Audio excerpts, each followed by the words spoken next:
Alright, I YouTube can chat see should it be on better. my OBS, and I can chat with both sides, but soft croutons are better than hard and crunchy. Yeah, well, there's like a certain texture that they need to be. Guys, oh my gosh, I want watermelon right now. Oh my goodness. Alright. I used to love watermelon. I used to eat whole watermelons like every week solo. But then I decided to freeze watermelon one time so that I could like have it and then like thaw it out and eat it. I don't know what the thought process was. It was so bad I didn't eat watermelon for like 3 years. Alright. And then when I came back to it, I wanted to throw up. Big stretch. Okay. Why did you just talk to Antagonist. yourself like you're a dog? Ooh, big stretch. Ooh, big stretches.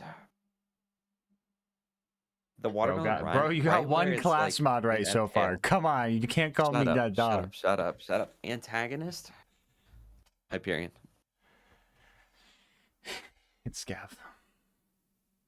All right, that was just a test to see if they're all Hyperion or not. All right, go next. Best man. Meteor Torque. Close. was close. It was close. I'll give you that. I'll give you that. CEO. Hyperion. Yes. Hey, that's 2 for 2. Out of the 2 that I completed properly. Economist.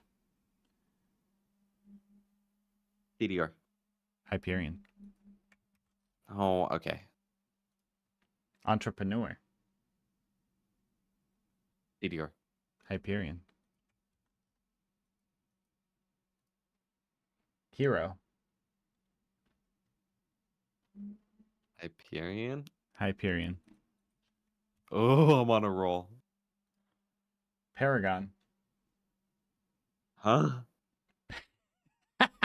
Paragon? I don't even know what that means, chat. TDR. It's flat off. I should have known. Bro, speak Russian.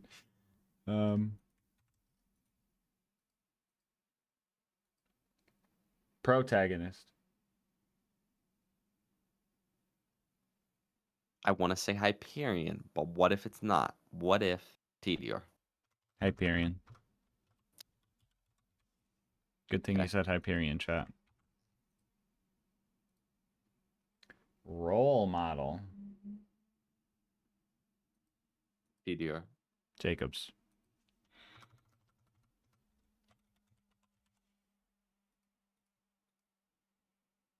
Jacobs, I wrote. TDR. No. Oh, you misspelled it and we're correcting it. Okay. VIP. Hyperion. Maliwan. Last time I guess Hyperion.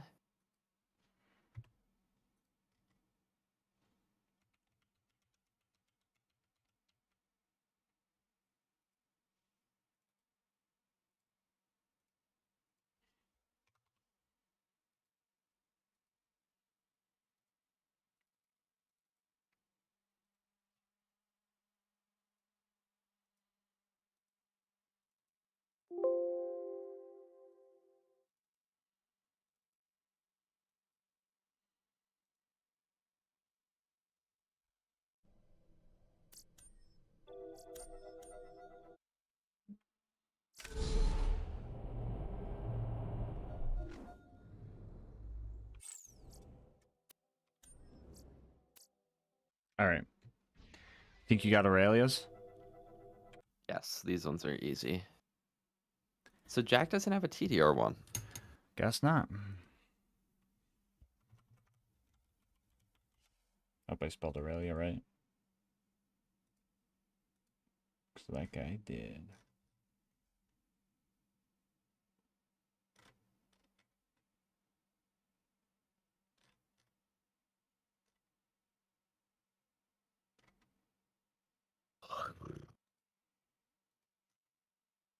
Oh my gosh, the file downloaded.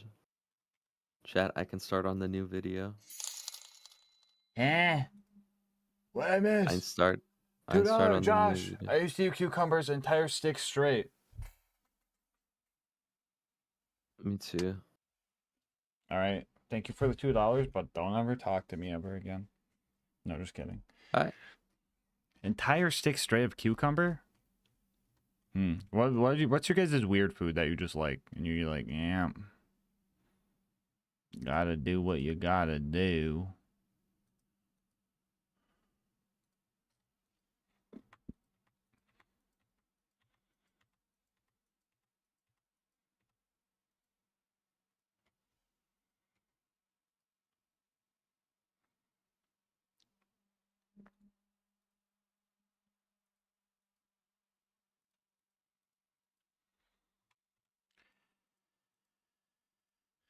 All right, almost done. One more character to do. All right. So, first off, we have Big Game Hunter.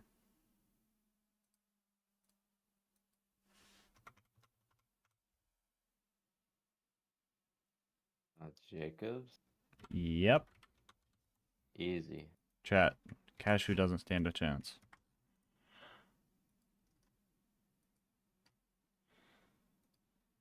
Blue Blood. Them blues! Them dirty blues. Blue blood. That's Hyperion. It's Doll. Cuz doll's blue, of course. Creme de la creme. There's no French manufacturer. Which one is the most likely to sack or to forfeit? I'd say probably TDR. It's Mollywan. Close. Gentry.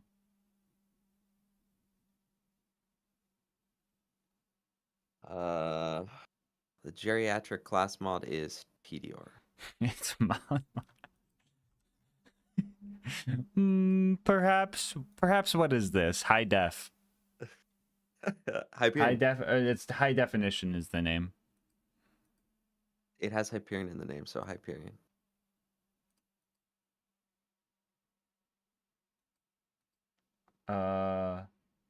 It's Doll. Lady.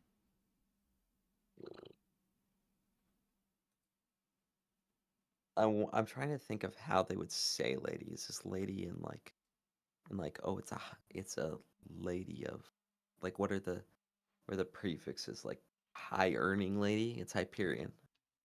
It's Doll. No Jacobs. Oh. All right, Master.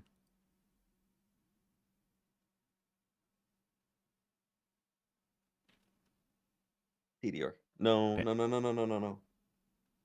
Yes. TDR. It's Pangolin. Mistress. Vladov? It is. It is. Hey. You know how they like, Jesus Christ, privileged. Me! Hyperion. Oh, yeah, it is Hyperion.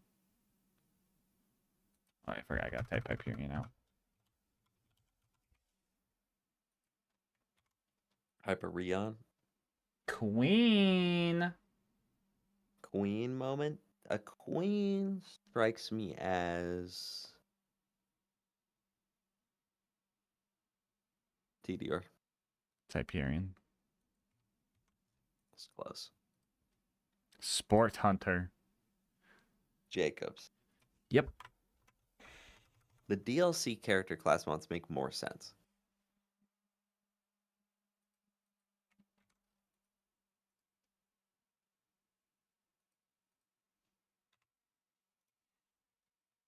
Ugh.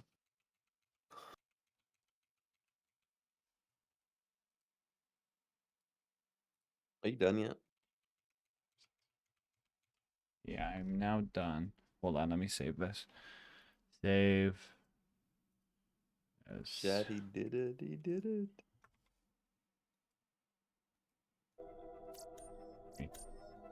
Go do something real quick.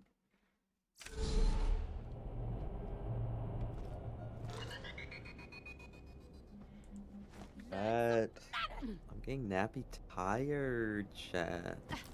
Mm. You know what's crazy? So I started sleeping in my bed again, right? I'm kind of missing the floor. Bro's missing the floor. Did my game just crash? I think it did. You're missing the floor? Ain't no way. Ain't no way Yeah, you're I don't flexing know. on me like that right now. My bed just my mattress is mid, I think. Guys, someone get Purple Mattress to sponsor me, please. If you know someone that works at Purple Mattress, please. Bro wants the purple mattress so bad. That's all I want. That's all I want in life. That's all that I want. Alright. If you're getting EP, I should probably. There we go. That's it. I need to add the That's YouTube time for today. What'd you say? What'd you say, TX? You got the big game tomorrow. Oh, yeah. I thought you said you want a game or no. I was like, I just said we should. Oh, So yeah. you hopping on? 70. All right. 73 minutes from YouTube today. Make sure this adds. Crazy chat. Infinite stream glitch moment.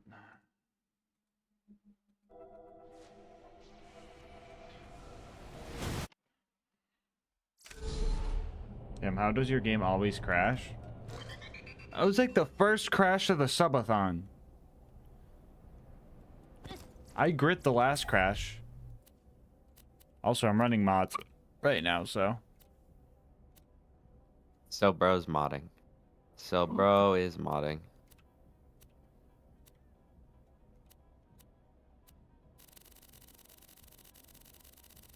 Res modding.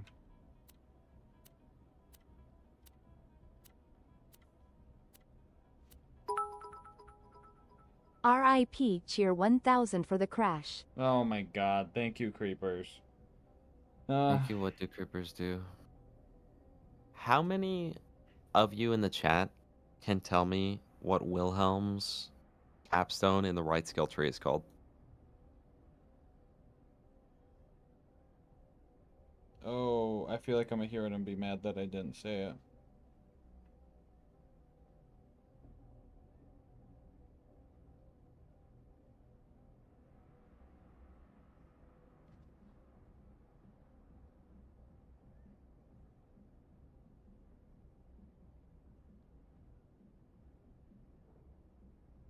Hi, Rose Wallers.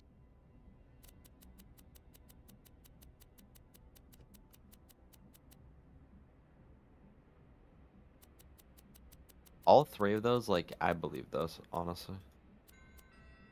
Are the YouTube chat getting in on that? No. Crisis management? That's Axton. I And need to don't go bring to up that bed. skill in my call. Do not bring up that skill in a Discord call with me, bro. You That's don't worse than like calling me crisis. Mr. Texas.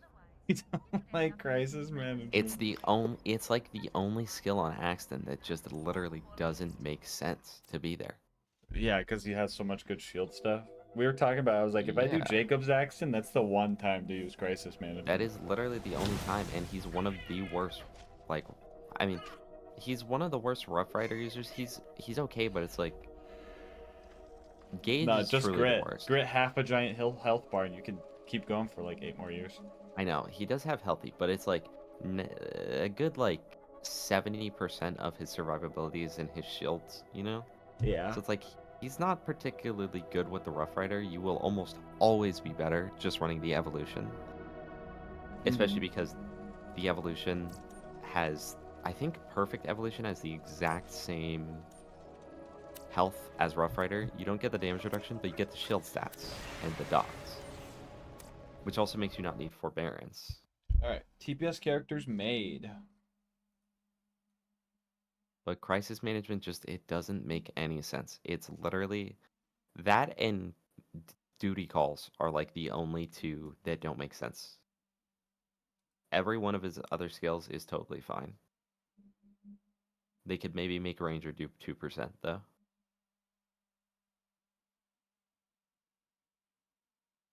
It's weird because All now right, I if you never play see anyone take Borderlands Ranger, 2, but back or when even cap any was of the 50 Borderlands and games, even like you'll 61, people took it. every single Biden Blast, I think that's what it is, yeah. Biden blast. Okay. All right, chat. I'm gonna get ready for nap time. Okay, I'm gonna leave chat. Bye, chat. Oh no, my headset turned off. Wait. All right, we are so back. I'm gonna go chat. Thank you, Oob King. Thank you, Tubby. Thank you on behalf of the poster maker as well. Thank you very much. Thank you, Dark Elite, for following.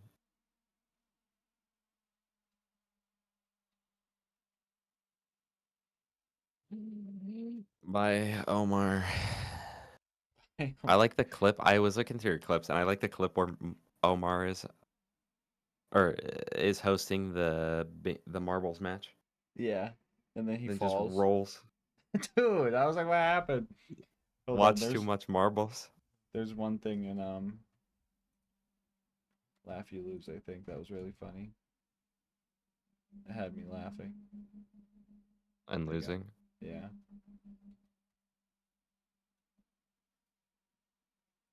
This is gonna be meta, but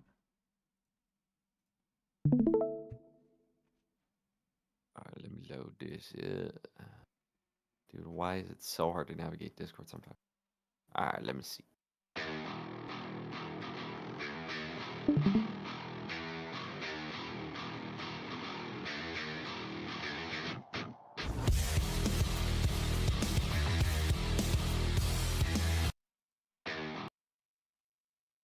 it's pretty good. It's pretty good.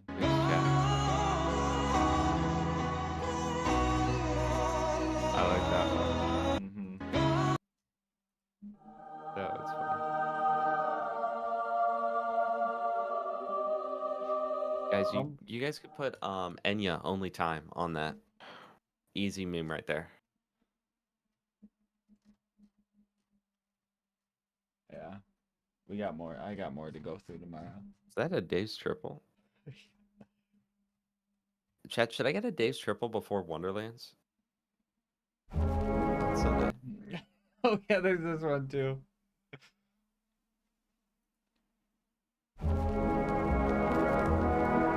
No. He's there with Light the Fuse Krieg. And the little gas mask next spot. Alright, alright. Was that no chat? Dave's triple before Wonderlands or nah? Dave's trouble. Okay, alarm. There's alarm setting time. Okay, fine. I guess not chat. Alright, well, I'm out of here. Have a good night, chat. Have a and good also night, gas TX. mask. See you Sunday. Bye, YouTube chat. You will be missed by somebody. One day. Maybe that's me. Damn, why he gotta end off so mysterious like that?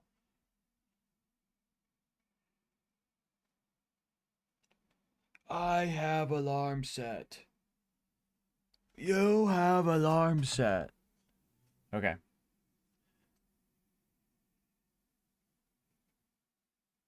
Alright. That headset's going off. We're gonna change this to my high definition headphones. I'm gonna hit play on this. Gonna maximize the screen. 100,000 of you guys banded together, and we reached this incredible milestone. First and foremost, It's 5 a.m. Dude, my sleep schedule has been getting fucked up. I'm not even tired I love now, you but I'm gonna guys, try and and force I myself to literally sleep. couldn't have done it without you. And I'm just kind of at a loss for words. So thank you guys. Thank you. Secondly, though, I just gotta say, I freaking hate you guys. Alright, can you beat Borderlands 2 with only the Wanderlust? I desperately wish I could say, I don't know, maybe, and call it a day, but a promise is a promise. So let's get this over with. As for the rules, this is going to be an Overpower 10 Ultimate Vault Hunter mode playthrough. For the newbies watching, that means all the bad guys have 4 times health, health regen, and they're all 10 levels higher than us. Bar will not be allowed for this run, and the Wanderlust is the only gun I'm allowed to use. Gulp? I know that sounds bad, but here's the Do bad not news. let Omar fall. We kinda have to play Gauge for this run. That being said, if you're a Gauge main, don't like sensor beeps, or are sensitive to flashing lights, viewer discretion is advised. Here's a peek at the build. For anyone wondering, Death Trap will only be used for very specific circumstances. I also won't be speccing into any upgrade skills for him, so even if his dumb AI would let him, he won't be able to kill anything at this difficulty. For our other gear, I will be using a basic shield, Vault Hunter relic, low-level slagging grenade, and the legendary Anarchist class mod. With all of that out of the way, let's get started. Right off the bat, I am faced with one of the hardest parts of this run: mustering up the willpower to click continue. Now, if you aren't familiar with the Wanderlust, first off, I'm jealous. Second, you might be wondering what this thing's gimmick even is. Well, it's a Mali 1 E-Tech homing dart, but with 0 accuracy. Yes, that's its gimmick. You heard that right. So if anyone asks, I'll be gaming with this eye for the entire run. It might look like it's accurate right now, but that's because it's so inaccurate that the reticle doesn't even know what's going on. I am fairly certain that my bullets travel through the 4th dimension before reaching my enemy sometimes. And when using this thing, the only way to choose who you want to shoot at is being closest to that specific enemy. But the problem with that is, if the bad guys keep moving, they take turns healing, and you never really get anywhere. Sure, the baby mobs like Mongolets and Brats can be taken out with relative ease, assuming they're alone, but you can say that for any unattended baby. And once you get to the tougher mobs like Bully Rots, you start to realize that the weapon you are holding was never once tested by the game devs. Why is this working? Huh? Can you guys spell today? Can you guys spell? Why is this working? That's the biggest typo I've ever seen. So, our short-term solution to dealing with this Bully Rot was to just stop shooting. It was literally dying faster by just watching it from afar than if we tried to shoot at it, because this thing might as well deal negative damage. The bandits taking up Tutorial Town were a bit easier to kill. 1, because they're squishy and not giant heaps of just pure raw muscle mass. And 2, because I've been passively stacking Anarchy this whole time. If you're unfamiliar with Anarchy, double jealous. You can build up these stacks by damaging or killing enemies, and these stacks give you bonus gun damage, but also start taking away your accuracy. So over time, our damage will slowly increase, and if we can get our stacks high enough, we could take this weapon from unusable trash to barely usable trash. And big emphasis on if, because trying to get second wins with this thing feels like going all in on green on the roulette table. You know it's bad when you die multiple times in Tutorial Town, and you know you're doomed when you have to purposefully die to get more ammo in Tutorial Town. It took us like 20 minutes to kill the 6 bandits guarding the place, and after that we pushed through a few more mobbing sections before our first boss fight. At least I got cover. At least I got cover. I'm so glad they're ignoring the slagged dude. I'm so glad they're ignoring the slagged dude. Anyway, we made it to Boom Boom. Now, if we can barely tickle the health bars on basic mobs, how do you expect the Wanderlust will do against a boss with health regen? A, straight up annihilate them, or B, so little damage that you legitimately cannot see their health bar move. If you chose B, good job. And if you chose A, restart the video until you choose B. So a lot of you guys seen this coming, but if we can't kill Boom Boom, that only means one thing. What? No, editor, no, we're not giving up. What? No, what are you doing? We gotta do something much worse than that.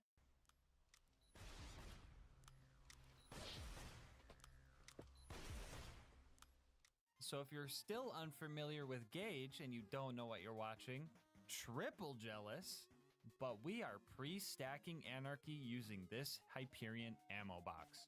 The game registers hitting these as hitting enemies for some reason, so if we sit here and shoot the crate for 10 minutes, we can get to 400 Anarchy stacks. Usually you would actually have to hit the crate for this to work, but since I'm spec'ing to Shock and Awe, the Novas hit the crate for us on every reload. I also gave myself a stacking Wanderlust and a class mod to speed up the process slightly. I didn't want to go as far as giving myself a stacking shotgun because the time investment here would actually affect my playstyle. I won't be as risky if I know that a death means 10 more minutes of sitting here doing nothing.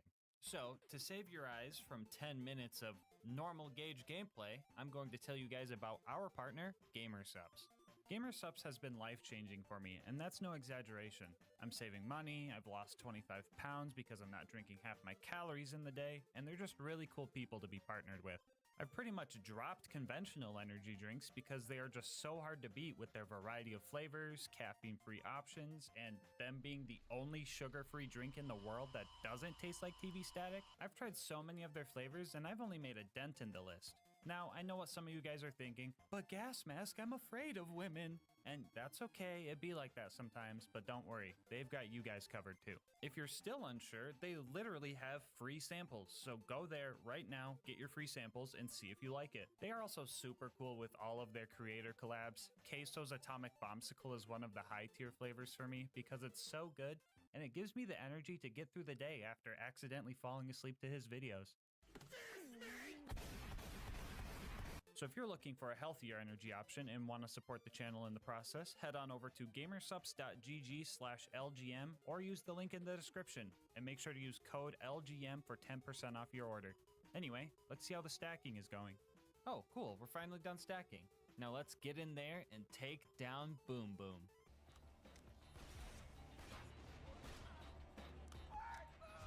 Well, fuck!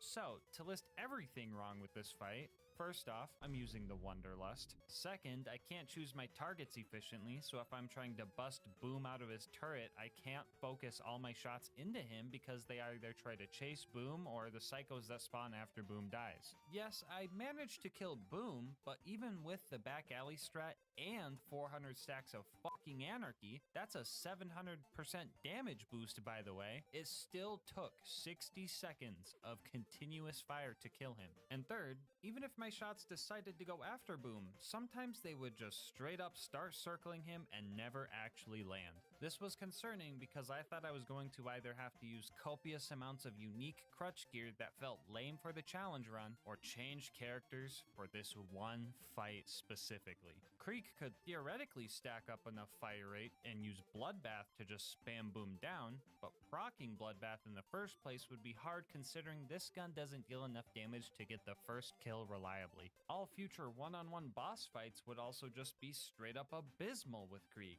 so I really didn't want to do that. So for the next 5 hours, I tested strategies using more crutch gear and the attempts were still terrible. Now usually I only allow myself a good class mod that complements the run, because slapping a B shield on everything and calling it a challenge just doesn't sit right with me, so I really don't like having to use more unique gear to get through a run. But we had to do what we had to do. At first, I tested using a Slayer of Terramorphous class mod so I can get an extra 200 stacks of anarchy, along with a Sheriff's Badge relic for more pistol damage and fire rate. Using these two pieces of crutch gear, I managed to break Boom out of his turret after several failures and stacking sessions. And then I thought to myself, you know, maybe I don't need the Sheriff's Badge. And I felt like using one crutch item instead of two would feel less bad. So I did it again, this time with only the Slayer of Terramorphous comm, and it worked. And then I thought to myself, you know, I probably don't need the Slayer of Terramorphous class mod, and felt that using 0 pieces of crutch gear wouldn't only feel less bad, it was just the way it had to be done.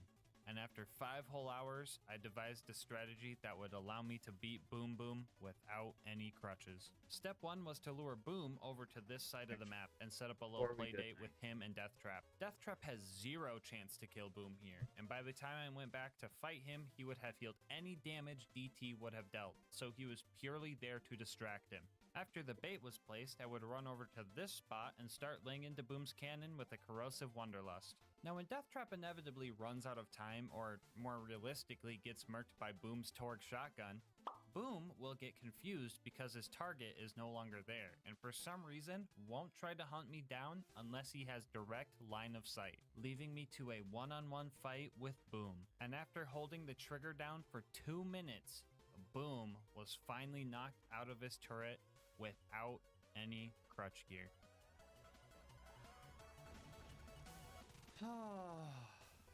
Okay, that's the culmination of the past 4 hours of attempts led to me just holding the trigger in one spot. Ugh. However, the fight isn't done yet. We still gotta kill Boom Boom, and that's where another really goofy strategy comes into play. So you see these guys right here? Yeah, they're armored enemies, so corrosive weapons deal more damage and fire deals less. Except for when you hit them in their fleshy crit spots, then it's the opposite. But the Wonderlust can't hit crits because the code treats the splash damage from E-Tech pistols as a launcher splash for some reason. And no, before you ask, that does not mean it receives launcher damage boosts, even though they could really use it. And yeah, I know this game is confusing, but something that is interesting here is that no matter what element of launcher splash you use on Boom Boom, they will always take the same amount of damage. Now this might sound like no big deal, but we actually lose the corrosive damage bonus we should be getting because of this weird quirk. So, just this one time, and only this one time, shock build gauge is optimal. Now, any other time, I would say shock gauge is just a terrible waste of skill points because even when fully spec'd into shock damage, you still deal more damage by just matching elements to your enemy's health bar with fire and corrosive's natural 75% damage boost. But in our case, the whopping 15%. damage boost you get from 5 whole skill points into Wires Don't Talk actually made using shock the best option for killing Boom Boom. Shot gauge just this one time, okay? Alright, so the best way to kill these guys was to just straight up hide down here and start shooting. Now one could argue the good thing about having homing bullets is that you can just shoot from cover. But to the average non-masochist, I can only guess you would not call this fun. Sitting here would also make the psychos run far enough away that all my shots would home in on Boom, and I just had to pay attention to damage numbers to know when I had to swap to my Slag Wonderlust to make sure I wasn't healing him with my bullets. 5 hours later, one boss down, 15 more to go. With the 400 stacks I already had, I managed to kill all the bandits on the way up to Flint. Don't get me wrong, this gun wasn't wrecking bad guys, but second wins didn't feel like going all in on green anymore. More like going all in on black Oh, or whoops, red. I'm So not we made supposed to it look to at that. Flint, and this fight was also terrible. With a nice little cheese angle, I could dent his health bar a little bit, but as soon as he entered his fire phase, his damage reduction and health regen would undo all the hard work I put in. So some high-grade sharp cheddar cheese strats were pretty much required here. First off, we needed to get Flint out of his arena, and the best way to do that was with a stock grenade and a little bit of luck. For it. It worked. Now hopefully he stays down there. I did manage to get him out of his arena, but at the cost of all 400 of my anarchy stacks.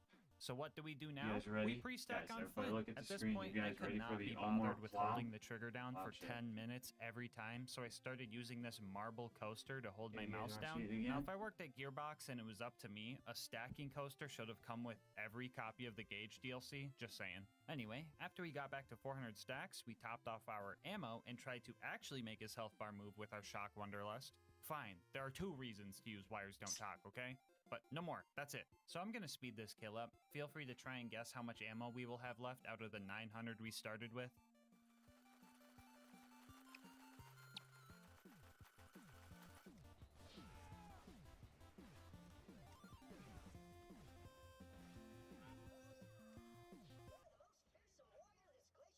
Dude, if this doesn't showcase the weapon, I don't know what will. I'm straight up octupling the damage of one of the rarest items in the game, and it still took 800 rounds. It also took 2.5 minutes of just holding the trigger down to get this kill. Dude, I don't even know what... Okay, I need to take a breather. I don't want to do the Wonderlust rant this early in the video. You guys need to fully understand and experience this, and if not firsthand, at least by watching it secondhand, so I'm holding off for now. Okay, so we killed Flint, made it to 3 Horns, checked in with my Bullymong homies, accidentally shot my eyebrows off, got a car, and tried to save Corporal Reese. I managed to kill the normal psycho that was stomping his head in, but without 400 stacks of anarchy, the Ironclad lads cause us issues. And this is where things start to get really cursed. That dude took his armor off for me. He seen I was using the Wonderlust and he took his armor off. There was 2 Ironclads here, but do I just go pre-stack, dude? We do. Here's what we do. We drive around, get things to spawn. We drive over here, get these skags to spawn, get the local bully monks mad, and now they should have taken their armor off, hopefully. There we go. And all it took was knowing about spawn cap mechanics. Wild.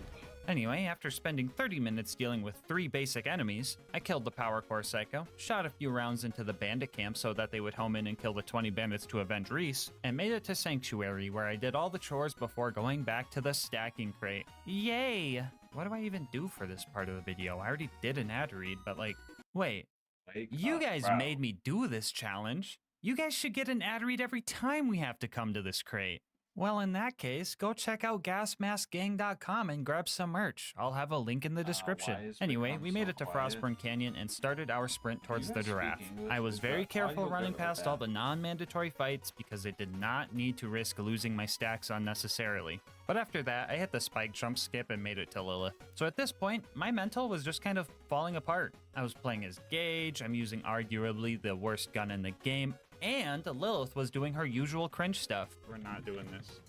Howdy, boys. Of course, thank you, Lilith. Very cool of you to say that. I definitely needed some emotional support, so make fun of me all you want, but I love Omar. It's Omar! It's Omar! Oh my god. I don't do it for you guys. I do it for him, mostly.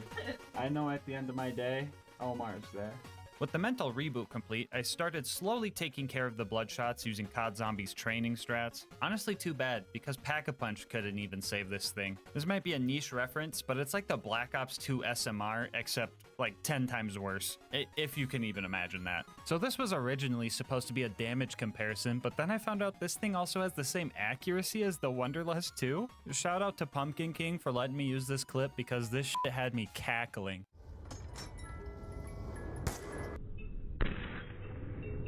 What the hell?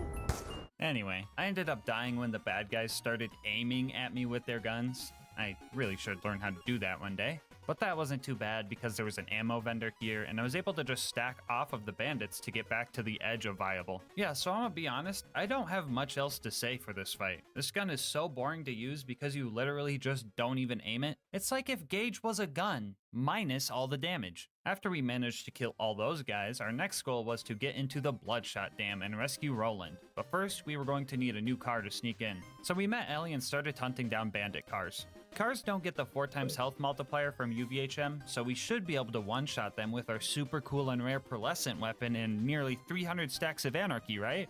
Yeah, you fucking wish. This gun is so dumb. I absolutely refuse to believe that they tested this thing at all. I'm getting sidetracked. Let's not start the rant yet. We still got a ways to go before that. The cars weren't that bad. Just gotta keep breathing easy. Everything's gonna be fine. Oh, what the fuck? My stacks, dude. No. Now I gotta do another ad read. I don't want to do another one. You know what? Just take this mid-roll. Anyway, we snuck into the Bloodshot camp and started our fight with Badma. I know you can't see him right now during this fight, but we are killing him, I think. Yeah, honestly, I was trying really hard to play into the strike of this god. Sorry, I just threw up in my mouth a little bit. Yeah, but honestly, I feel like the whole firing from cover thing and killing bad guys slowly is just way more dangerous than just dealing enough damage to kill things fast. And if you disagree, tell that to the 2.5 hours of stacking I've done so far for this run. After we heard Badma die, we started carefully fighting our way through the stronghold. It was very important that I had 400 stacks for the Warden, otherwise I would have no chance of getting Roland out before the Warden takes him to the Hyperion Friendship Gulag. We were actually doing pretty well here. I got through all of the mandatory combat and even managed to kill Angry Michael without getting blasted by his launcher. But that's where I got impatient. I tried sneaking past the rest of the bandits and just like that, rip stacks. I decided to just run past the rest of the mobs and at least make it to the dam and hopefully find a way to pre-stack there. The bandits and loaders here were so preoccupied with each other that I was actually able to get 400 stacks from afar, but then my game started acting up. Yeah, the Wonderlust would only start homing in on loaders, completely ignoring all the bloodshots. And I was really confused and it looked like my game was just falling apart, but it turns out it was.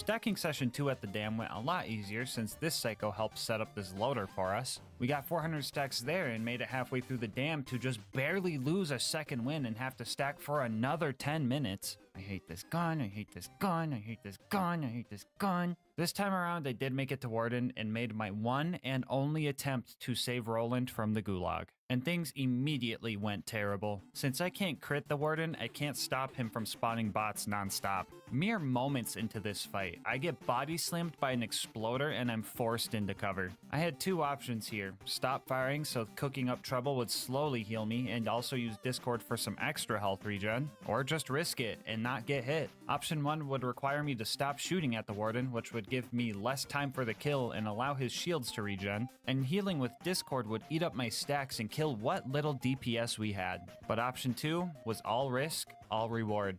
I stood under this ramp where the exploders wouldn't be able to pathfind me, and the gunloaders would have a hard time landing shots. The main problem with this strat was the Wanderlust would sometimes shoot at the loaders instead of the Warden, and in order to see if I was even hitting Warden, I would have to do some risky peekouts. Things were looking grim. I was low on ammo and wasn't going to have enough to finish the fight, so I had to run out from cover and grab as much as I could. I had to briefly hide behind the crates that were supplying me, and then I went in for the final shootout. And in this moment, all the blood in my fingers and arms left, and nothing but adrenaline was coursing through me. In one last attempt to win this fight, I put my Wanderlust directly into the back of the Warden's hull, and seen if the roulette wheel was on my side today.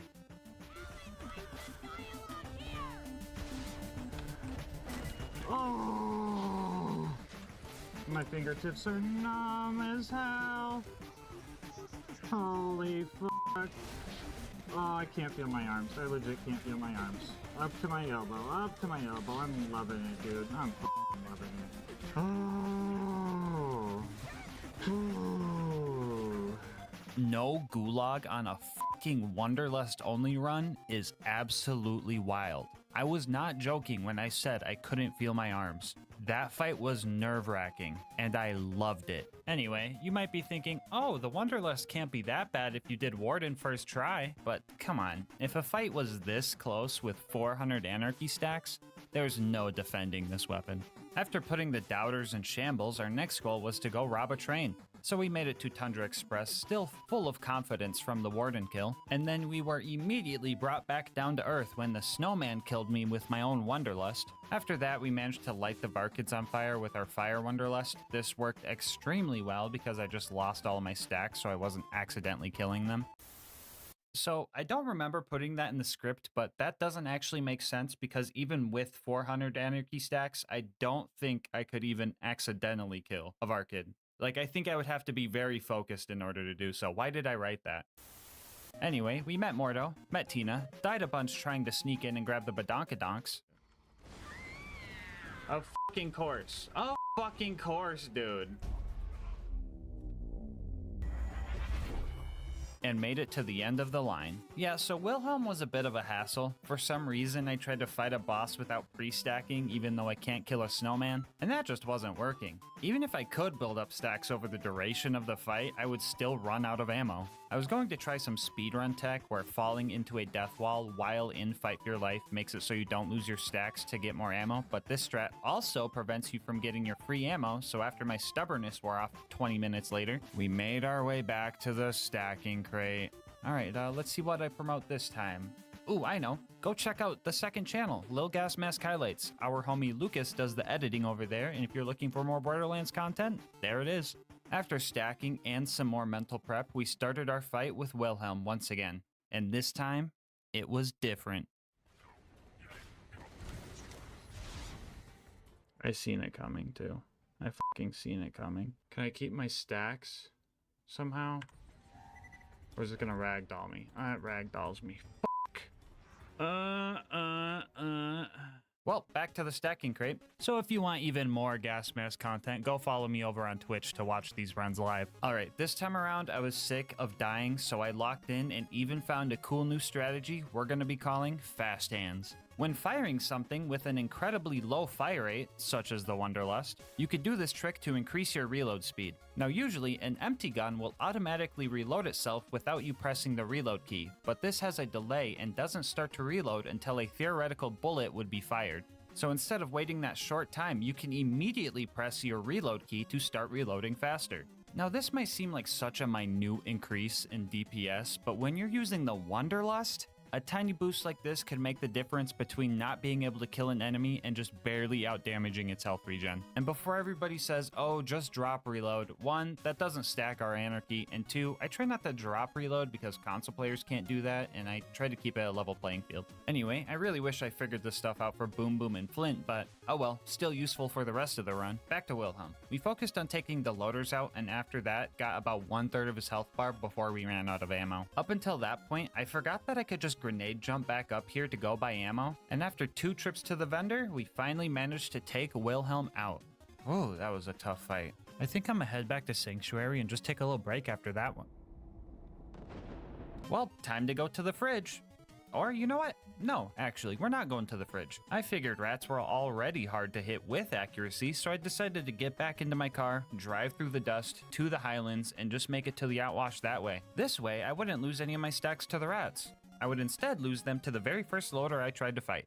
Well, I lost my stack, so we're gonna wrap it up. We're gonna do that tomorrow.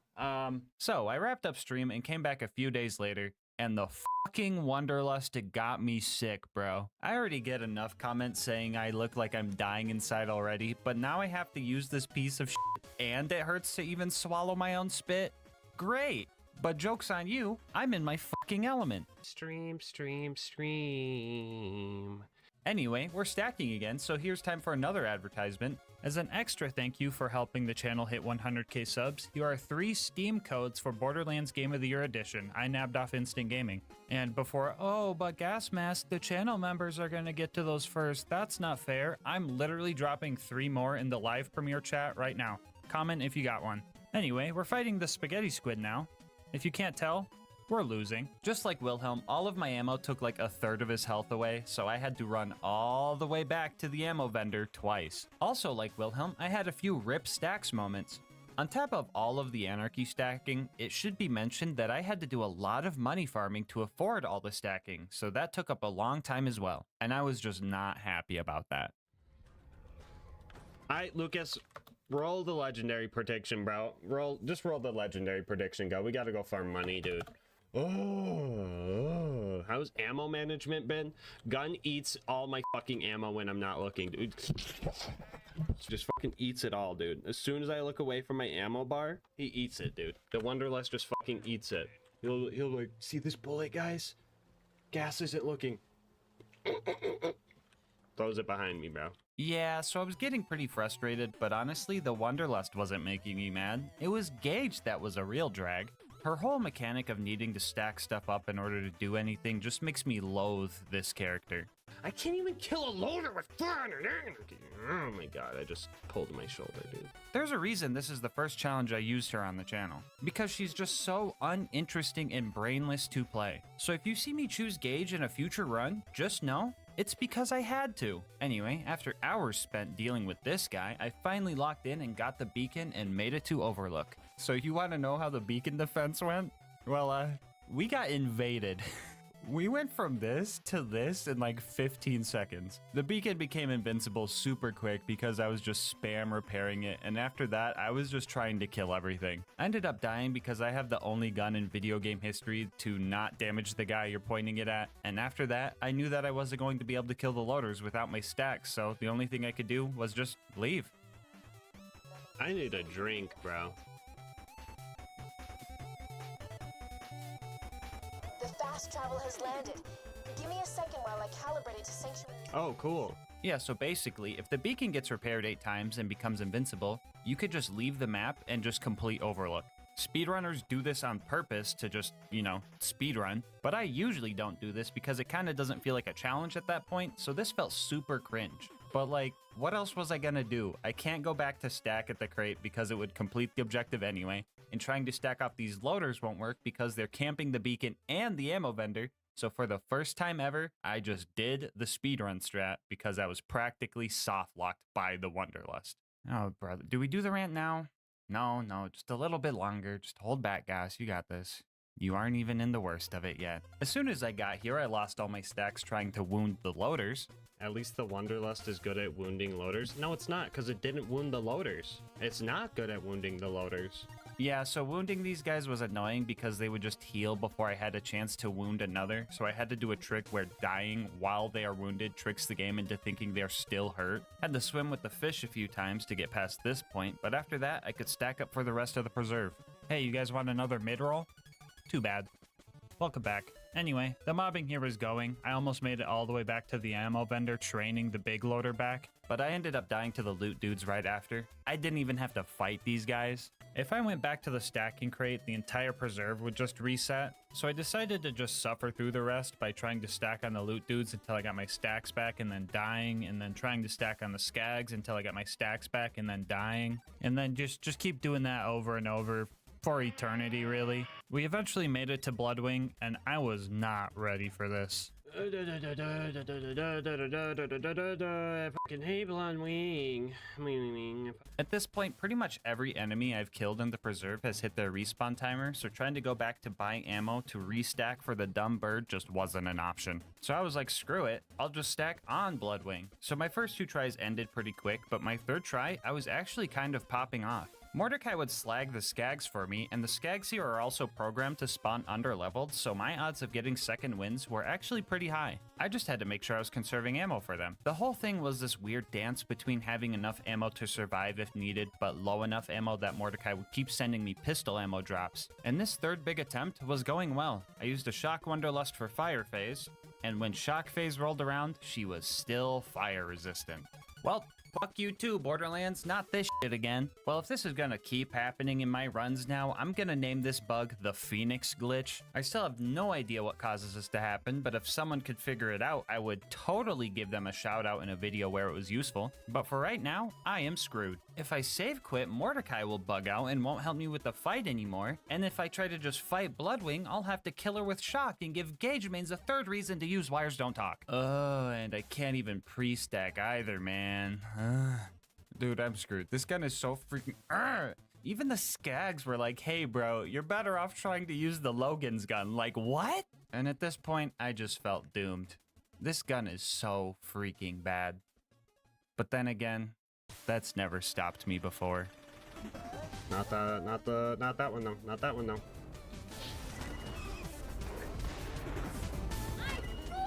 Mordecai, please, the purple. Thank you, Mordecai. Oh my god.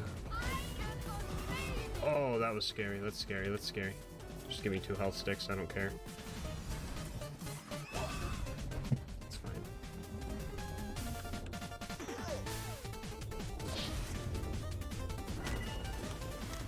Ooh, I don't... We gotta go get this ammo over here. Oh, shit. Hold on.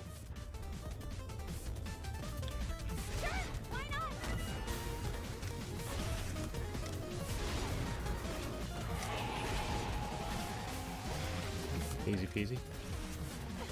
Perish Blood Ring. Right here for me. Let's go. Alright, so that fight fucking sucked, but I think I got the point on this one. Sure, I was struggling the whole time, but I did do it without pre-stacking, and she had the Phoenix glitch. And also, if you get killed by the fucking Wanderlust, that's just an automatic L. Like, how embarrassing would that be? So I will take the point on this one. I started this fight with 0 stacks of Anarchy, and when Bloodwing finally went down, I was sitting at a whopping 374 stacks. And to BM a little bit, I topped off to 400 on her dying body. GG, Bloodwing. Lost even though you were cheating. On the way out, I had Mordecai destroy all the loaders for me. I always save this Stalker sack in particular because it can spawn a loot dude, and this time we got lucky.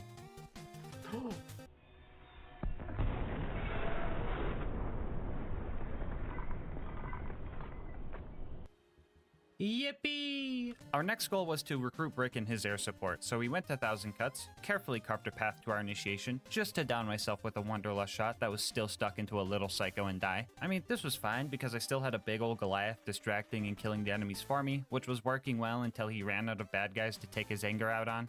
I eventually got through the initiation, milked as many stacks as I could out of the sarcastic slab, and started playing support for Brick.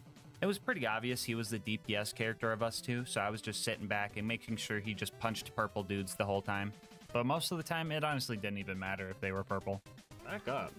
There we go. That's what I like to see, Break. Is he coming with... I guess he's coming with... Oh, no, dude. No. Brick. Brick, help me out. Chat, what do I do? Chat. Fuck, I have to. I'm sorry. 1 second.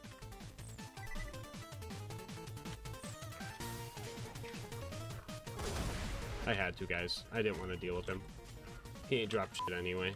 I wish Gage had like a button she could press and just have like something aggro relief that you know, could distract enemies or something.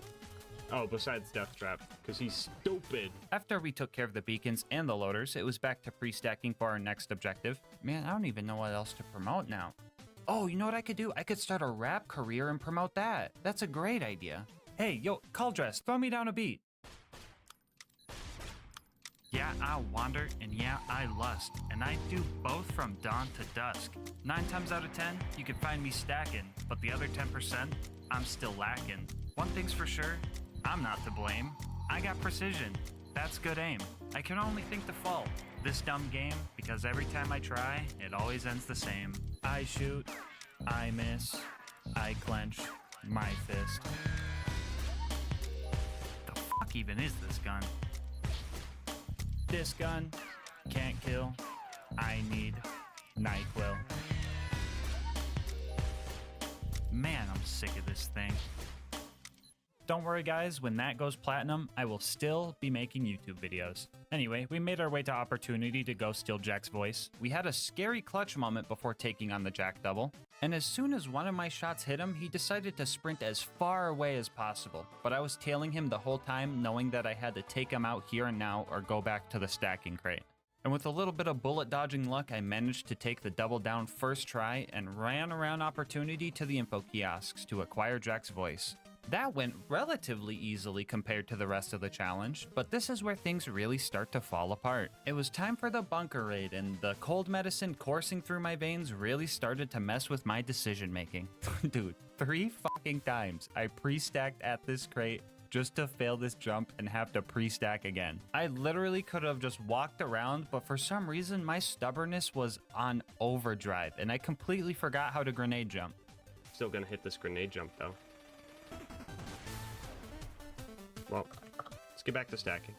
I decided to reboot myself like a haunted animatronic so I could finally make it over this gap and start our fight with the staircase. Took a bit to take it down, but after that we ran into a real problem. Now this entire run, I've been pretty used to dealing no damage, but when it came to these baby turrets, I was dealing no damage. For those who don't know, these wall-mounted turrets are glitched and can't take any splash damage, and since the Wanderlust does pure splash damage, we were screwed. But I mean, if they're gonna cheat, I'll just use Death Trap to get through this part. Oh, yeah, we're super screwed, aren't we? Because in order to pass this barrier, we're going to need a build that is only just barely more viable than Shock Gauge.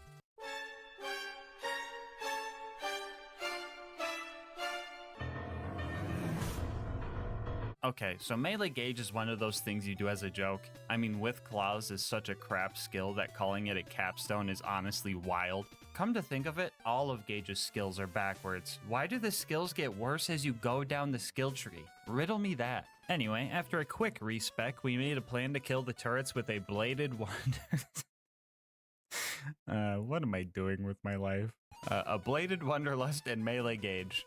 Step 1 of the plan was to pre-stack on an ammo crate near the turrets. After that, we would look for level 89 turrets because these guys can range from 89 to 91, and the difference between the two can really feel like night and day. If we didn't get level 89 turrets, we would have to run back through the scary red circle field so that they would despawn and respawn with a different level. We would then set up our distraction by spawning Death Trap and baiting the turrets to fight him. DT would sit there pretending to help while I would slag the turrets using Betty bullets and start swinging with my Wanderlust. Well, I know it looks like I'm using some crazy claws, but the blade on the Wanderlust is boosting my damage, I promise. And just in case there's some extra new people here, this game has a little quirk called Infinite Vertical Melee, which lets you melee anything directly below or above you from any distance, so I know it looks like I'm killing this thing with my mind, but that's just how the game works. After dealing with both of those turrets, we could not push forward because I had to go back to the normal build and restack again. I don't know if I could plug myself anymore, so shout out to Bulby. They make all the cool music I use in my videos, so if you've been vibing with it, make sure to check them out. Link in the description. Anyway, after that, we ran our way back to the mountain and started our fight with the Super Toaster. Since I'm playing Gage, I find it appropriate to be a nerd and start yammering about a strat I did for this guy. So for the run up until the baby turrets, I've been using the binary version or the ×2 prefix on the Wonderlust to increase my DPS. Now usually, the double prefix isn't always the best option on pistols because it kills your accuracy and lowers your DPR or damage per round. But this gun is so bad that I think it's the only gun that makes the DPS boost from the binary prefix make it so you actually use less ammo because the enemy has less time to regen. This gun is so cursed. Anyway, this giant toaster doesn't have health regen, so for this guy specifically, I pulled out a Wonderlust with the damage prefix to make the absolute most out of my ammo. I knew that even with this strat, he was going to have a good chunk of health left over, that I would have to just wait for the constructor to slowly nuke itself to death for the final chunk. Full ammo with the damage prefix Wonderlust got it down to about 1/3 of its health left. And at that point, I started opening all the ammo crates I could reach safely, and after a few nukes, I found just enough ammo to finally take this thing down. And now we've only got one more thing before the bunker, and that is the Face McShooty snipe. Alright, by the way, I'm not moving my mouse at all. It's on the right, and then bam, bam.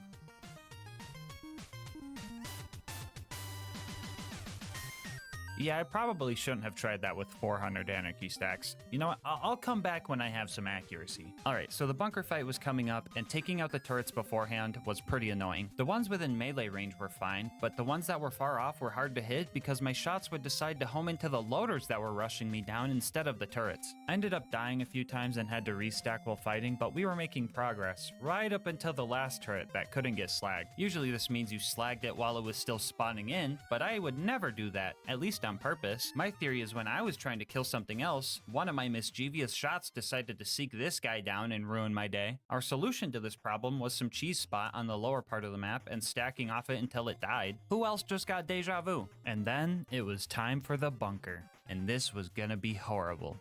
Lee easy.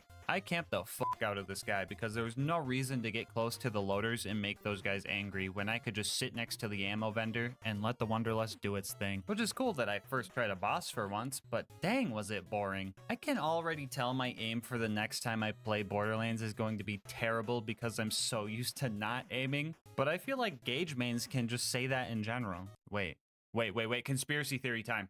Gage mains are made when someone takes a Gage playthrough too far. And when they start playing another character, their aim is so bad that they can't do anything. But instead of blaming their own skill, they just say, oh, I'll just play Gage again. And then the slippery slope starts creating a cycle. Angel Core was up next, and this is where things went to shit. I know this is the third time I've said something along those lines in the video, but it just keeps getting worse. Shooting the injectors was entirely luck-based because our shots would not home into them, so that's kind of funny. But after that, it was just constant stress. If I lost my stacks here, I would have no way to get them back reasonably because leaving Angel Core to go pre-stack would reset the whole section. Things were going okay at first. Roland showed up with a green rarity Torg assault rifle, so I was able to play support for a bit, but I still ended up dying because I wasn't able to shoot the ion loader that was in melee range. I tried desperately to stack off the enemies using Angel's ammo to fuel us, but after Roland left, a wave of 3 laser turrets and 4 loaders put us in a very rough spot. And after we died again, we were soft blocked. You know, usually when someone says they're soft blocked, it means a glitch is preventing them from progressing, so they have to save quit out of the game and reset. But there was no glitch happening here. We were soft locked by our lack of DPS and our inability to get ammo to stack because of the horde waiting for us on the other side of this door. And trust me, I tried the most convoluted stacking strats in here just to end up wasting an hour of my life. With no other options, we rode the elevator back up and started stacking. And 20 minutes later, we died to the exact same wave. That would just completely overwhelm us. And once again, we rode the elevator of defeat because we were soft locked. Third time's the charm though, right? Yeah, not in a gas mask run. This time we got glitch soft locked. Angel and Roland kept telling me the injectors were unshielded, but they weren't. And the Tesla towers were really starting to... What the fuck do I even call this? These motherfuckers are playing Skyblock. This game is so fucking cursed. Gauge is so fucking cursed. And the fucking Wanderlust is so fucking cursed. You know what? I'm even willing to say it. The Wanderlust is just fucking cursed. I refuse to believe that anybody even play tested this weapon, and honestly, I don't think a lot of you guys play tested this weapon either. Recently, our homie Mick made a video ranking all the pistols in BL2. You should watch that if you haven't. But yeah, in the video, he ranked the Wanderlust as the second worst, but only because the starter pistol can't go past level 33. What I'm about to read to you are real comments left on that video. When I read these to you, please think about all the struggles you've seen in this video so far. Here we go. Isn't the Wanderlust meant to be used on Gauge? How did you not think to test that? Honestly, the Wanderlust is okay on Krieg and Gauge. Krieg, it can activate Bloodbath, and Gauge can have so much raw damage that it can kinda work. Breaking news, local Wanderlust hater doesn't know how to play Hellborn Krieg or Anarchy Gauge. This thing on Gauge would be actually fucking insane. The Wanderlust completely bypasses the downsides of Anarchy while still having just high enough base damage to kill stuff. Still not good, but does have this niche use. The Wanderlust in my eyes wouldn't be the worst pistol, mainly because Gauge actually makes surprisingly nice work of it. Given how it is designed to be shot while taking cover, a 1 accuracy pistol that can get a massive damage boost from the 8 times damage of 400 Anarchy, yeah, it can be surprisingly useful on Gauge. Guys, this will be the video that breaks me. It's rant time. First off, the Wanderlust does not bypass the negative effects of Anarchy. It just gives you the negative effects without the benefit. Something like the Hot Mama Sniper would bypass the negative effects of Anarchy because it always has 100% accuracy while aiming down sights, but the Wanderlust doesn't do this. This comment also says that it has high enough base damage to kill stuff. What? How about this? Let's compare the Wanderlust to its non-unique counterpart, a normal E-Tech homing dart. All of these stats are the exact same, and we already know the Wanderlust loses all of its accuracy. Now, which of these two stats do you think got increased to balance out the Wanderlust and make it worth using? Well, the Wanderlust does get a whopping 3% status effect chance boost, which is pretty much useless. But what about the damage? A measly 10% buff? Maybe a 20% buff? Yeah, how about a near 30% nerf? Yes, the pearlescent version that you can only get at level 62 or higher and only found from Tubbies loses 30% of its damage and all of its accuracy just to get a 3% boost to dot chance. Just use a fucking dart at this point. Sure, the homing isn't as strong, but at least you can choose your targets, and I would say that's way more important. On top of just using a dart, use a different brand of dart while you're at it, because Maliwan is the only one that takes 3 ammo per shot and has probably the worst DPS out of all of them. Hyperion and Bandit ones don't need to reload every 3 shots. Flat Up ones can actually spray down some damage, and T-Tier ones have some of the best chuck damage in the game. This thing is hot garbage. But Gas, it's pretty good with 400 Anarchy stacks. Yeah, you know what else is good with 400 Anarchy stacks? Literally every weapon in the game. You know what's not good with 400 Anarchy stacks? The fucking Wanderlust. May I also remind you that this thing came with the same DLC that gave us Digistruct Peak and the OP levels. I think it's fair to say that if a DLC gives us a gun, it should be at least reasonable to use that in said DLC. So what kind of sick joke is this thing? I couldn't even beat the OP4 Peak with an OP10 Wanderlust and 400 Anarchy stacks, because the Wanderlust killed me. And I know it was the Wanderlust because I had full health right as Scorch rammed me, meaning there was a projectile in his forehead that bypassed my health gate. This thing does not go crazy with Max Anarchy. You go crazy with Max Anarchy. One of the arguments I did like was saying to use this on Krieg. Shout out to our homie Mr. TX01 for the gameplay, but with Bloodbath and Krieg gun build, you can do some really cool mobbing with this, since every kill will re-proc Bloodbath, giving you a constant 500% damage boost. But unless you jumpstart it with a fastball kill to get your first proc, you aren't going to do much with this thing. But also, just use a fucking dart. Here's a fun little challenge for you guys. I want you to comment down below and tell me why this is a perfect Wanderlust in my eyes. There are a few reasons, but I'll pin the most detailed answer. Good luck. I can't think of a good reason to use this thing. Really, TX? You think you got a good reason?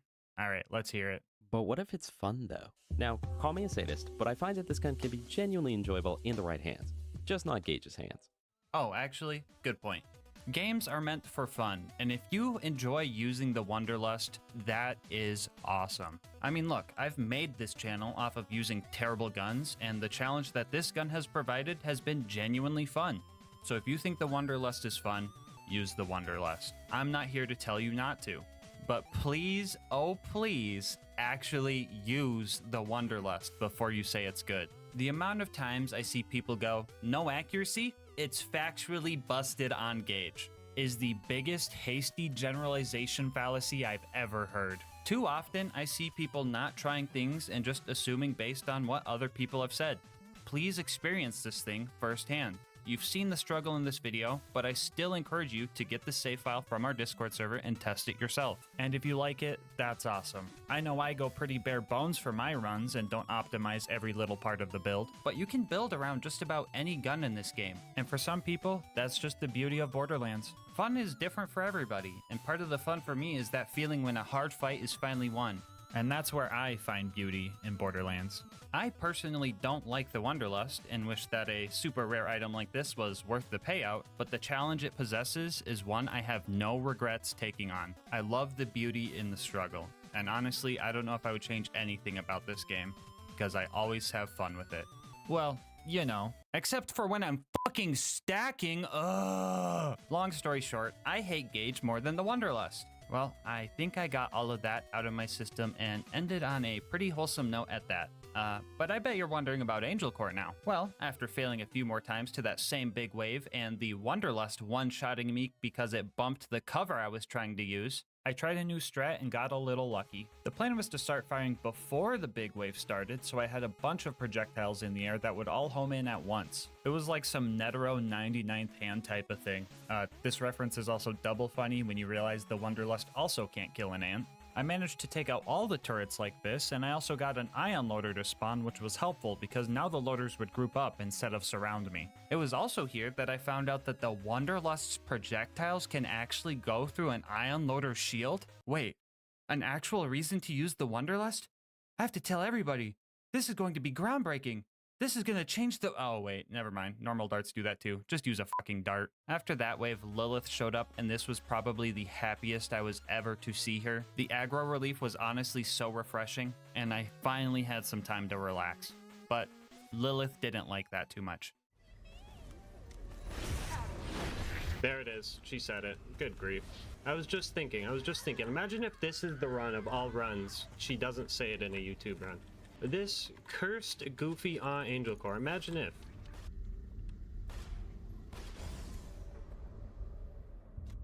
What the fuck? What the fuck, dude? What is this gun? What'd I hit? Did I hit Lilith? My Wanderlust targeted Lilith, bro, and it killed me. And now I have to pre-stack again. Well, what I was trying to do was I was trying to save Roland. Shoot. Shoot. Alright. Alright, those are gonna home in and kill Jack. We got this. We got this. Nah, I think they despawned. Yeah, they despawned. I fucking hate this gun. Anyway, we made it back to Sanctuary and made our way to the Blight. We finally had the better stacking crate, and I was so happy about that. Well, until I remembered I was using the Wanderlust. No, not the bully. I can't stack here, guys. The fucking Wanderlust shoots the bully mongs. No, bully mongs. I'm sorry. I didn't mean it, dude. Hey, hey, hey. Hey now. Hey. Calm down. Hey, listen. The gun didn't hurt. You're fine. Okay? It didn't do that much damage. Okay? We're cool. I know your homie's over in Three Horns, okay? I know him. Yeah, I know him. I also know Anger. I know him too. Yeah, see? We're cool. We're cool. It was an accident, okay? Thank you. Thank you for understanding. Dude, your spine looking dope, by the way. You gotta send me your glute exercises, bro. Send them my way. Thanks. Up next was Sawtooth Cauldron. I got here and was immediately cornered by the ambush commanders and their horde of goons. The issue of not being able to choose my targets became extremely prevalent here, and they were also just completely surrounding my only ammo vendor. It wasn't long before a stray grenade sent me plummeting down into the lava below, and at first glance this seems like a Rip Stacks moment, but I had a plan. Hold on. I have a big brain play. Good. Good.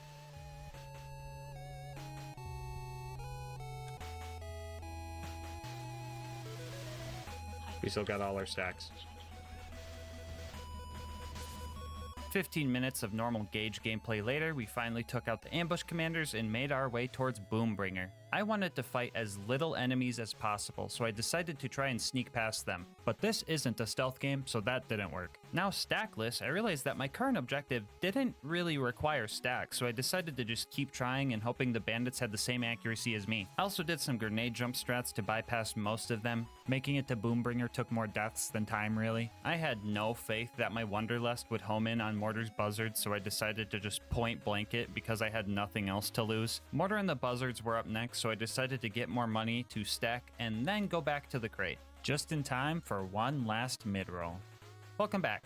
I've decided to let Mortar live, but I did break his ankles to teach him a lesson, and rode the elevator up to start fighting the buzzards. If you're wondering, yes, they do fly away faster than my bullets can home into them, and yes, that's fucking annoying. In order to hit these things, we first had to hide in the soup can until we cleared out the bandits. Luckily, we had some help. Oh, fucking stinky him, dude. Yes. Oh, do it again. Do it again. Yes! And after that, we just had to time our shots so they were pretty much jousting the buzzards instead of trying to chase them. I managed to get 3 of them before this scavenger ruined everything, and I didn't want to go back to the crate, so I decided to just stack off the guy with broken ankles before making our way back up. You guys see that Wonderlust shot not knowing to go over the fence?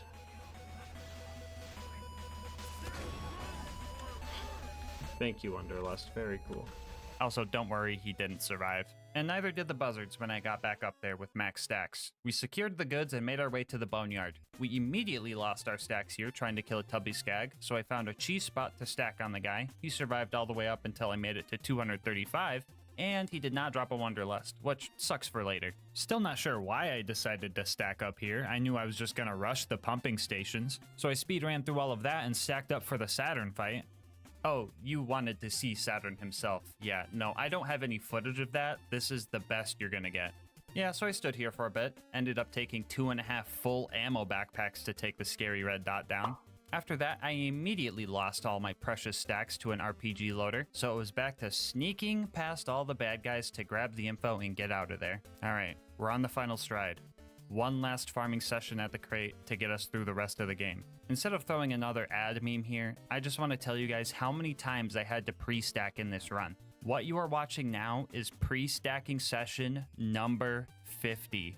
And with an average stacking time of 10 minutes, that maths up to 8 hours and 40 minutes of anarchy stacking. And I'm just saying, if that isn't worth your sub, I don't know what is. We met with Claptrap and started our last mobbing section. We played carefully and got pushed all the way back to the entrance of the area and held our triggers down until the door was open. We then ran through Heroes Pass, dodging all the non-necessary fights, and made it to the fight with Jack. And I was truly dreading this fight. A lot of you guys might know that Jack has some extremely strong health regen at OP10 that has given us issues with far stronger weapons. Match this with the fact that he could just teleport away and get shield surveyors we have to deal with, and you can see that this fight could be hard. And if you also remember that the Wonderlust does splash damage, so we can't block him at the terminal to cheese his AI without blowing ourselves up in the process, you see that this fight has to be hard. And our only real hope for this fight was for Jack's AI to break, which could take an indefinite amount of time. And you know how long it took for Jack's pathfinding to finally break? 0 seconds. He was bugged practically fresh out the womb. His shield broke, and for the first time I have ever seen, he just did not make himself a shield surveyor and just started pacing back and forth. I was ready to be here for 6+ hours, hands together praying, but to my surprise, I was already blessed. Yeah, bro, I have never seen Jack go this freaking broken right off the bat. Like, he was still moving, but it was like you gave your 4-year-old little brother the controller. I don't know. Maybe Jack was like, yikes, he has to play Gauge and use the Wanderlust for this run? I'll just let him have it. But, like, thanks? There has to be a god. Yeah! There has to be.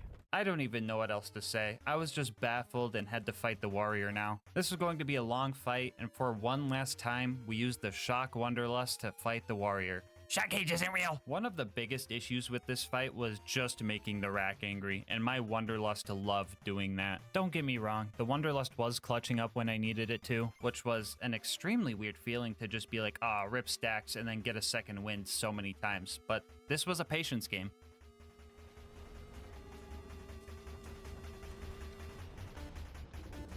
I offer you peace. You see this gun I'm holding? It can't decide who it fires. I'm a level with you, Volcanic Rack. I can't aim this thing, okay? You see the bullets chasing you? I have no control over that. This guy, I know, he came up in your house and he's ruining everything. I'm trying to get rid of him, okay? I'm trying my absolute best to get rid of this dude for you, okay? But I need you to evacuate the area. I see your homies over there. And I know you've taken casualties, and some of them are me. But let's be realistic here. If I don't take that thing out, you're all gone. That tail, I've seen it smack so many of you guys out of the fucking air, okay? So let's truce this out. Cool. Pal, is there something I need to give you? Do you want a high five? What's he trying to tell me, guys? I'm a bullymong whisperer. You want to front like that? Huh? Huh? Yeah, what are you gonna do when I keep running into you, huh? Got you by the throat. Yeah, get out of here. They didn't want peace.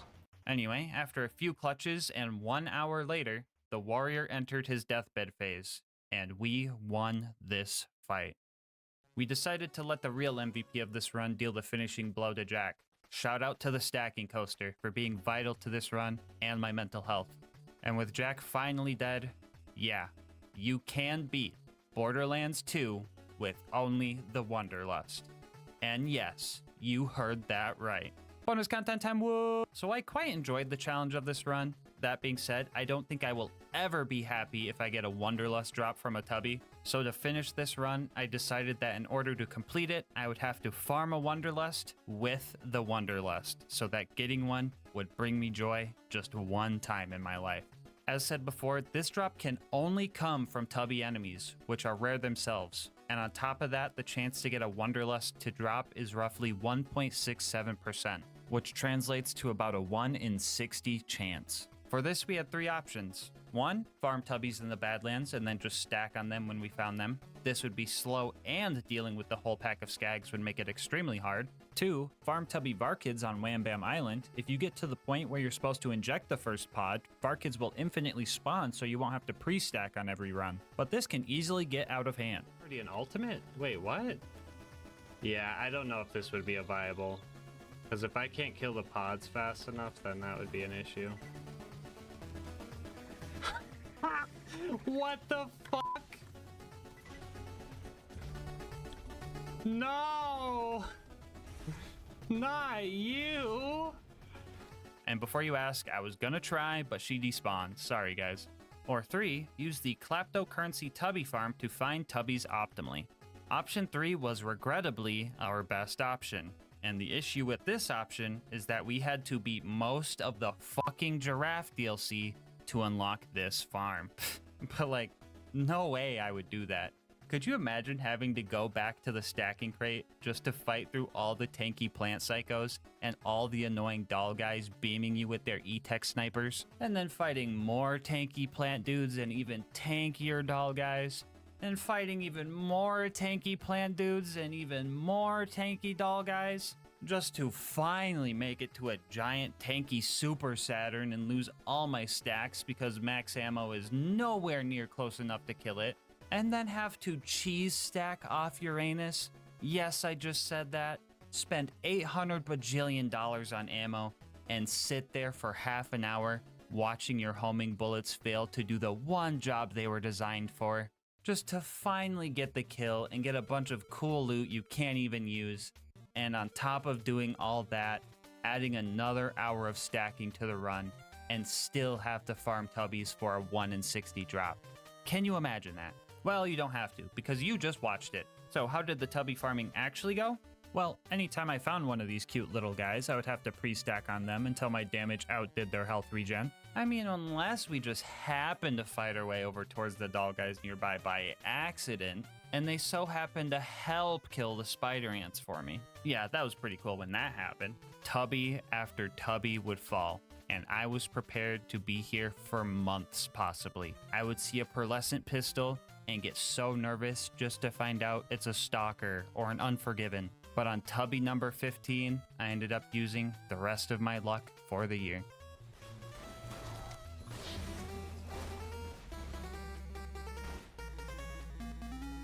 Don't forget to look away. I mean, the prediction's up. It almost fell through the fucking floor. You guys see that? There's no way, right, guys? There's no way it's happening. There's no way Quad Blades win this, right? Quad Blades isn't gonna win this. Quad Blades isn't winning this, right, guys? That's just not gonna happen.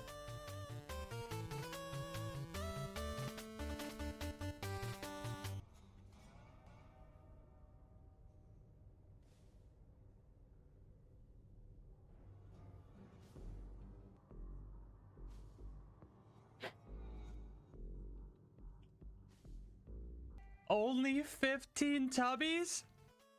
That only took 3 hours. Oh my god. Oh, we got it. Oh my god.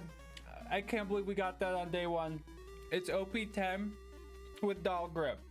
So it's kind of but so is every Wonderlust. I don't even care.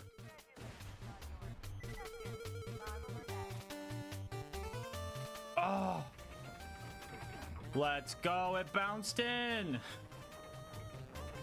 Before you go, I just wanted to say thank you so much for making it this far into the video, and once again, thank you guys for 100,000 subscribers on the channel. You guys are awesome, and I cannot express my gratitude enough. If you want to continue to help the channel grow, make sure to like, comment, and subscribe. Doing all that helps with the YouTube algorithm, and I love hearing your guys' kind words and ideas for new runs. If you want to support the channel more directly, consider becoming a channel member to get videos a day early, getting yourself something over at GamerSupps using my link, or going to gasmaskgang.com to get some merch. I will leave my Discord and Twitch channel where I stream these runs live down in the description, and last but not least, shout out to Mango Soda, who made this video's thumbnail art. They do commissions and will also be linked below, but until next time, breathe easy, homies.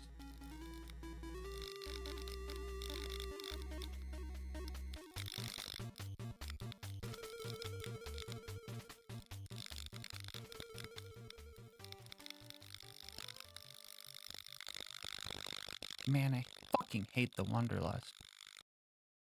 Everything, and I discovered some goofy stuff with the nuke turrets. I managed to hitch a ride on the back and experience the first ever Borderlands 2 cliche car chase mission, and honestly felt pretty cool doing so. After pulling a prank on myself, I decided that I wanted to destroy the caravan, so I set up a roadblock and blew the thing straight off the cliff, finding one more reason why nuke turret wasn't as bad as I thought it was. Anyway, Badma was our next target, and I wanted to get rid of him as quickly as possible. Wanna meet my girlfriend? Watch out, they've got a badass.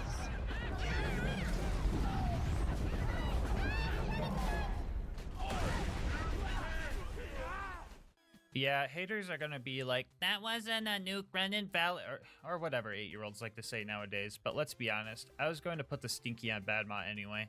After reloading the map to grab the key, we decided that we were going to need some more money in order to get through the Bloodshot Dam. After we filled up, we started clearing out the Bloodshots. I'll take this time to talk about some of the strats I've developed so far. First off, smart ammo purchases. Each set of rockets bought gives you 12 rockets, so if you were to buy 3, that would get you 36. But since our max ammo is 33, that third purchase is kind of a ripoff, so to conserve our well-earned funds, I would only buy 2 at a time, or make sure I was actually getting my 12 rockets per purchase. It might mean more trips to the vendor, but it also means less trips to Wham Bam Island, and there was already a lot of those in this run. As for actual combat, I found that swapping weapons is way faster than reloading, so in many situations I'd use my 8 shots, retreat to reload, and run back in to deal some more damage again. Anyway, let's talk about Mad Mike and his toilet room. You guys know the drill here. Enemies with the high ground, cowardice marauders, all that jazz. The high ground proved to be especially tough during this fight since my nukes turn into boomerangs if I look too high up. Despite the hardships, I just made sure to play patiently and utilize the knockback of the nuke turrets to their fullest. What the Angry Michael doing?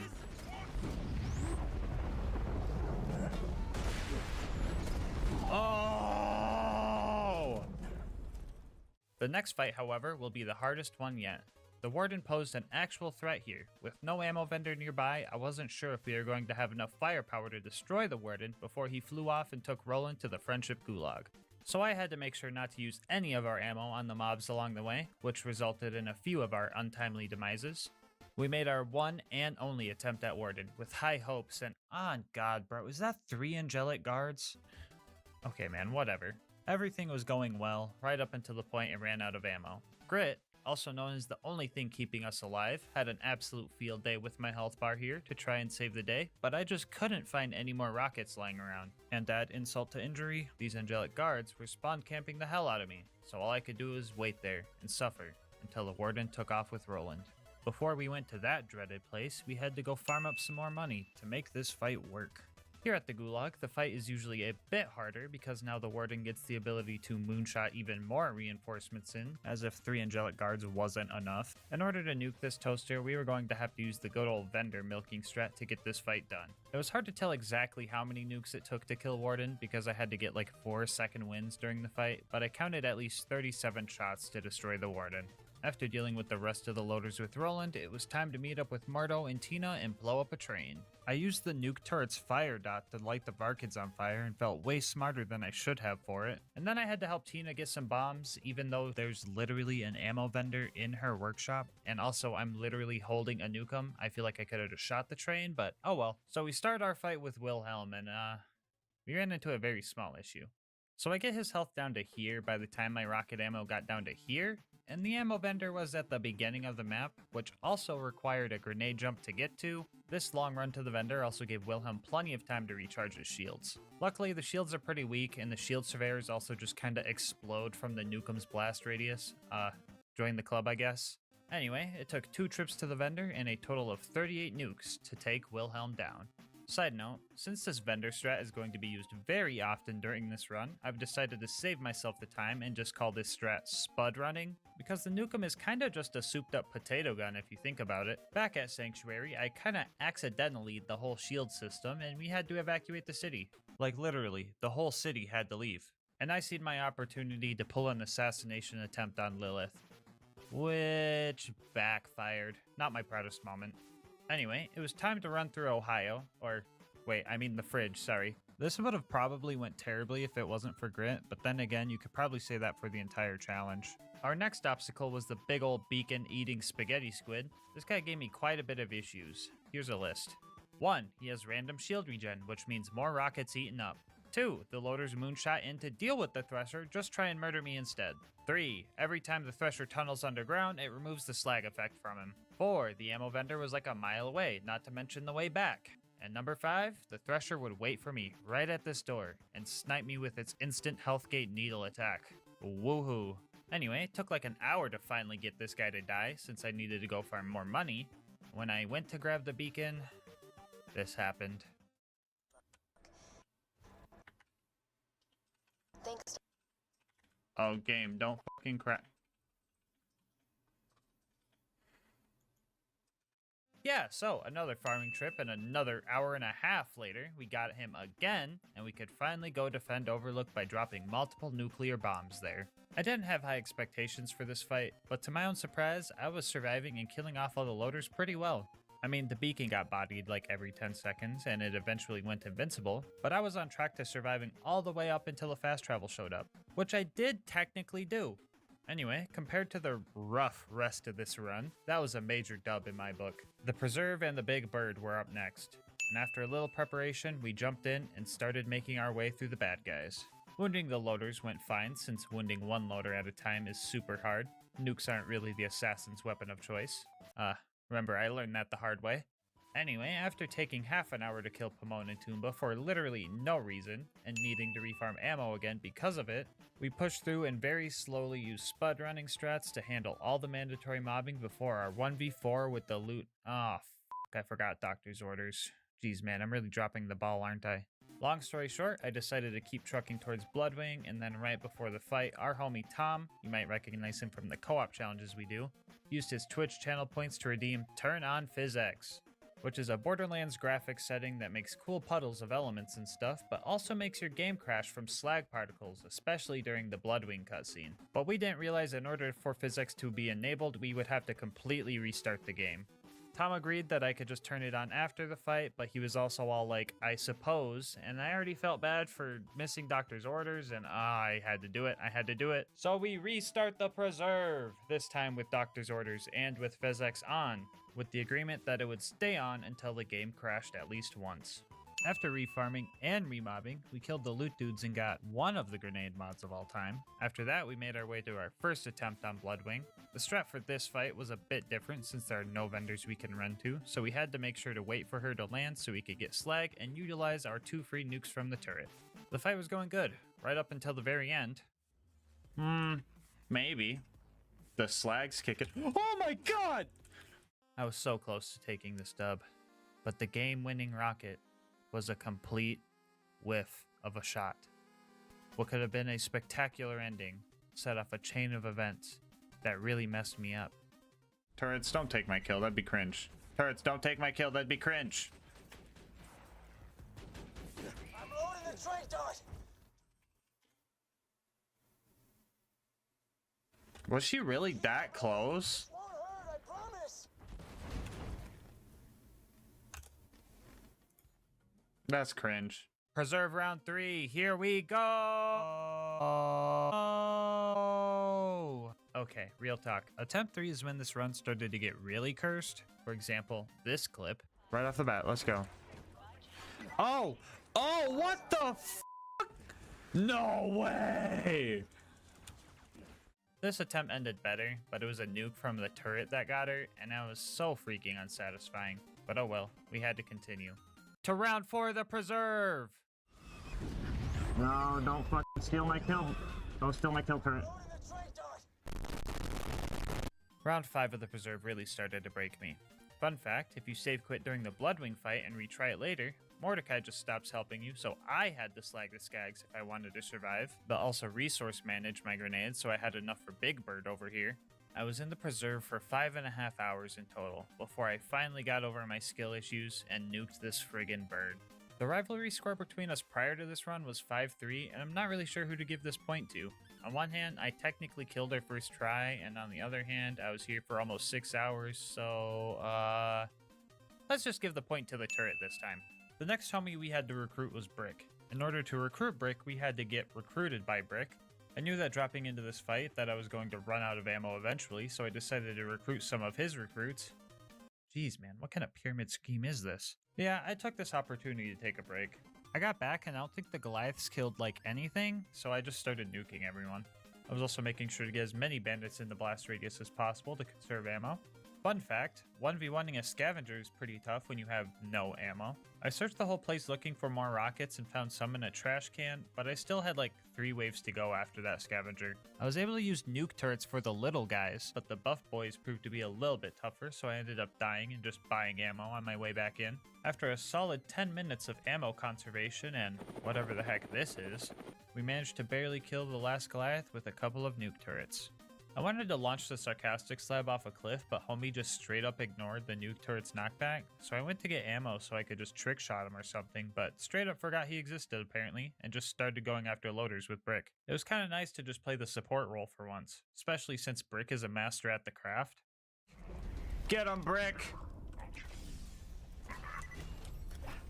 Yeah! We also had to fight 3 ultimate loaders, which was a big bite out of my wallet, so it was back to Wham Bam to prep for the next few fights.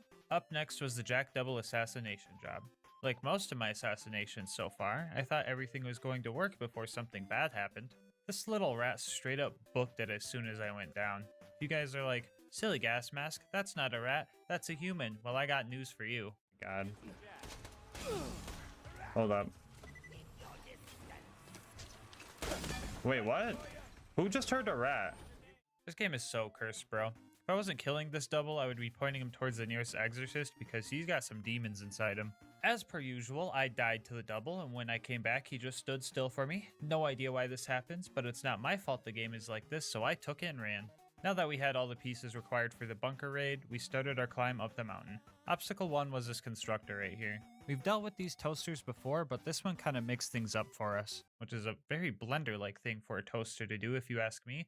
But the issue was spud running wasn't going to be an option, since he despawns if you get too far away. Step 1 to winning this fight was reloading the map until I got lucky enough to fight one that's level 89. This would save ourselves some time and ammo. And step 2 was to hide while slowly whittling down its health with nuke turrets. I could only land one at a time because if I got too close I was toast. So after hiding under these stairs for 20 minutes, we finally took the first obstacle down. Obstacle 2 were these demonic heathens. If you didn't know this already, these guys are bugged and just completely immune to splash damages, so no grenades, no rockets, and most notably, no nukes. So at this point in the run, you could argue two things. 1, the nukem can't do it, the run is busted, or 2, this is a glitch, so therefore it should not count. If you ask my opinion, I'm on the ladder. Not literally on a ladder, I'm actually just cowering behind a few boxes here in this clip, but you know what I mean. I think glitches like these shouldn't invalidate the run, but if you think otherwise, that's just your opinion, and I respect how wrong it is. Anyway, we had to progress, so let's just kill him with our own turrets.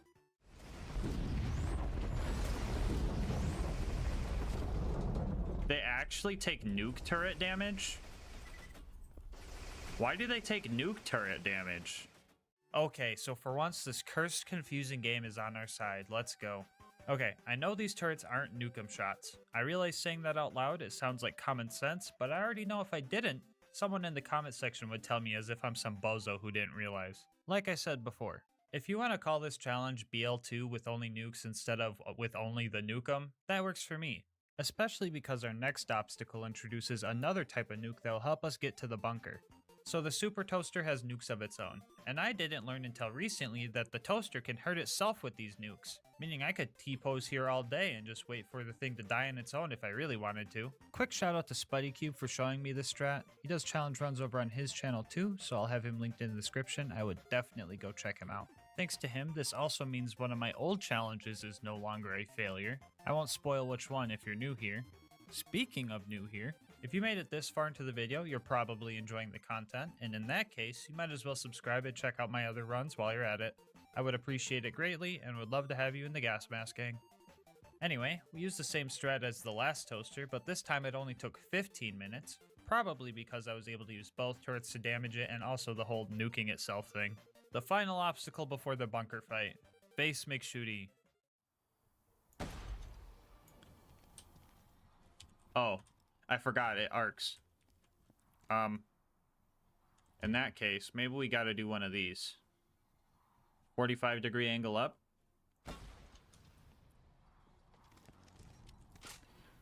Maybe we need a little bit more arc. Tactical nuke incoming!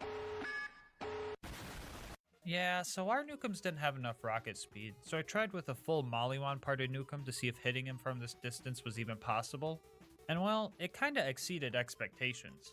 Sadly, we cannot shoot Face McShooty in the face, but we can make all of his skin fall off if we have the right parts on our launcher. It was finally time for the big bunker fight. I could describe fighting the big turrets as straightforward, uncomplicated, self-explanatory, etc. But when it comes to the bunker fight, the only words that come to mind are nothing but net. Yeah, the bunker's hurt boxes are friggin' weird, man. To help you guys better understand his hurt boxes, I ripped this diagram out of the game files to show you exactly what's going on. Here you can see that in order to hit the bunker, we kinda have to aim for its butt.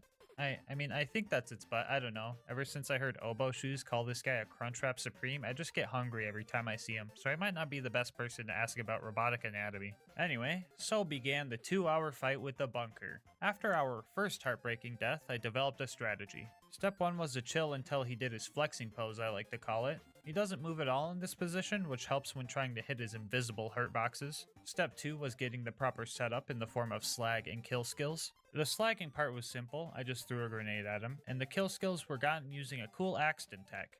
If you throw your second turret and recall the first one before it lands, the game gets confused and triggers your kill skills, which in our case gave us some more fire rate and gun damage.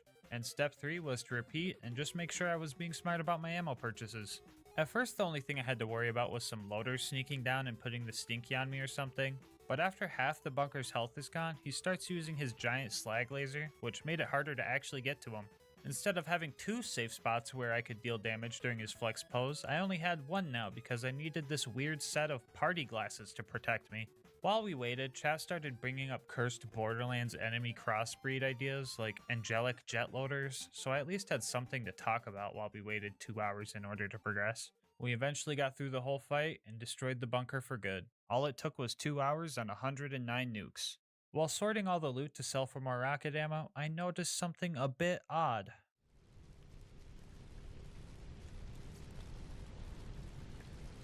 Oh, okay. Dude, I seen the Lil Molly one tip. I was like, if I get a motherfucking 94 sham in the run where I'm not allowed to use it, but it would be the best fucking thing ever, I was gonna fucking... The game was really tempting me, and I mean like really tempting me, because it knew what we were going to have to do next. That being Angel Core. Let's do some math real quick. Multiple waves of loaders including angelic guards, plus there's no vendor to buy ammo, plus if you leave or save quit you reset the whole Angel Core fight, equals quite the predicament. I tried the fight and ran out of ammo pretty quick, and I waited around for like an hour hoping Angel Core would drop some rocket ammo, and at first I wasn't sure if it was possible to get more ammo. So with most of our hope lost, we started looking for answers. On a separate save, we tried testing absorbing super loader rockets for ammo. Yes, this would require the absorb shield crutch item, but I wasn't sure what to do otherwise. It didn't work anyway, but the crutch items would get us through Angel Core faster. Also while testing, we found that one enemy crossbreed chat was talking about. Actually, let's test your volley. Oh, somebody clip that. I know that angelic guard didn't just fucking fly. I know that angelic guard didn't just fucking fly. Can somebody clip that? Was that not just a jet loader?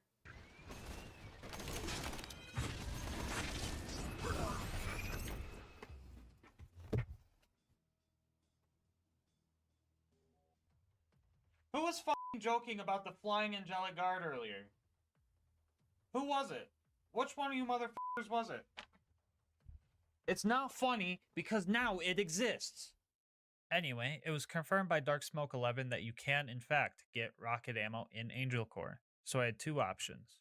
I could suffer through it without the crutch items, or I could use them and get through the core faster. And oh boy, did I have a decision to make. After the testing, I ended the stream and took a few days off. I went to my hometown, visited friends. I even drank a Monster, normally for once. It was nice living life so calmly. I learned that not everything has to be balls to the wall all the time. It's okay to take the easy route and enjoy the ride sometimes. But this was not one of those times.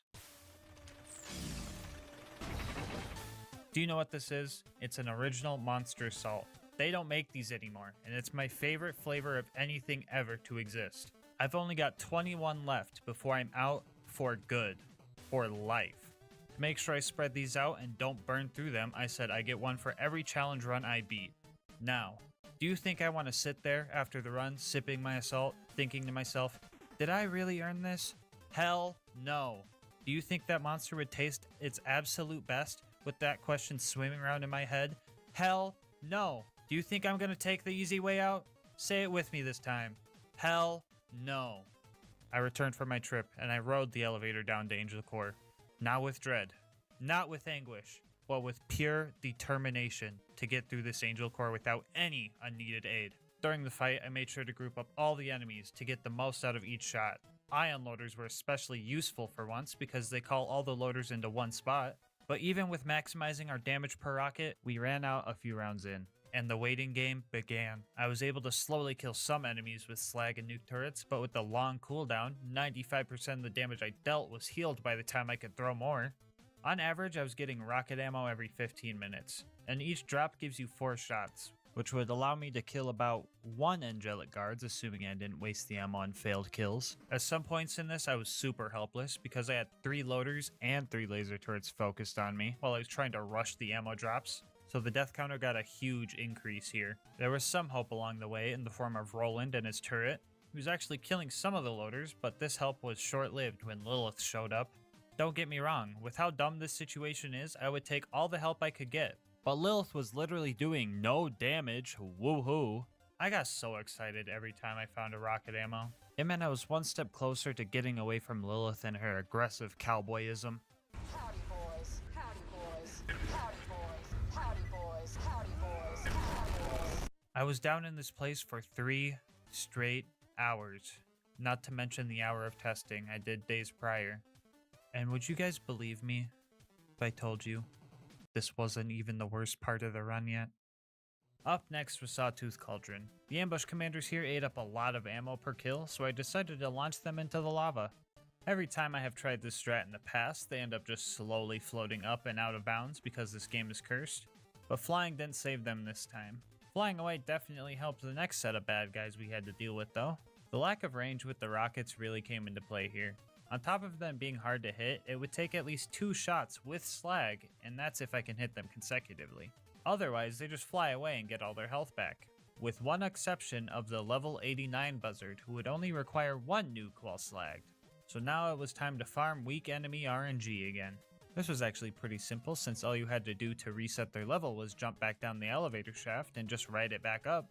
Even with this strat, it took upwards of an hour and a half to kill them all. I partially blame this uncontrollable Goliath who put the stinky on everything it saw, including me. I mean, it's respectable as hell, but not something I want to be on the receiving end of. Anyway, you might want to remember this math for later. Why will we need it for later? Well, I decided that I'm going to tackle both the Torg DLCs for the bonus content in this run, so stick around for that. Fun.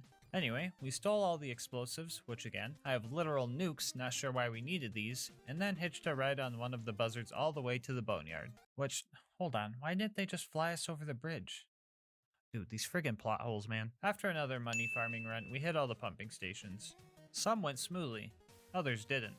But in the end, we were able to hit the pipe with our car and managed to even fit the entire Bandit Technical inside. Now, I'm not really sure why, but I decided to kill Saturn on this run. Long story short, Saturn is a cheater. During multiple attempts, he would just disappear when he was almost dead. I found out that if the junk loaders respawned, that is what triggers him disappearing. It's like Hyperion was just like, this thing's almost broken, let's just scrap it, turn it to a bunch of junk loaders. Yeah, so I had to modify our spud running strats in order to kill Saturn fast enough. I threw the whole smart ammo purchases thing out the window and just full bot. We were spending too much time running back and forth and not enough time shooting potatoes, so this strat actually helped. Altogether, the win and kill took 164 nukes. Makes me wonder what would happen if we sent that many to the actual planet. To the scientists watching, feel free to teach me in the comment section. Anyway, we got the info we needed and set off to our last few fights. The claptrap door wasn't prepared for our spud running strats. Well, actually, it kinda was because running too far away makes the turrets respawn and now they're hostile again, so yeah, that sucked. But overall, the door wasn't too bad. Heroes Pass has no mandatory combat, so a couple of skips got us through here, and now we could finally fight Jack and the Warrior. I was honestly worried about both of these fights, but let's talk about Jack first. Destroying his shield was the first challenge. His health bar has like crazy regen, but his shield doesn't regen unless you just stop damaging him for like 10 minutes. Knowing this, I decided to use the nuke turrets on his shield to save the rockets for his health bar. My first attempt at fighting him without blocking him at the terminal turned out to be very bad, slag being very hard to apply to Jack, and the shield surveyor he spawns making him immune to my nukes makes this fight super tough. Even with the blocking him at the terminal strat, nuking someone that you're practically hugging isn't the smartest thing to do. So this strat wasn't very foolproof. During a failed attempt at blocking him, I found out that he is very easy to slag while he has this bubble up for some reason, and I just kinda took the chance. Okay, everyone's slagged.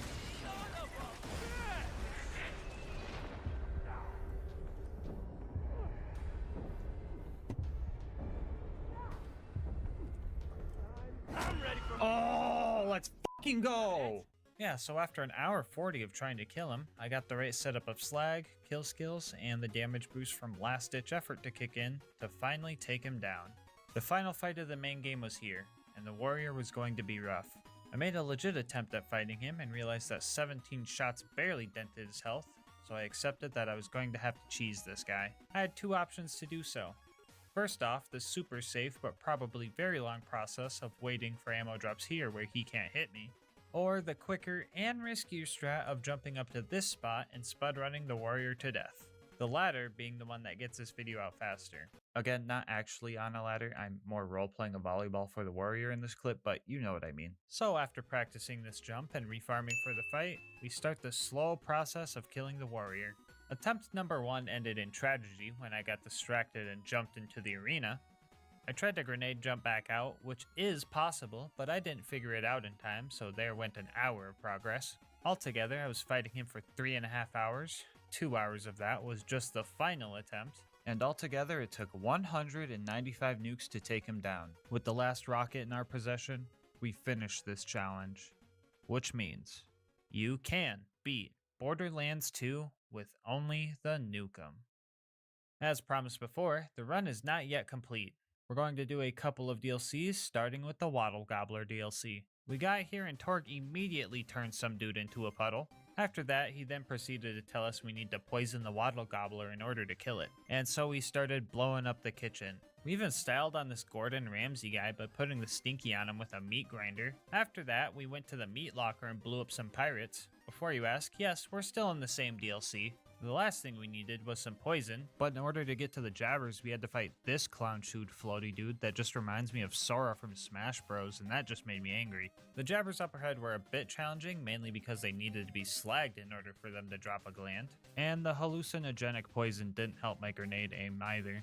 After a bit, I realized I have blast radius. I don't need to hit these guys directly, so I just martyr-styled the last one and started cooking. These kitchen crusaders did not want to let me cook, but my Nukem had something to say about that. Anyway, after stuffing myself full of money, I started my first attempt, and my ammo got me about this far, and since we don't have any access to vendors here, we were going to have to use some turret nukes to take the Waddle Gobbler down. I was kind of worried that all these tribute dudes would target me, but the baby gobblers took their full attention while the big one targeted nothing but me. Attempt number 2 ended in turret gun kill cringe, but attempt number 3 ended with a bang. So yes, you can beat the horrible hunger of the ravenous Waddle Gobbler with only the Nukem. After relaxing with Grandma Torg a bit, we headed towards the Campaign of Carnage. Well, actually, I wanted to see if the Nukem could farm a Nukem really quick, and lucky me, she spawned first try, and she also dropped it on run number 1, so that was cool. Anyway, the Campaign of Carnage. Right after this this DLC jumps right into the action, as we have a small mobbing section before the game introduces the Coward. Yeah, screw this guy. At this point, he was our sponsor, I guess, and set us up with our first fight in the arena. At first, I thought this fight was going to have a timer on it, but we lucked out and there wasn't, so as long as we didn't die, which we did, we would be fine. Our second try, I decided to get as many nuke turret kills as I could so I could save ammo for the arena Goliath. Spud running wasn't an option here, so I was hoping to maybe find some launcher drops on the ground, but that's not exactly what happened. Oh no, there's another wave!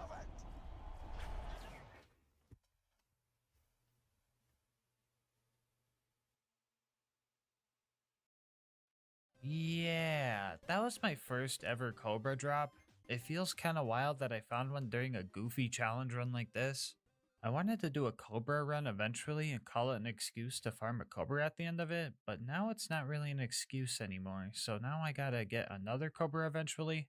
Anyway, I literally failed my only job when I forgot to wear my gas mask like an idiot when the Coward filled the arena with Armstrong gas, so big oops on my part. With our sponsor now being our enemy, we had to get a new one, and Torg knew exactly where to find one. During this challenge fight, we only had to kill off the buff dudes, which we had enough ammo to do so this part was actually pretty simple. Then we jump into the Pyro Pete fight, which shouldn't be anything too hard. Sure, we will probably run out of ammo, but we can just use our nuke turret. Oh, what is that? Okay, real talk guys. This fight is super dumb because of this health regen. If we break his shield before using any of our rockets, full ammo will maybe take 40% of his health away. And if we want more ammo, we have to use these 2 respawnable crates and get lucky. But even with extreme luck and getting 1 drop each, that only gives us 16 rockets, which would get him down to 40% health maybe. And since these crates have a timer on them, we still wouldn't have enough ammo. Even if we got a double drop and then immediately reopened them and got another double drop of ammo, it still wouldn't be enough. And to make matters worse, the game started tempting me again by giving me another Logan's gun and sham during a money farm for this fight.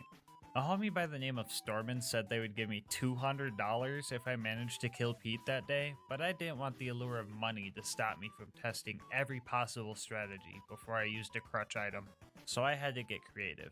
If we grenade jump out of this arena, we could trigger the Moxie cutscene before we even kill Pete. This, however, doesn't help us since the Pyro Pete objective remains. Moxie wasn't the reason we came up here though. We came up here for these 2 red chests. If we get a rocket launcher in one of these, and or this porta potty I found out here, we might have enough ammo to kill Pete. But for the life of me, I could not find a launcher chest with launcher ammo in it. I did the math, and even with 4 ammo drops from the respawnable crates and 3 launchers, assuming we got 1 out of each red chest and the porta potty, we would have enough ammo to kill him. But we need to grenade jump up there, run to the back room, etc., which gives him plenty enough time to out-heal our DPS. I was straight up out of ideas, so I had to use the stockpile relic. With 64 rockets, we were sitting at practically double our old ammo capacity. A couple attempts with this strat, and we managed to kill Pyro Pete with our last rocket. The worst part about this is that Stormin was a frickin' liar. They didn't give me $200. They gave me 300. Okay, jokes aside, the real worst part about this is when I found this after the fight.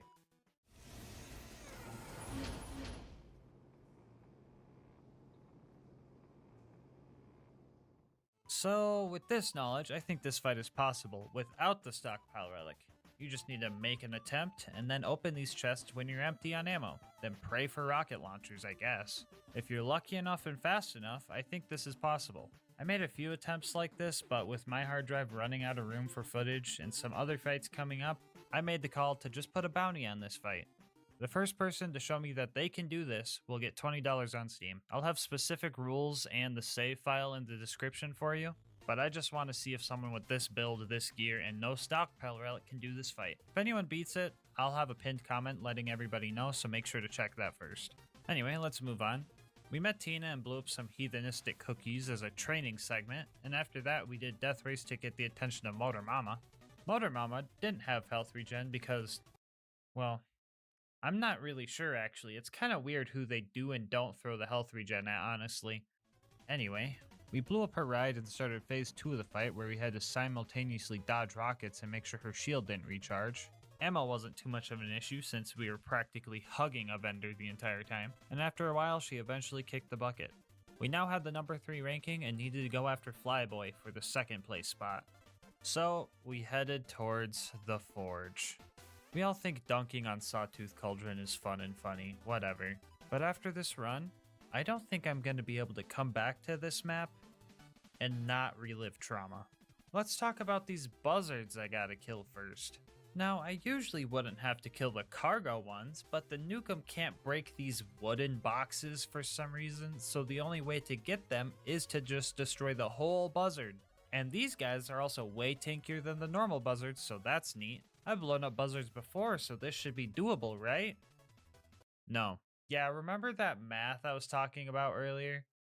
Yeah, you guys can see why this isn't gonna work. So after many tries, we had to mix things up. So I figured it was time to switch up the Nukem. I wasn't going to use the full Molly 1 Nukem from Face McShooty because all I needed was to switch from damage prefix to rocket speed prefix, and I was able to do this fight. And after only 3 hours, we were able to progress. And there goes Stormin again. Okay, well in that case, just like Pete, I'll have a bounty on this fight if you can do it without the rocket speed Nukems. $20 on Steam to the first person that can show me they did it. Save file and rules in the description. Anyway, let's get this part over with. The coward and his stupid blimp are truly something I do not wish upon anybody. Okay, well, maybe Lilith, but that's besides the point. Literally everything that could go wrong in this fight did, and with great intensity. I can just barely hit him with the limp shot nukem if he flies over the arena, and I'm on the highest part of it.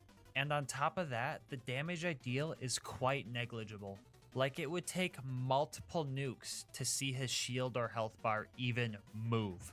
At first I thought I could just play smart and, hide until he flies over and just slowly kill him.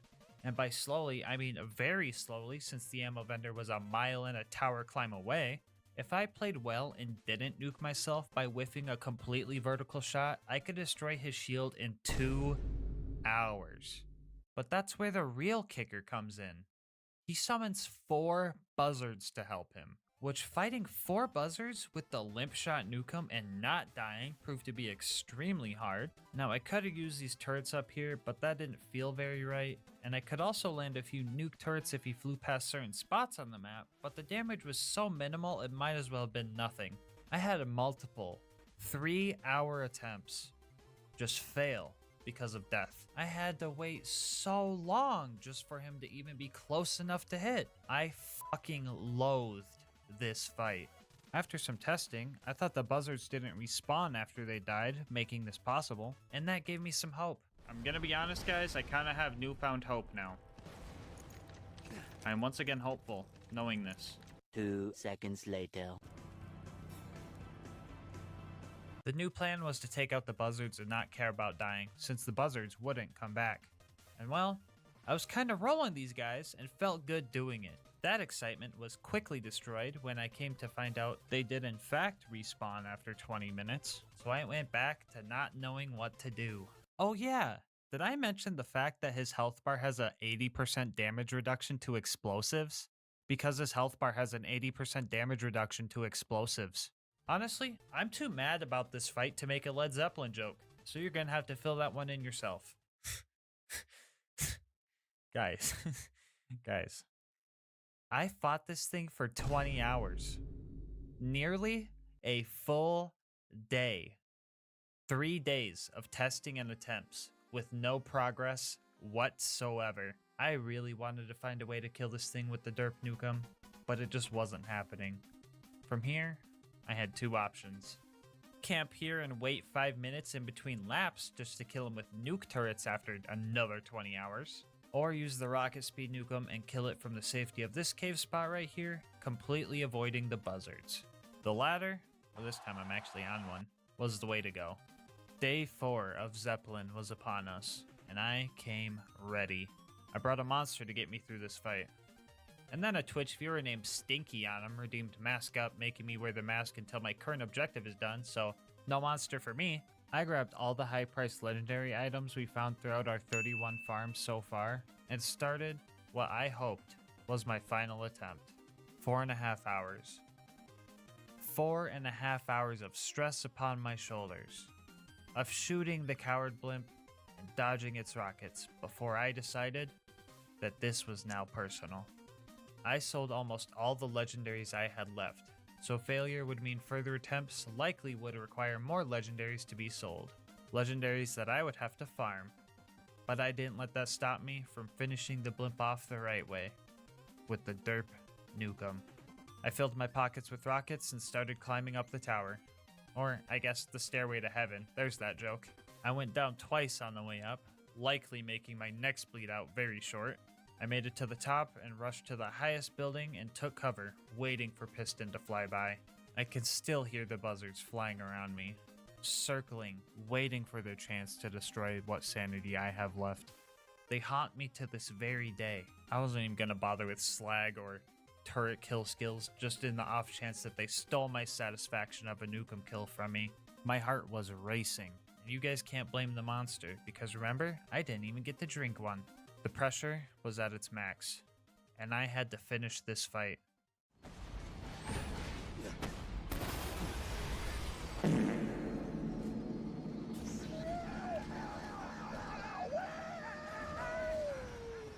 Vault Hunter, you are now the number 2 ranked badass in all of Pandora. That's my Get nay. I put the stinky on him. I'm still alive, coward. can stop me! Well, let's fucking go, Starman! You did great, Let's fucking Dictator. go! Now get back here and we'll see about finishing Piston. Can someone please tell me, in what world does it take 378 nuclear bombs to pop a fucking balloon? I can easily say this fight was the worst fight in Gas Mask Challenge Run history. Honestly, this was the true final boss of the run, and I'm going to be a bit bold here with one last bounty. $100 on Steam to whoever can do this with the Derp Nukem. Rules, save file, etc. all in the description like I said before.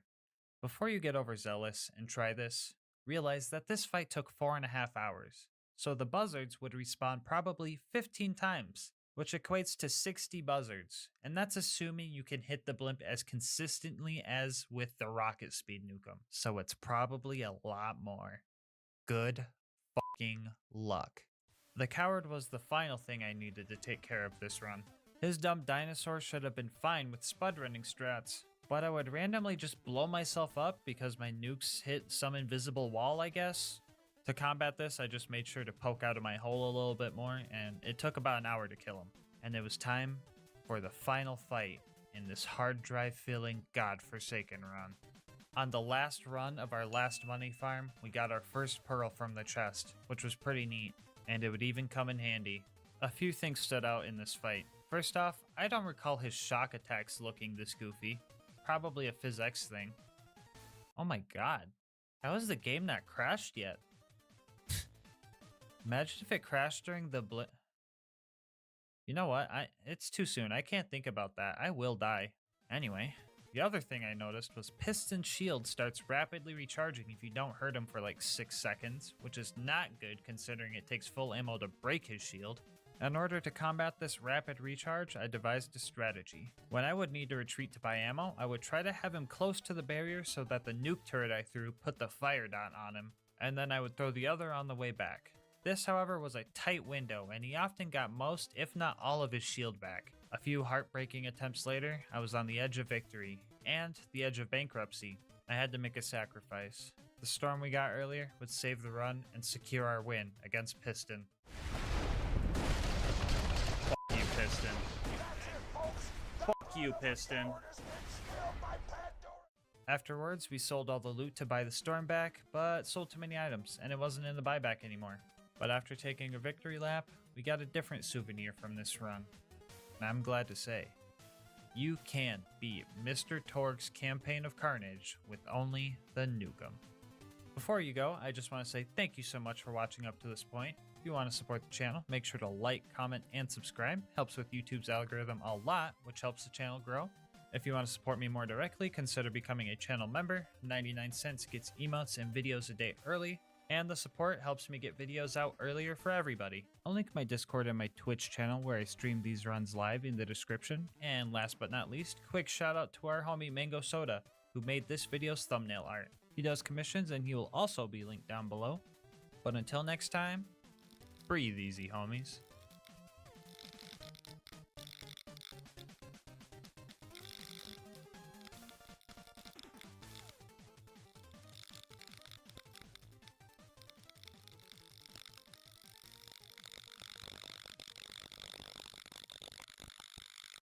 You ever play that one Borderlands 2 Space DLC and ask yourself, how could I make this any worse? Odds are, you probably aren't a masochist, so maybe it's just me. But today's challenge is going to be long, hard, and full of innuendos. Today's question is, can you beat Borderlands the pre-sequel with only the probe? The rules are simple. We're playing on UVHM to maximize the difficulty. I can use any Vault Hunter and any of their skills, with discretion of course, so I don't just avoid the challenge entirely. No bar allowed and my gear shown here. I use this stuff for the whole run, but the general rule of thumb is that we can't use unique gear except for the class mod. Alright, so we start our run, and uh-oh, we don't have a probe. That is because the probe is a mission item, and that mission isn't available until after we fight the first 2 bosses. I thought about just using Gibbs Save Editor to give us one, but I decided that wouldn't be legit, and a little bit of foreplay would be fine.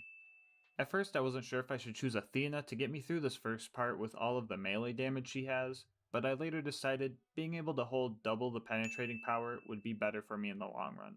Also, Nisha kind of has a melee build that would do the job fine. First off, we had to save Jack, and it was actually easier than I anticipated. Nisha's The Unforgiven skill makes every enemy that was shot during Showdown explode when Showdown is over. And luckily for us, smacking their cheeks also made them explode. Nisha also uses a whip, so going into fight for your life wasn't a guaranteed death sentence. Without being able to probe the enemies yet, we were going to rely on two things. Whipping, of course, and also stomping. Ground slams weren't as helpful on the space station because the gravity was normal here, but it would come in handy later.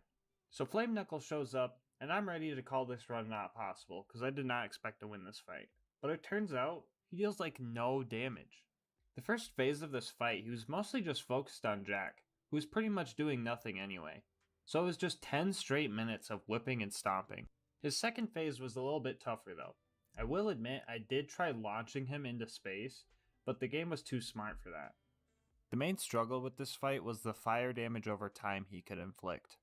If I was ignited, it was certain death for me. I died a few more times during this fight, but I managed to take him out by using Jack as a distraction. And it turns out, he wasn't happy to see me, he just had a nukem in his pocket. Anyway, Jack did some curse stuff, I was yeeted at the moon in some fancy toaster, and we met the bestower of the probe. But our dominatrix days weren't over yet. We had one more client, boss that needed punishment. Getting to deadlift wasn't the worst thing, but it was definitely a little annoying. But when it came to actually fighting him, it was terrible. His attacks were very strong, and he wouldn't stop moving, so I had to lure him away from his beloved jump pads. I didn't think he would actually chase me down there, but I just had to be patient. He eventually came, and his torture began.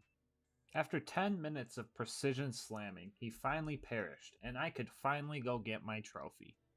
I managed to rob him for everything he owned, but I also forgot the Moonzoomy key, so I felt kinda dumb after that. But everything was going great. We finally got our probe, Nurse Nina showed us how to use it on her lucky volunteer, and we respec'd our skill points so we could double fist our new weapon. The next target on our list was Red Belly, and it was going to take some work to get to him. So the probe's initial purpose was to aggravate some Kragans instead of killing them. So the damage on the gun is extremely low. For reference, one clip from the probe equaled about one bullet from a normal Maliwan pistol with matching parts, but it was still able to handle most mob enemies pretty well. Baddie enemies and bosses were a totally different story though. I would expend all my ammo prematurely, and Nisha doesn't have any ammo regen abilities that would be effective enough to keep us from running out frequently, and in some cases, I would resort to using my whip to finish them off. After being attacked by a swarm of numbers, we finally infiltrated Red Belly's base.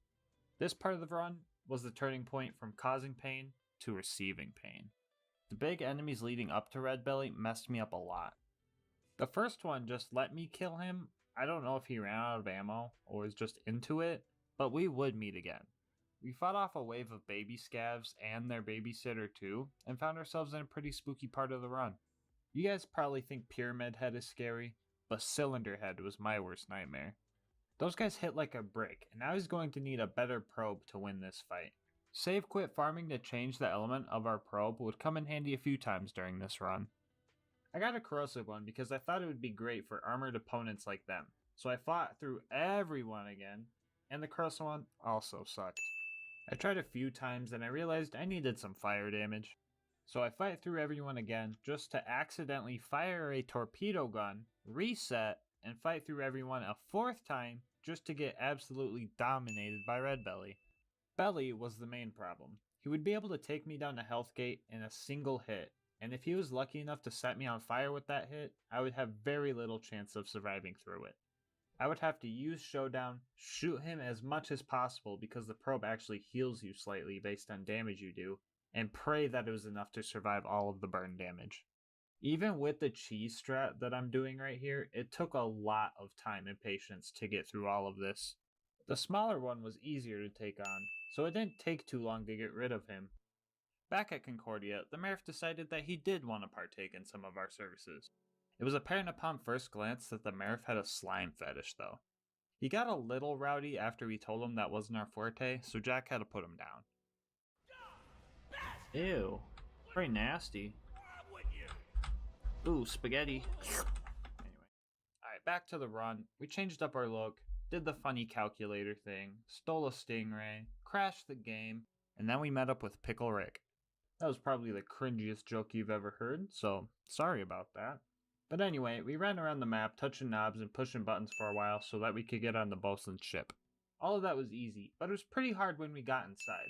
The fights in here were pretty tough, and I died a couple of times because of this mugger, and I felt true humiliation when I couldn't even get a kill on this Lil Scab for a second wind. This clip right here really shows how annoying it is to try and kill with this gun. I could not imagine trying to do this challenge without being able to dual wield these pistols. This challenge may have been hard, but in all honesty though, the game itself is well balanced, and just like Borderlands 2, has absolutely no glitches.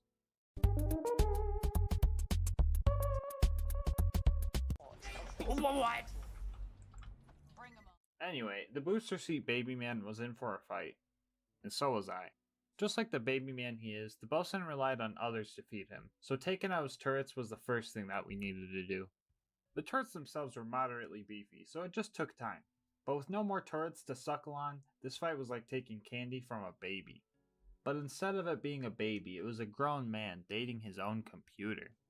We had our AI, and now it's time to build some robots. At first I thought I met a bunch of cute little Torque friends, but then they did the most sus thing I've ever seen.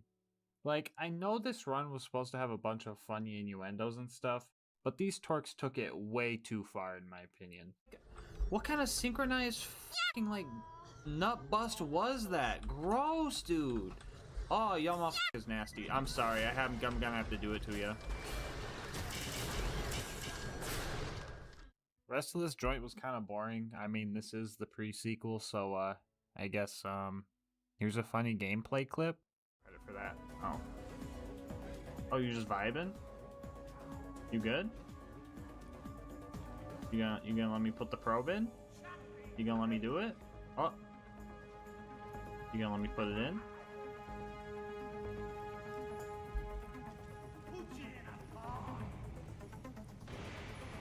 Doink. The rest of this place was a breeze. There was one tough guy, but he was conveniently placed next to this abyss. But from here on out, it got pretty tough. There were a lot of baddie enemies in the robot factory, and at one point, I was even getting double teamed by a couple of them. The turret calibration segment was annoying as usual, so that sucked. My game crashed shortly after, so that sucked. And then I had to redo the turret calibration, so you know, that sucked. Alright, that's enough pre-sequel bad jokes for now. It's time for a boss fight. Felicity was a little angry about her new job, so we had to teach her a lesson. This was probably one of the toughest fights so far. She was pretty tanky, and she was also able to create repair surveyors. The surveyors themselves weren't that much of a threat, but I was on track to run out of ammo quick. During my second attempt, I ended up opening the last of the ammo crates in the arena, and the fight was really close. Alright, we're going in after this.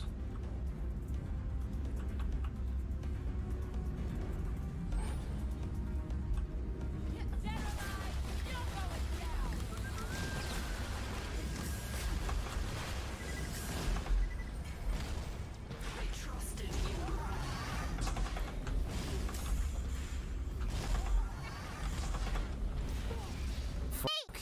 I might have f***ed up. No. No! No! No! Why'd you do?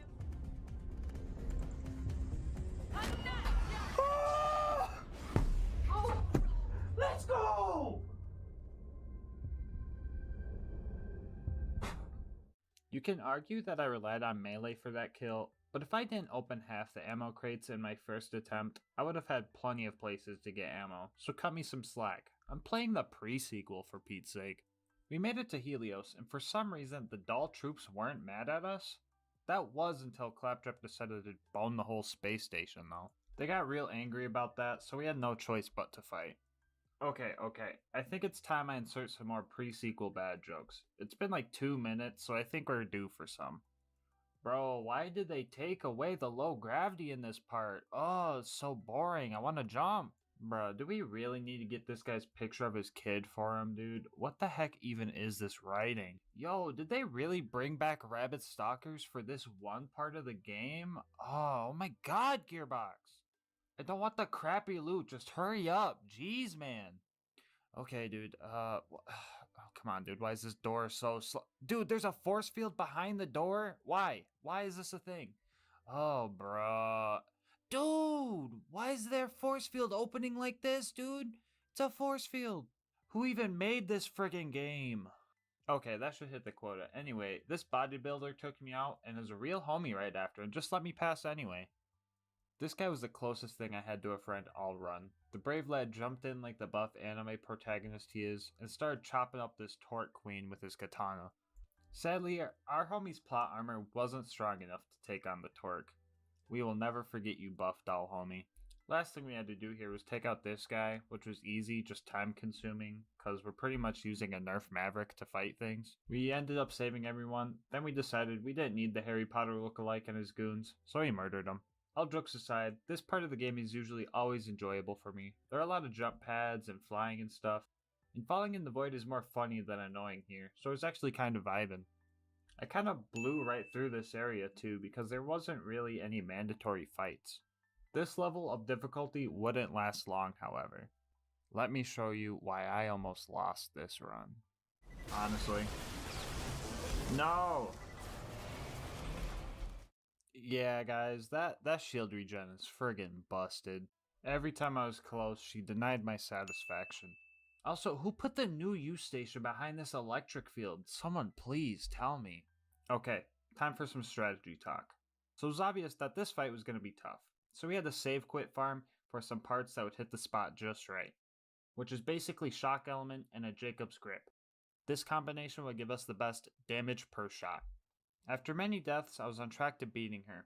At the time, I thought that staying far away and letting her aggro on Jack would stop her constant shield regen move, but in reality, there is a good chance that she just has a limited use of that move. So the fight got easier, I guess, but there's still a lot of built-up frustration in this fight that I ended up releasing here.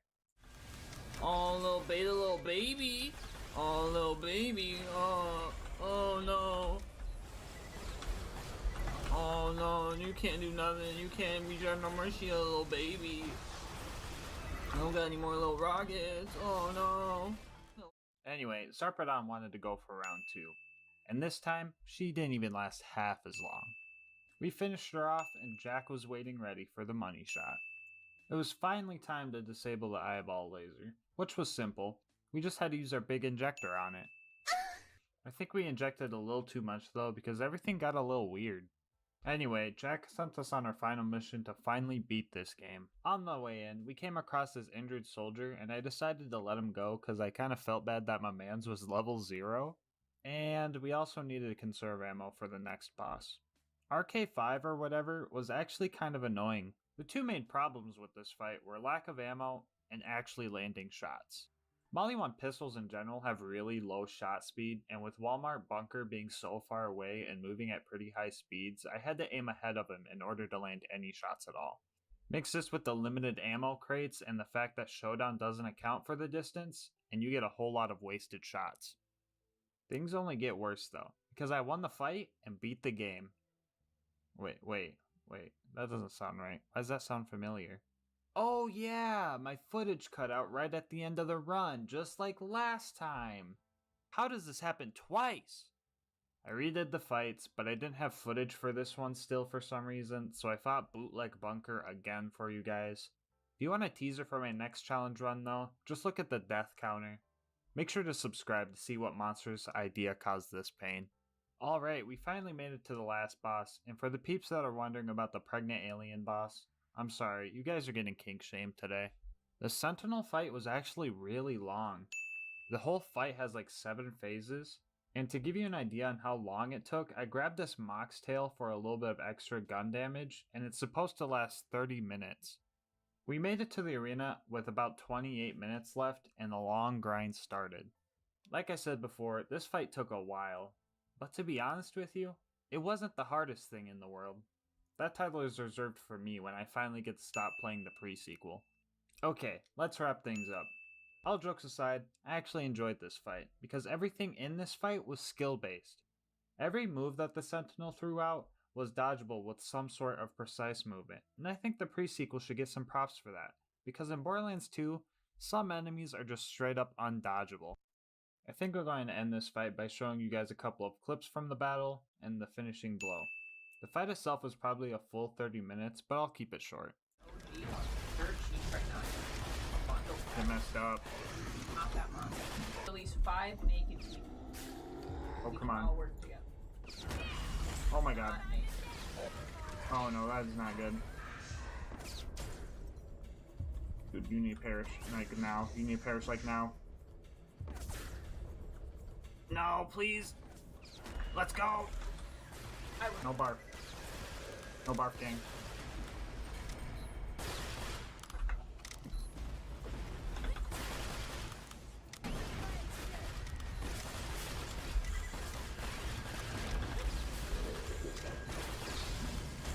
Hashtag boss melt.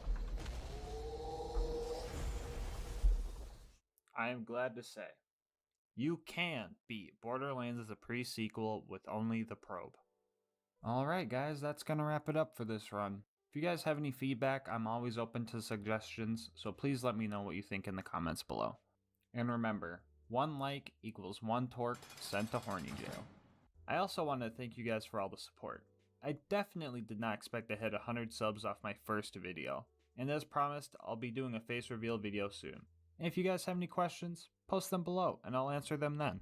Anyway, if you haven't seen my first video, you can check it out here, and until next time, breathe easy, homies.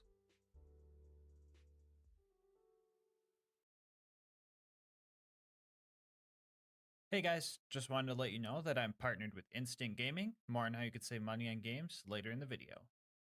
So a few videos ago, I posted the Sheriff Posse Challenge run, and I got a lot of comments asking why I didn't use the Law and Order combo to make the run even more on theme. Which honestly was a fair question. I literally opened the video like, Pandora's always been a lawless place, but what if we wanted to bring some order to this wasteland of a planet? While that little tease wasn't on purpose, excluding the Law and Order was, because I wanted to make a challenge out of the combo on its own. So here we are. Today we ask, can you beat Borderlands 2 with only the Law and Order? Before we start, let's go over the rules. Or should I say laws. We'll be playing on Overpower 10 Ultimate Vault Hunter mode. If you're new to the game and not sure what that means yet, it just means that everyone has 4 times health, health regen, and they're all 10 levels higher than us. No big deal. Bar will not be allowed for this run, and of course, the Law and Order are the only gun and shield I can use. Shooting the Law is allowed, but we're going to mainly focus on the melee aspect of the combo, cause how do I put this? This thing sucks.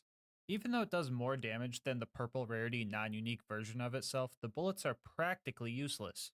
So I'll only be shooting to activate Be Like Water for more melee damage, to kill any enemies I cannot melee, or to get second wins if needed. Spoiler alert, I think that last one only happened twice. For the other gear slots, I'll be using the Vault Hunter Relic as a placeholder and the Legendary Ninja class mod for obvious reasons. This being a Melee Zero run, you might assume I'll be using the Lightning Bolt to strip my shield to get access to that juicy Roy damage. But come on now, when do I ever use meta strats? So instead, I'll be using a Slag Grenade. Yeah, you heard that right. I'll be throwing a Slag Grenade at myself and also be calling it Strategy. Why a Slag Grenade, you ask?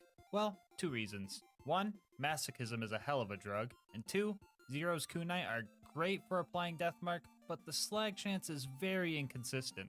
So when I'm using a grape Kool-Aid jammer as a smoke bomb, I'll have another chance at making the bad guys purple before I go in for the kill. Here's a quick peek at my build. I am very confident that this was the best setup I could give myself skill-wise, but I'm probably still going to have people in the comment section tell me I should have spec'd into Money Shot, but whatever. Anyway, let's hop into the run. We start our journey in Liarsburg because UVHM has you skip the whole Claptrap Optometrist appointment section of the game, and we started clearing out Tutorial Town. It's been years since I played Melee Zero, so it took some time to get the setup down. That setup looking a little something like this. First we activate Deception and throw our kunai at the baddie we want to attack. This will apply Deathmark to him and hopefully slag. Then we set up ourselves behind the target so we get the backstab damage boost.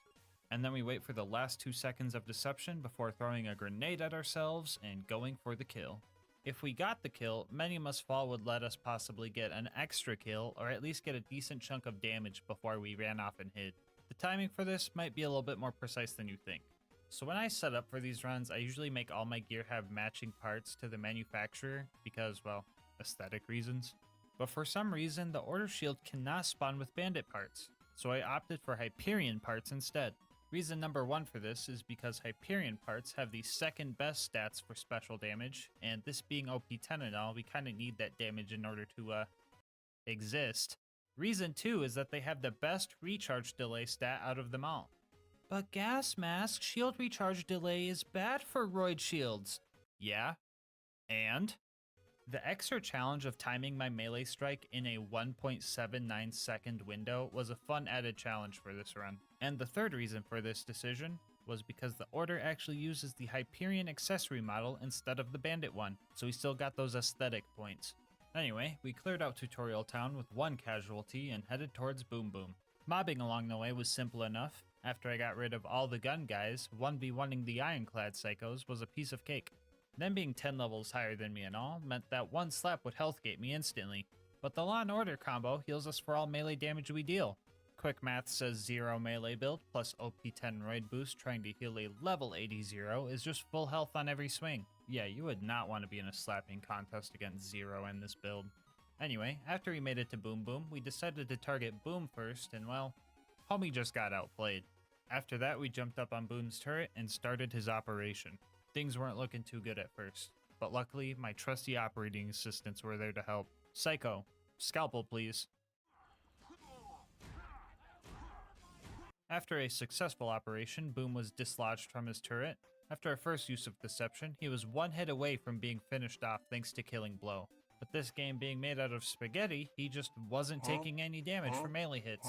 I'm pretty sure it has something to do with his armor pieces or backpack, because scavengers also have this issue, but we managed to shoot him down not too long after this mishap. Boom and Boom both dropped a bonus package, and I thought that was pretty cool because that's never happened to me before. Anyway, we mobbed our way up and made it to the Flint fight. The main issue of this fight was closing the distance and getting close to Flint. And even if we did manage to get close, the amount of enemies shooting at us would leave us very low on shields. And in order to strip our shield without blowing ourselves up entirely, we need at least 85% of our shield left. It also didn't help that Flint would run up to our hologram and spam his AoE slam move, making it practically impossible to get close. So if we wanted to deal significant damage, we had about 5 seconds after throwing out our decoy to close the gap, throw kunai, strip our shield, and land the melee within the small window where we still had roid damage. Which I did. Oh! This is a historic day in Gasmask Challenge history. Today, we defeated Captain Flint without any cheese whatsoever. Our next goal was to make it to Sanctuary. To get there, we needed a car, so we stealthily stole one and dripped it out. Our character skin, gun skin, and car skin were all matching, and this boosted our confidence stat by a solid 100%. After that, we found Corporal Reese as he was skillfully fending off hordes of psychos without even breaking a sweat, but we decided to help him anyway. Alright, Reese sent us to go grab this power core. This should be a piece of cake. Oh, look at this clown. He actually fell for it. You stinky. Oh, wait, no, we needed that power core, didn't we? Guess we could just kill the 20 bandits for Reese while we're here. Well, in that case, now is the perfect time to talk about our partner, Instant Gaming. Instant Gaming is a website that gets you set up with deals on the games you love. I'm willing to bet a good portion of you guys have a huge wish list of games. And from my experience, that wish list can end up being a graveyard. You either have to wait an unknown amount of time to get a deal that might not even be good, cave and end up purchasing a game for full price, or just completely forgetting that game ever existed. That's where Instant Gaming comes in. No waiting for deals, no full price games, and no missing out. It's not just for PC gamers either. They got deals if you're on Xbox, PlayStation, and even Nintendo Switch, so they've got everybody covered. You could see the deals for yourself right now. Just think of a game you've been wanting to play and use the link in the description. And if you like the deal you see and end up making a purchase, just know that on top of saving yourself money, you're also helping the channel a lot. Heck, if you want to take your savings and support even further, make sure to bookmark the link so that your gaming is always instant. Anyway, let's see how the run's going. Oh, it looks like the power cord just checked off. Weird. What were we doing again? I don't know, I forget. Let's get out of here. We got back to Sanctuary and did all the not dangerous at all tasks. It's pretty much impossible to die here, so I'll just skip to Frostburn Canyon. As per usual, we just ran through this place, bobbing and weaving through bullets, jumping over spikes, doing some things we aren't very proud of, and doing some things I am very proud of. Oh yeah, I should have specified this earlier, but Zero's execute skill has the stinky property, aka knockback, which if you've watched this video, you would know is my favorite way to deal with bad guys, especially these tanky psychos. The rest of the mobbing was going great. As long as Lilith didn't say her cringe one-liner, everything was gonna be... Okay, Lilith, I'm going to be extra nice one last time. I'm going to let this slide since we're kinda doing a cowboy run, but this is the last time ever, okay? You got that? Thank you. Anyway, after all that, we had to go rescue one of the cool vault hunters. In order to get into the Bloodshot stronghold where Roland was being held, we needed to go to Ellie's and get a new bandit car to sneak in. While fighting the cars with cars is allowed for the run, I usually like fighting them without them, because these guys aren't balanced properly for Ultimate Vault Hunter mode, and I just like the power trip. I mean, just throwing my kunai at them would likely handle the situation on its own. We decked out our new whip and headed towards the Bloodshot Dam, where Bad Ma was already waiting for us. And well, we made pretty quick work of him, honestly. While I was kinda sad that we didn't get to put the stinky on Bad Ma this time around, it was nice seeing the little homies rejoice in their freedom. The stronghold was up next, and the main problem we ran into here was the non-stop onslaught of bullets coming from every angle. Usually the Law and Order's healing can keep us alive in one-on-one fights, but against a horde of crazed marauders, you know, the bandits that run really far away after they down you for some reason, we run into some issues. Here we got our first second wind from an actual bullet. To be fair though, I'm pretty sure they forgot to balance these turrets past normal mode, so literally anything can one-shot it, so it wasn't really that impressive. After struggling through the first part of the map, we made it to the toilet room. And this place is usually the hardest part since the bad guys all have the high ground. But Zero's deception kinda turns the tables in our favor, since we could get some great strategic positioning. Oh! Angry Michael showed up, and well, he just straight up started flying. What the hell? It didn't take more than 2 seconds before my brain's prime directive kicked in and I seen my opportunity. Dub.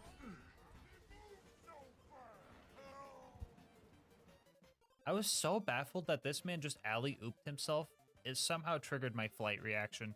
After that, Roland managed to escape his jail cell, but in probably the worst way possible, the blue toaster known as the Warden took Roland, and that was a big problem for us. If we don't kill Warden fast enough, he can actually take Roland to the Hyperion Friendship Gulag, where the fight can be even harder. So we needed to make sure we were focused and got this fight done here and now. We fought our way through the chaos and started our fight against Warden with a good amount of confidence, but then things started to take a turn for the worst.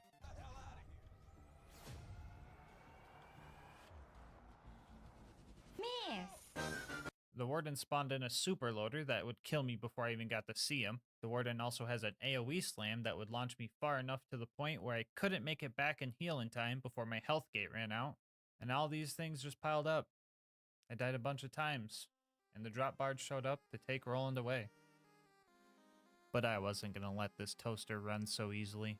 Moments away from losing this fight, I had a Jimmy Neutron brain blast type moment. If I couldn't heal because I couldn't stay close to the Warden, I would just have to make it so I couldn't get knocked back. And thus, a new strat was born. I'm talking about wedging. Using the ramp that is so conveniently placed behind Warden, we can absorb his slam attack and take little to no knockback. This way we could stay close enough to keep our healing up. We even went down close to the end, but killing blow came in clutch.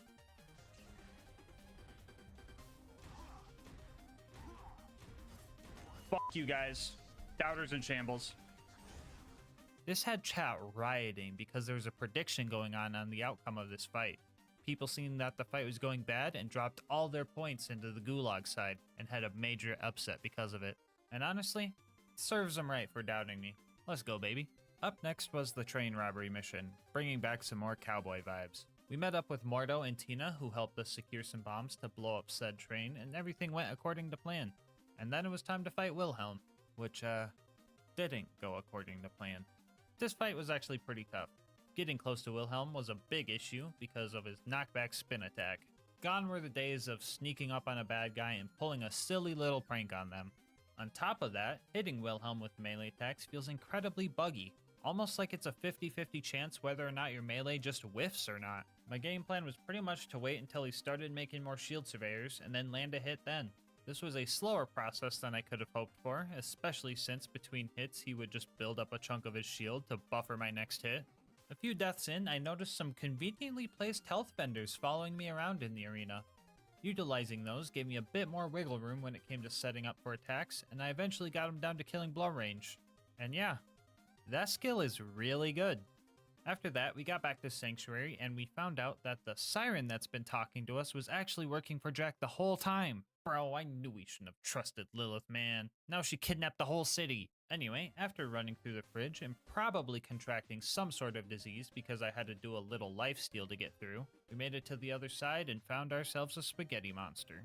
I died once here, but after the loaders showed up, they distracted the thresher so I could line up my shots.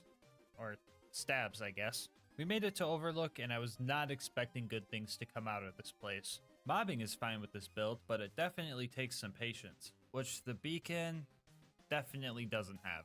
I tried my best to hold off the loaders, but the beacon got busted 8 times and became invincible, which is fine and is helpful, but it's also just kind of embarrassing, especially because all of this happened in under 2 minutes.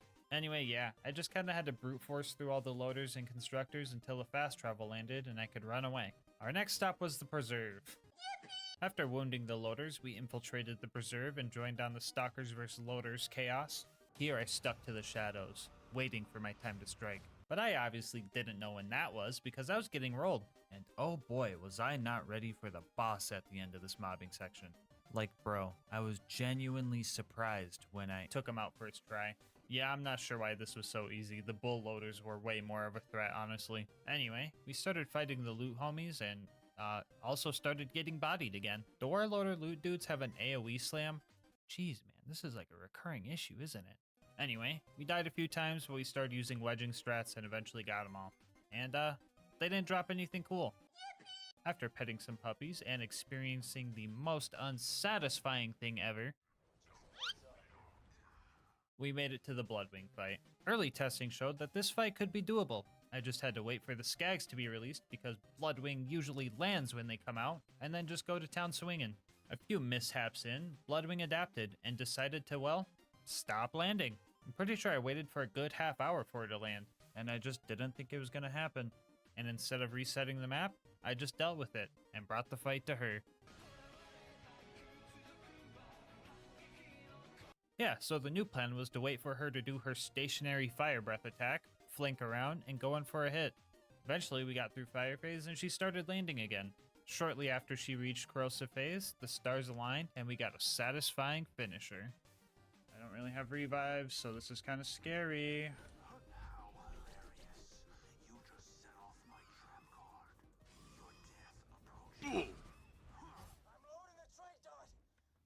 Scary? What was I even saying? This brought our rivalry score to 6-4.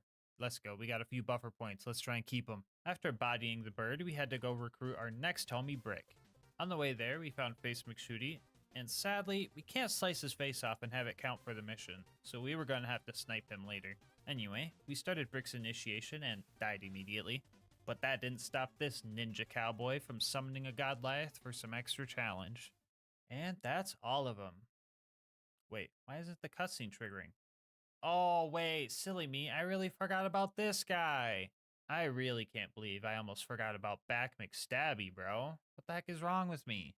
Anyway, we started clearing out loaders with our homie Brick, and after the first wave, we came back to deal with the sarcastic slab. Using the knockback property of Execute, we slowly but surely pushed him over to this cliff for hopefully obvious reasons. Since we're playing as Zero, I wrote a little haiku in honor of this moment. He was near a cliff. I put the stinky on him. R.I.P. bozo. Anyway, yeah, Brick and I were styling on these loaders. We even got the good luck Brick Stinky. We secured our final homie in the roster by finishing off the super loader, and there was one more task before the big bunker raid. that would be the Jack Doppelganger assassination job. A quick hit job here would be pretty cool, and since we're kinda built for this exact type of job, I thought it would be fun to see how fast we could get in and out of here. So I threw up the speedrun clock and started some attempts. After a few tries of dying before I even got to Jack, I managed to line up a clean stealthy kill and started rushing to the info kiosks. We made ourselves a pocket watch and made it out of there in just under 3 minutes. You know, I really needed some stealth combat gameplay in my life, and this run is hitting the spot. Never mind, I just realized the bunker was up next. The climb up to the bunker proved to have a few challenges. Problem number 1 was this death wall that I couldn't get past. Mainly because I'm a bozo and forgot to tell Claptrap to pull up to the function. After I got that situated, the real first challenge was this toaster. In order to get past this guy, I first ran up and threw my decoy to the left of it so it would face the door.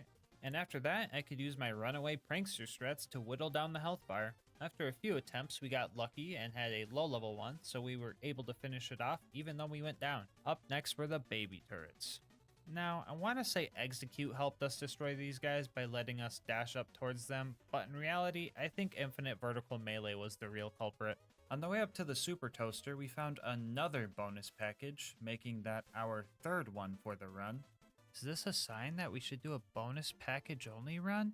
No, of course not. It's just pure coincidence. Don't be silly. Anyway, the big toaster got me a few times before I realized I have Boar, which allowed me to destroy a good chunk of the constructor's health by shooting the side turrets off. This also got us our second win with a bullet, while also putting the constructor within killing blow range. The last thing before the bunker was Face McShooty. Ahem. Face McShooty? I said Face McShoot. Oh, here we go. Anyway, Zero, being the skilled assassin he is, also imbued with the true spirit of the West, took aim and easily got the headshot first try after 40 warm-up shots. At the bunker, we start taking out the turrets. Most of these guys were pretty simple to fight, but 5 of them were a bit tricky. First off, 2 of them required the infinite vertical melee that this game has in order to take them out, and another 2 just couldn't be meleeed. There's an invisible wall right here that prevents me from getting close enough to destroy these things. I even tried to grenade jump over it, and that didn't work either. So for the first time in this run, we actually had to shoot something for the kill, which is, yeah, kinda lame. But if we're being fair, it's a whole lot harder since this thing sucks for bullet damage. I'm pretty sure they would out-heal my DPS if I didn't have them slagged, so yeah, this was definitely harder than just smacking them a few times. The final turret could be meleeed though, but at a cost. Since this thing is straight up hanging over the void, I just had to make sure I could kill it before I hit the death barrier, which happened a few times. Execute is great, but sometimes you just slip right past your target and fly in some random unfortunate direction. Anyway, I think I was messing up because I kept missing the roid damage window, but ended up one-shotting it in the end. It was now time for the bunker fight. The bunker, being airborne and constantly hovering over a death pit, meant that melee combat was a pretty bad idea. So the best thing we could do was just use Boar. But that's boring. You're watching this video, and that means you've seen the thumbnail, so you could probably guess where this is going. If you can't tell, this strat was incredibly risky. If I didn't miss the bunker and managed to actually land on top of him, I would be in a constant state of bouncing and would have to focus on micro movements in order to not fall off. We also rarely had roid damage up here, so the process was also very slow. After the bunker had enough, he would just kind of shake us off, and that was honestly the scariest part. I'm pretty sure this would stress anyone out, knowing that at any moment, this could happen.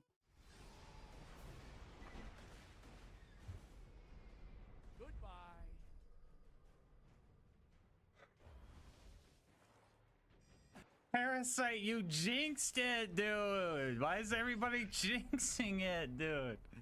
That was truly a heartbreaking death, but I wasn't going to let it deter me. I was determined to not take the boring way out.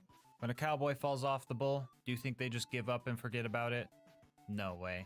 They get back on the saddle and keep going, and when they inevitably fall off again, they learn how to land. Oh god, no, not this again. Someone find a loader. Okay, right there, right there.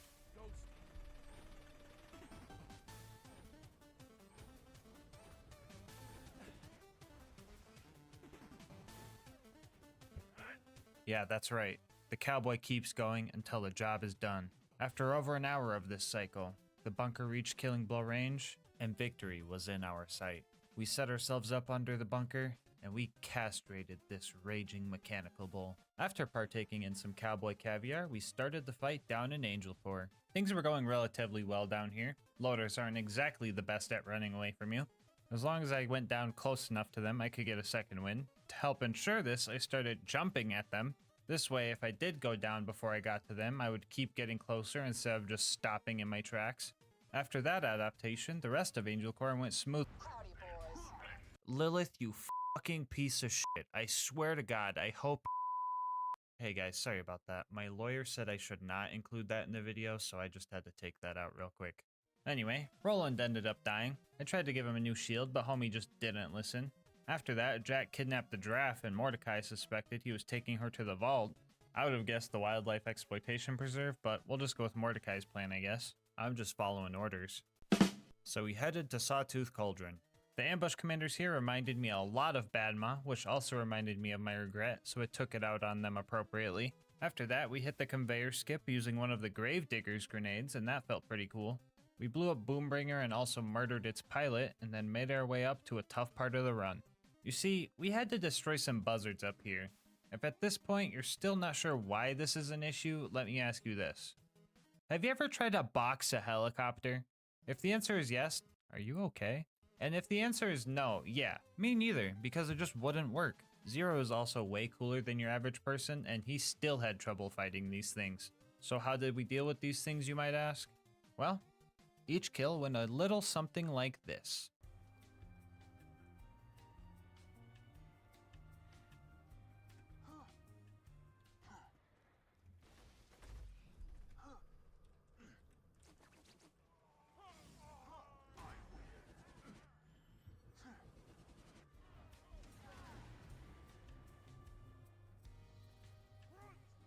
Yeah, if I wanted a chance at taking these things out, I needed to get them right as they were taking off. And descending the tower to get them to despawn and respawn was the best way of doing so. It took about an hour, but we managed to get all 5 buzzards and steal the bombs we needed to get to the boneyard. Everything here went as usual. We got away from the bad guys at the first pumping station, died to the sergeant loaders in the second one, almost had our car blown up at the third, and then rammed that same car into a pipe and end up in the Arid Nexus Badlands. Now, I could just run through this area, but I seen Saturn, and I thought, yeah, I could take him. Okay, maybe not in a fist fight alone, but I had some ideas. I started shooting at his turrets and letting Boar deal some damage. I wasn't completely killing the turrets off with this, so I was able to keep boring them by letting them heal a bit in between shots. This also staggered Saturn every time, and it felt very weird being able to bully him around like this. After I got him low enough, I figured I'd go for his Achilles heel and deliver the finishing blow. The only other thing I had to worry about here was the big toaster, but I ended up killing that thing on accident by barring both turrets at once.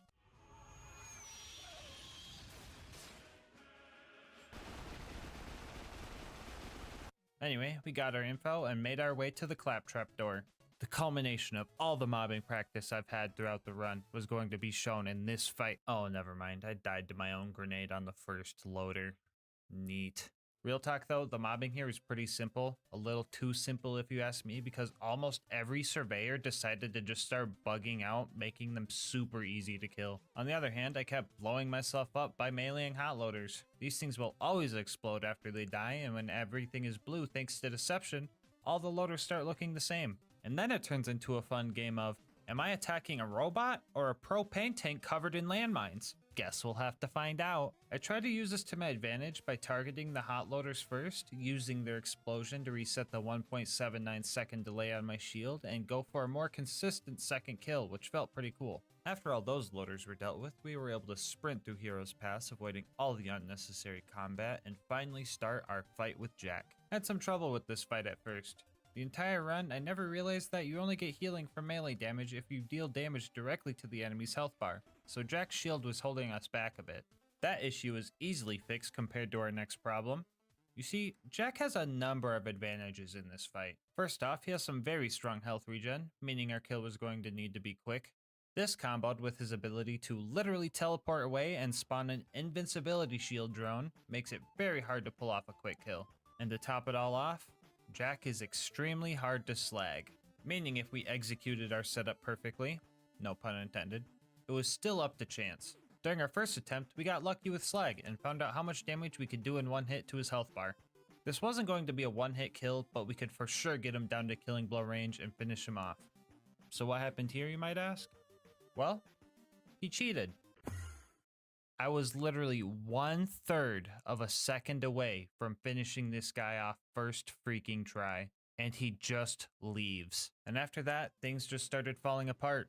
Jack managed to keep getting more and more shield surveyors, which were kinda hard to kill because they moved around so awkwardly. At first I thought I was just whiffing a lot of hits, but I found out that landing a hit on this specific surveyor doesn't end your deception for some reason, and you could just get big damage at no cost. Learning this, I got used to landing consecutive hits on it and destroying it quickly. At this point, I had been playing for a while, and after several deaths, I decided to continue the next day. What's the likelihood you're gonna do this the first time? The first try? Yeah. 1 in 20, please.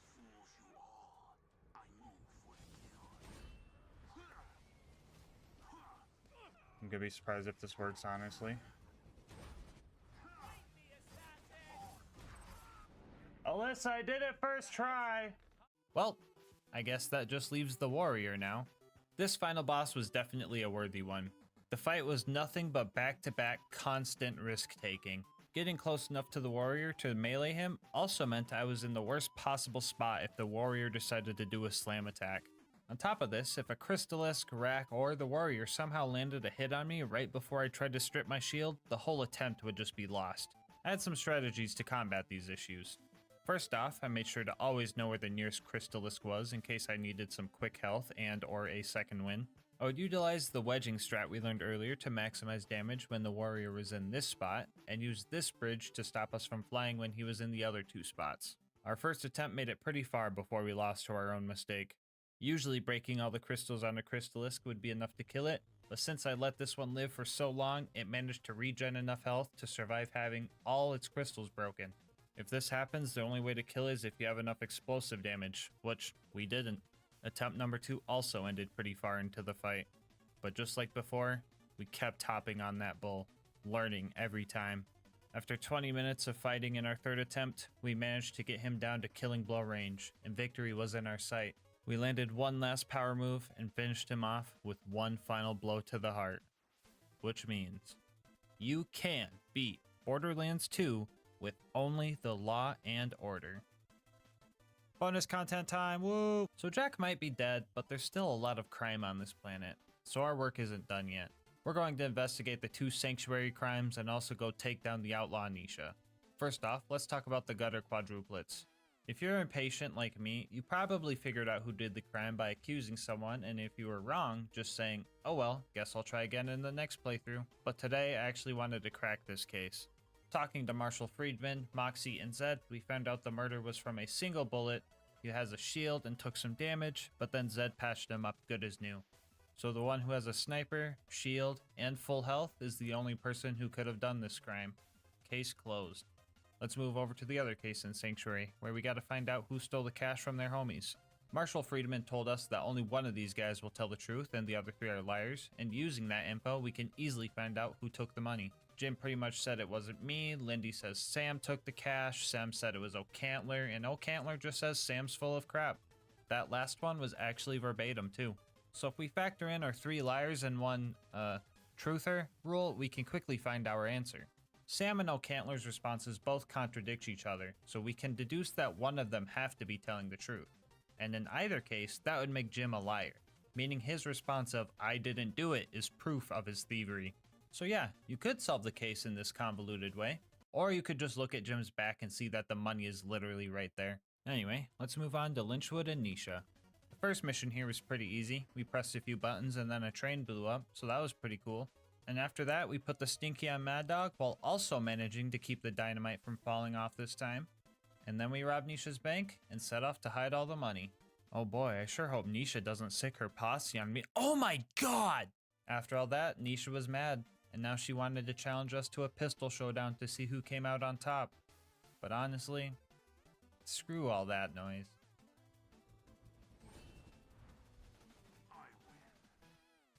Before you go, I just wanted to say thank you so much for making it this far into the video. If you want to support the channel, make sure to like, comment, and subscribe. Doing all that helps with the YouTube algorithm and helps the channel grow. If you want to support the channel more directly, consider becoming a channel member. 99 cents gets you emotes and videos a day early, and also helps me get videos out earlier for everybody. You could also check out my link in the description to Instant Gaming. I am partnered with them, and they have some great video game deals over there, so definitely go check them out and save some money. I'll leave my Discord and Twitch channel where I stream these runs live in the description as well. And last but not least, I wanted to give a shout out to our thumbnail artist, Mango Soda. They do commissions and will also be linked below. But until next time, breathe easy, homies.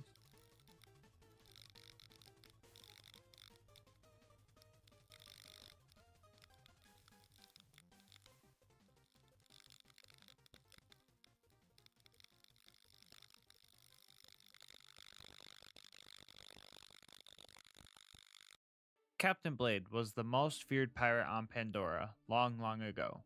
Through treasure hunting missions, we can find the gear he used to become so infamous. Today we ask ourselves, can you beat Borderlands 2 as Captain Blade? Now obviously, Captain Blade isn't a playable character in Borderlands 2, but his gear scattered throughout the pirate DLC can make us pretty close to the real thing. And all of these items are cursed and provide some type of negative effect on us. To list them off real quick, the rapier makes getting punched hurt more, the orphan maker just plain out hurts to shoot, the manly man shield makes elemental damage hurt more, the auto idol makes fight for your life shorter, and the midnight star ejects child grenades towards the player. Now they do have benefits, but some are just not that helpful.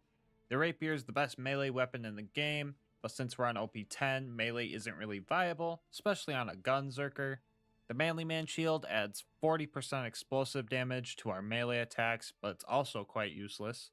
The auto idol returns health upon kill, but it's only like 8%, and if the orphan maker is our main source of damage, it pretty much cancels it out for that one shot. And the orphan maker's damage output is pretty good, so we have that going for us. And the Midnight Star has... Wait, what does the Midnight Star have? Increased damage and reduced child grenade count. Huh.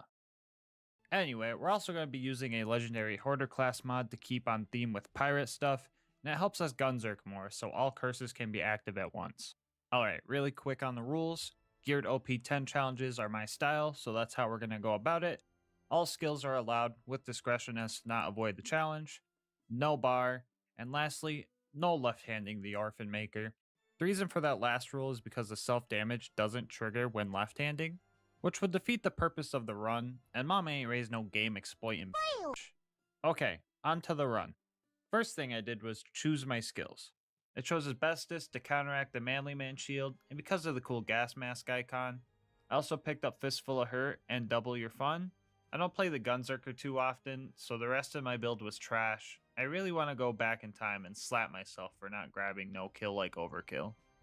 Most of the beginning of the run was spent learning how not to die, and how to properly go about fights. It was immediately apparent that my fight for your lifetime was short, and 9% slag chance is absolutely infuriating. Also, I literally never played the Gunzerker on PC before, so I had to get used to a lot of dumb shit, like the inconceivable glitch where your guns don't auto-reload after they're empty. I really hate that one. And most importantly, I had to learn the shot pattern of the Orphan Maker. Usually this gun is pretty good, but the Jacob stock makes the accuracy recovery extremely low. 7 quick and brutal deaths in, I realized I forgot to turn my bar off, so we had to restart. Luckily I caught it early. I'd probably need a straitjacket if it happened any later. This time around, I decided to try and use some grenades, and well, that didn't go too great. I also tested how much self-damage the Orphan Maker does. Usually Borderlands gameplay goes, I shoot them and they die. But this time around, it went, I shoot them and we die. So if I don't have any shield, I'm practically not allowed to shoot my gun. I didn't fully learn this lesson until deep into this run though. Making my way to Boom Boom, I tried the Midnight Star again, and just like before, it was actually worthless. So to add to the challenge, I decided that the grenade mod wasn't allowed to come off, so grenade jumps were out of the question. Boom Boom was ready to blow, and I was ready to go. Psych, I got pooped on. Boom, as always, gave me a little bit of trouble before I got lucky and took him out. Boom, on the other hand, killed me many times. I was constantly seeing the blue respawn screen, so I decided to put my new blue light glasses on. Alyssa got them for me recently and said they were for when I was bad at Borderlands. Honestly, best gift ever. Anyway, Boom had too much health regen for my DPS to handle, mainly because I had to take long pauses so my guns didn't kill me. 38 deaths in, I got desperate and found something that will change my challenge runs forever. What?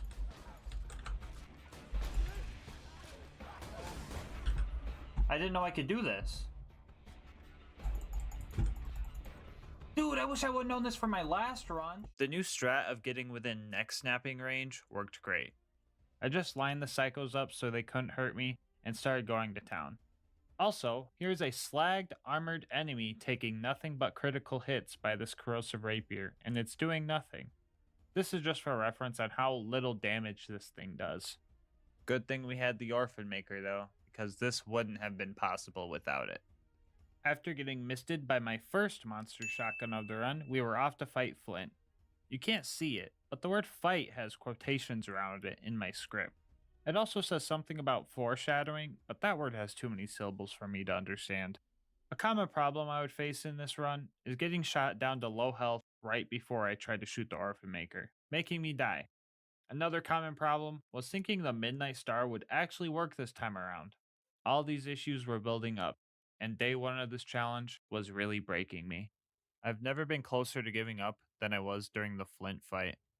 The health regen mixed with me always taking damage from other people made this fight impossible.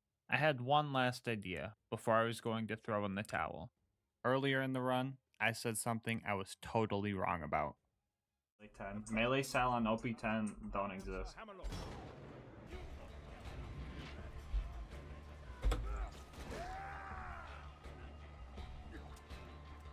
Okay. Yeah, you seen that right. In one last desperate attempt to best Flint, I managed to find the cheesiest cheese ever. I call it Flint locking. Knocking him out of his arena makes him really confused, and he won't try to attack you anymore. And if you try to knock him into the water, this happens.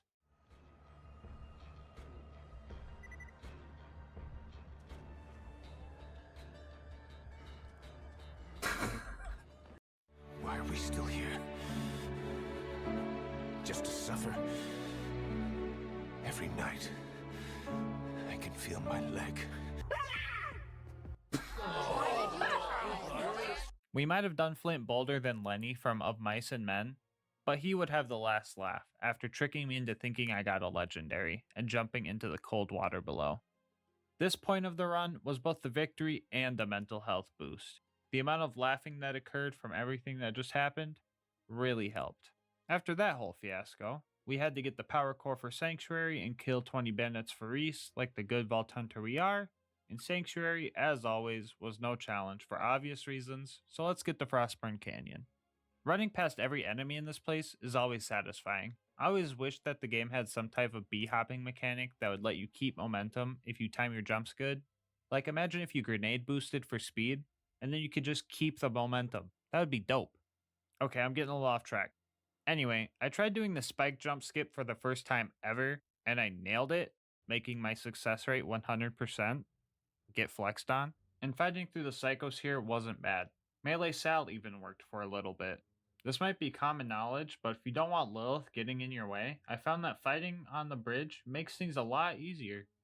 Up next, we were supposed to get bandit car pieces, which I did, I just forgot to hit record. And when I tried to get the short clips of it from my Twitch VOD, the VOD was just gone, I guess? Which sucks because I got this pearl from a tubby, I just don't have the clip of it. Anyway, here's a fun fact. The saw blades from Bandit Technicals count as melee damage. So if you have a melee boosting skill or any type of gear that boosts melee damage, they take effect here. You can see that my saw blades are doing bonus explosive damage, and that's from the Manly Man shield.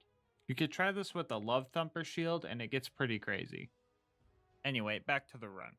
Bad Ma was our next mini boss to take out. The fight wasn't bad as soon as his meat shields broke loose.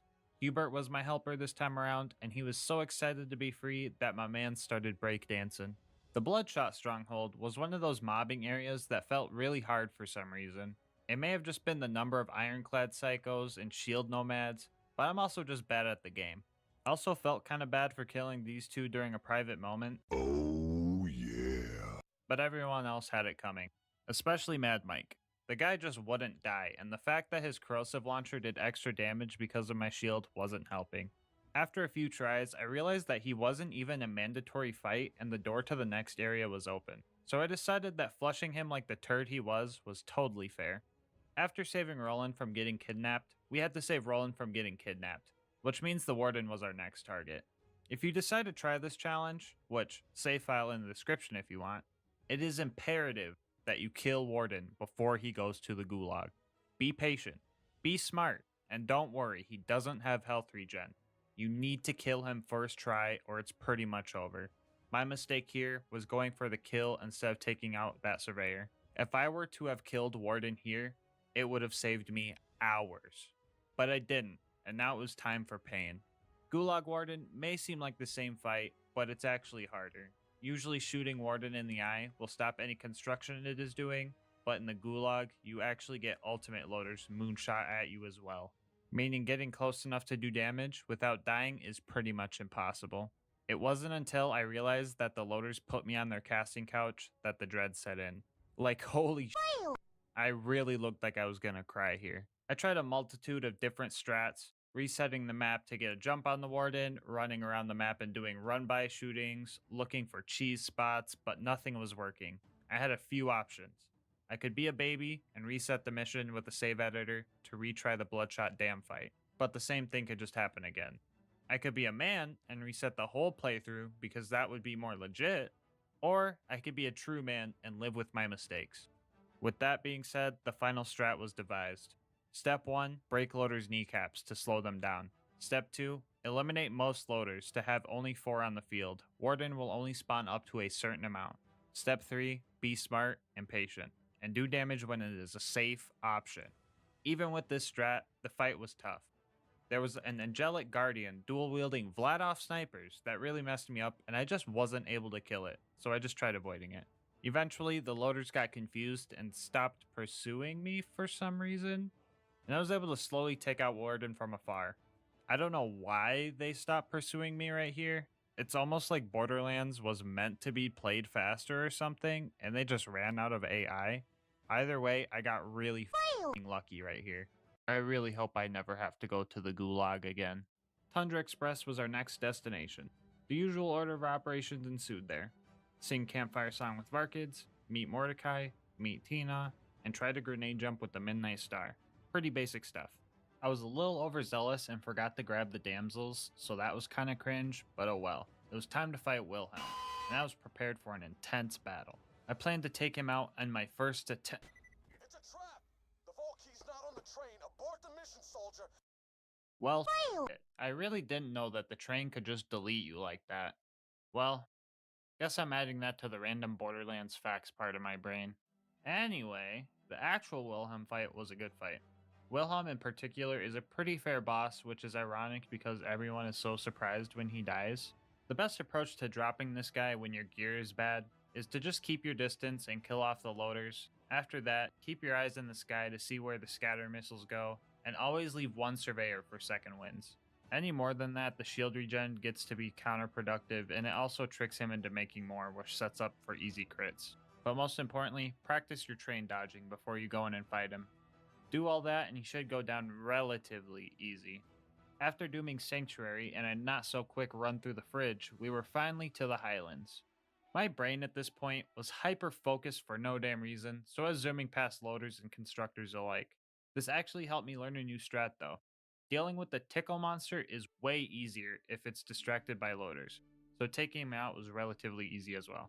Protecting the kidney stone it dropped was a completely different story.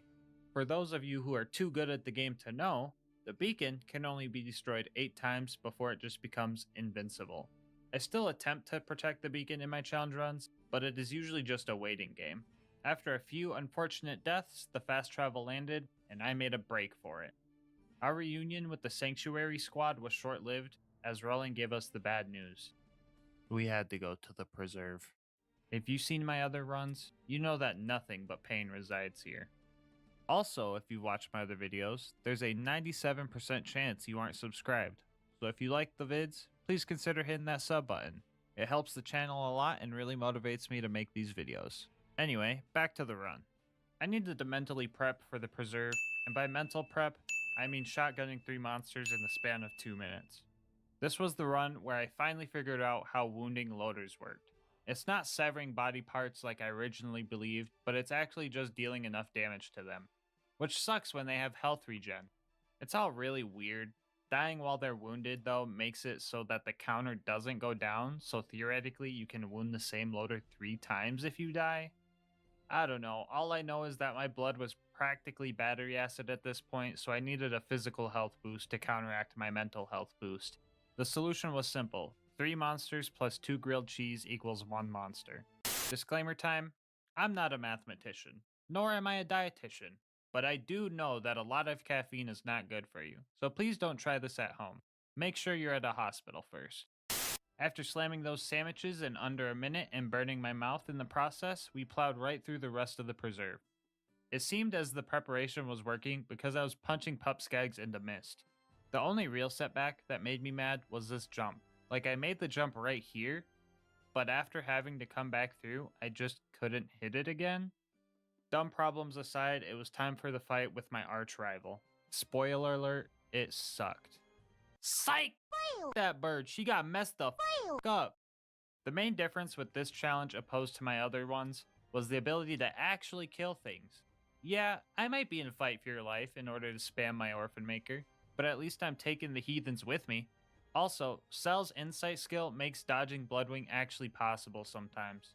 I managed to take out Bloodwing in only 3 tries. LilGasmask 1, Bloodwing 2. I still got bodied the last few challenges. After that victory, it was time to go find Mordecai's last remaining friend and then kill all of his friends. A combo of tough guys gave me some trouble, but I managed to glitch one out and it made things a lot easier. These guys often have Nova shields, so the key to giving them the sauce is to make sure you dodge the blast. After a few more little dudes, it was time to take on the final boss, Goliath Jackson. My mans was really moonwalking on me every time he had the chance. After a while, the smooth criminal met his fate. As for the secret ending boss, I decided we're gonna kill him Melee Sal style. Dual wielding rapiers gives us enough DPS to actually melee kill him, but that wasn't cool enough. We wanted to send him packing.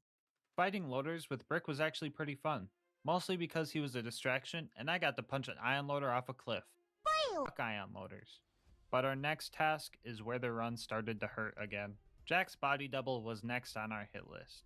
If you watched me play live before, you probably have heard me call the heathens that run and hide cowards. The Jack double is the ultimate coward. His cowardice was so extreme that he ended up disappearing entirely, leaving me to reset the map. The strategy for taking him out was brute force and lack of patience, which worked. After an hour of attempts, with that show out of the way, we're on to the next one. The way to bunker is always hard, this time was no exception. I think jet loaders are moving up a tier on the most hated loaders tier list because they're the biggest cowards of them all. Fly away now! Yes. I also got bodied by this loot homie that didn't even drop anything. But the constructor was the real challenge. I was trying to kill this thing for a while. It was to the point where the beginning loaders started respawning and making it even harder. So I did what I do best. Find an obscure cheese strat for enemies that you should never have to cheese. The strat at hand? Constructor displacement. When this chunky dumpster is spawning, it likes to keep awkward eye contact with you, meaning you have a small amount of time to angle it to your liking. It's best to run up to the left of him so he's facing the door you need to open. This way, when he fires his missiles, they end up hitting the door before they can start tracking you, making for a much easier fight. The usually invincible baby turrets were only a minor annoyance this time around. After that, a wise man said wise words, I shotgunned another battery, watched the most awkward teabag of my life, cheesed the Omega dump truck, and started testing Face McShooty. At first, I wasn't sure what gun to use, but I decided to use the Orphan Maker. Reason being is I might redo a melee version of this challenge in the future so the rapier can be tested at a later time. So basically, this took well over an hour.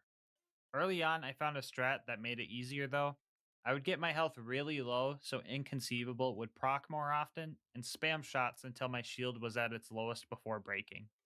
This was a bit risky though, and I ended up dying 3 times. Like, imagine dying to face McShooty even once.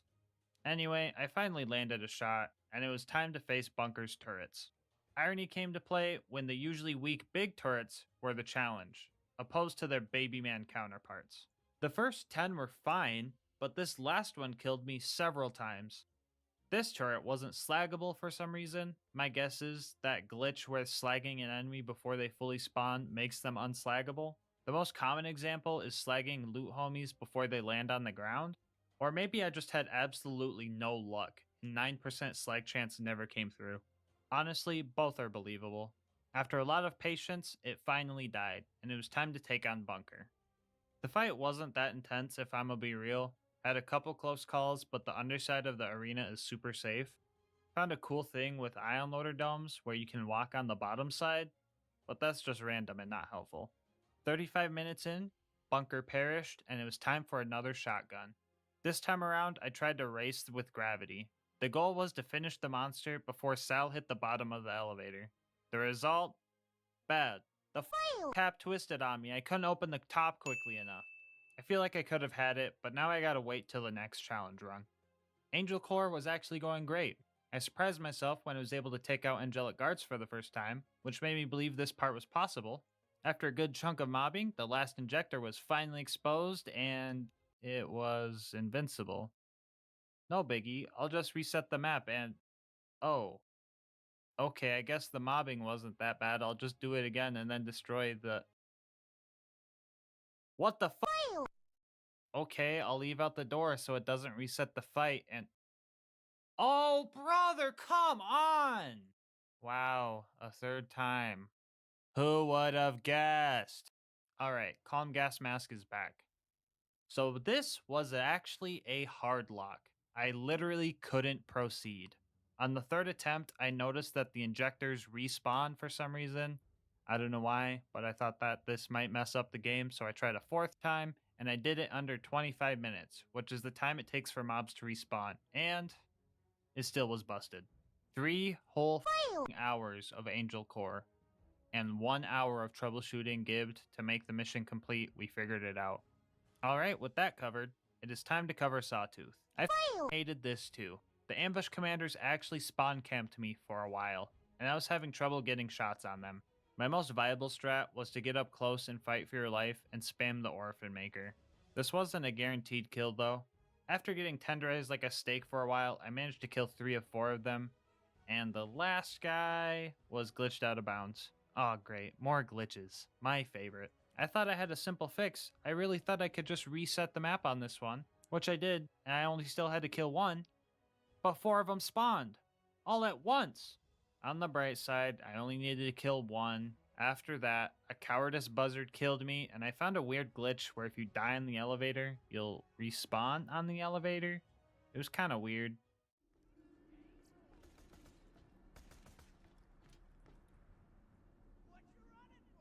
After finally taking the buzzards out in one of my most grueling Sawtooth runs, it was time for the final sprint. Every time I go to the boneyard, I rewire my brain for its prime directive. Locate valve, crank. Locate valve, crank. Locate valve, crank. After they were cranked, we telefragged the pipe and went to the Badlands. With the amount of mental deterioration these runs put me through, being able to turn my brain off for a bit helps, especially right before the big fight. It was also my birthday, so Alyssa made me baby plum cupcakes. Hashtag wholesome moment. Anyway, I usually run right past Saturn, but since I did that last time, and I really didn't want to deal with him firing at me, I decided we would kill him this time. Now I could have patiently killed Saturn with the Orphan Maker, but I really wasn't about that action. So I propped my Powerade bottle up on my mouse and killed Saturn while I bodied people in Smash Bros. Passive income, man. It will change your life. I bodied Saturn and Mr. Game & Watch practically at the same time. Killing Saturn made retrieving the data a lot easier. It was now time for the final stretch before Jack and the warrior. Fighting the loaders with Claptrap went like most loader fights. I would kill a few, die, then repeat. This time around, though, I was smart, and I baited out the super surveyors by severing their homies' limbs. I also found a couple of warloaders dabbing, and I wasn't about to let that amount of cringe exist in the same realm as me any longer. Like, bro, I'm already here. Quit trying to steal my spotlight. I somehow managed to get through this fight with relative ease, but a couple of bullloaders actually started rolling me. Yeah, I was really nailing this part of the Captain Blade cosplay. I would say bullet deflection, bad slag luck, and the weird double shot explosive thing these guys always have amounted to just the right amount of obnoxiousness. And my choice of gear played absolutely no factor in these fights whatsoever. After they were dealt with, the rest got a little easier. I might be a buffoon for thinking that the Midnight Star could get one kill before the run ends, but Mordo and Brick are true homies and backed me up. While Mordo was slagging the enemies, Brick and I were beating them to scrap metal. Happy feet. One more combo. That ain't Falco. That ain't Falco.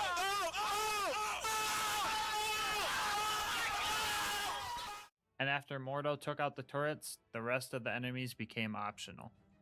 The final fight with Jack was upon us, and like most of the run so far, some weird cursed shit went down. What you're watching is a 40-minute fight sped up a whole lot. As you can see, his shield isn't really dropping. So when I eventually died, I needed a large refresher to keep me motivated. It was my birthday. I was gonna kill this. Shortly after the break, I thought of something. I didn't expect him to be so tanky. Can he spawn with different shields? What happens if the lava touch your no-no square? Hot balls. Oh, what the f, dude? What the f? Yeah, so I guess my man's had a turtle shield on or something stupid. I don't even know anymore. Even with his shield down, there was still a challenge at hand. His health regen far surpassed my ability to keep up with him and stay alive. It seems like I would run off to recover health and he would have the same idea, except he was better at it. Out of pure desperation not to lose the run this far in, I decided to make the playing field more suitable for the fight. I started punching loaders into the lava, not to kill them, just to get them out of the way, and shortly after Jack just stopped. Yeah, I'll play most of the kill right here. I'm not really sure why he did this. My guess was he probably realized it was my birthday and decided to give me the win, but it's likely that this fight was just being glitchy like it always is. Either way, I got the kill, and it was time for the true final boss. This time around, I decided to take him on from a different spot than usual, but the same shoot monster till he dies strategy was used. After a few fails by the hands of Crystalisks, the warrior assumed fate acceptance position. Or so I thought. He tried to pull one last trick on me, but luckily, I'm a very paranoid individual, so my guard was already up. Once his health bar was finally down to practically nothing, I seen my chance to get a kill with the Midnight Star. The final boss, taken out with the worst grenade ever created. All to finish off this treacherous set. Nah, psych, it failed on me again. On top of that, I killed the warrior while left-handing the Orphan Maker. I decided that since I was in Fight for Your Life, the self-damage wouldn't have really did anything, so I let this one slide. The warrior dropped a terrible leech, and I finished Jack off with the obvious choice of weaponry. The proof is here. You can't beat Borderlands 2 as Captain Blade, even on your birthday. Alright, don't go yet. I got some bonus content for you guys. Really quick though, it'd be awesome if you guys subbed, liked, and commented on this video. It really helps with YouTube's algorithm, and I also love hearing what you guys have to say. My Twitch and Discord links are also in the description if you want to check those out. Alright, now let's shiver some timbers. The Pirate DLC plays a lot like normal Borderlands 2. You just get pirate shanties stuck in your head more often. Things started out a little rough, but after outplaying the last few Pirates action movie style, our first real test arrived. So No Beard always spawns with this corrosive stinkpot rifle, so we had to dance our way around this one. On the bright side, the guy's got no beard and 2 left feet, so taking him out was pretty easy. After talking to the most talented ventriloquist on Pandora and fending off a very angry Alfredo noodle, we finally had our first aircraft, sand skiff, which we properly flew into a bigger boat so that we could in return shoot the smaller boats. Whole lot of boatception. Upon meeting Scarlet, she said that we needed to put Sandman to sleep, so we were off to his lair. On the way there, we also dug up another rapier because I wanted to find all the treasures as a bonus challenge. I don't know why I added more challenges because Big Sleep and Sandman were actually pretty annoying to fight. Well, Sandman actually died like a baby man, but Big Sleep is just a dumb boss. Like most enemies I despise, Big Sleep has this undodgeable chain attack that can even hit through walls. On top of that, the guy can just hit the whoa out of nowhere and deflect my bullets that, may I remind you, already hurt to shoot. A little over a dozen deaths later, I had to bring out the special weapon, the gas mask. And before anyone asks, yes, this gear is also cursed. Whoever wears this thing becomes unbelievably sexy at the cost of undying masochistic urges. With my breath steadied, brain cleared, and on the 666 death mark, I noticed something. For some reason, Big Sleep completely whiffed his melee attack right here while I was standing on this crate. Being the large craniumed lad I am, I instantly knew what to do. A simple confusion strat was all it took to take on this heathen. Also, he dropped the 12-pounder, so that was pretty cool. After we dug up our Orphan Maker and Manly Man shield, we raided this Hyperion caravan. Nothing too eventful, just your average Sea of Thieves gameplay experience. Grabbing the auto idol was more significant than talking to Herbert, so I'll include that instead of him. But our next destination was Washburn Refinery, where even robots can be cowards. There was a group of 2 super loaders that took about 20 minutes to kill, and then there was Hurley, who took 2 minutes to kill. Gearbox did my boy Hurley pretty bold when it comes to balancing. The main attack that makes him unique does 4 damage. On top of that, you can blow his arms off, making him the easiest boss in the game. With all 4 parts of the compass found and or jerry-rigged, it was time to set off to the lighthouse. Here we found the last treasure we needed, the Midnight Star. Way to save the best for last, am I right? Surprise, surprise, Scarlet betrayed me and sent her biggest cowards after me. They really said I'm about to head out as soon as I needed a revive. Nothing too hard, but the lieutenants did mess me up quite a bit before I managed to take them out. We somehow photobombed our own POV of getting eaten and fought Roscoe the Rack Hive. Thinking about it now, the Leviathan has some type of turducken situation going on. Like for real, you have the rack inside of the Rack Hive, and then the Rack Hive inside the Leviathan? I don't know, I'm probably thinking too deep into this. Anyway, Roscoe was a bigger baby than Sandman, both figuratively and literally, so he died in like 40 seconds. The Leviathan, though, was a whole different story. At first I was bombarded by sandworms and their deadly corrosive spit, but then after I respawned, they just disappeared. I don't know why, but it was just 10 minutes of dodging rocks and shooting his eyes and heart. After that was done, a whole wave of worms popped up, and I just took them out from a safe spot. It was a very slow process, mostly because when they go underground, they remove any slag applied to them, and, you know, the whole 9% slag, yeah, you get it. After all that, I had to fight not 1, but 2 sandworm queens before the Leviathan showed its neck. It would have been so simple. I just had to kill the last weak spot, but I left-handed. I had no excuse this time. It was tempting to let it slide, but I had to do what was right. Resetting the fight was the only option. So I did this 20-minute fight about 3 times before the Leviathan finally perished. Which means you can beat Captain Scarlet and her pirate's booty as Captain Blade. Alright guys, that's going to wrap up the video and the bonus content. I just want to thank you guys so much for watching. And until next time, breathe easy, homies.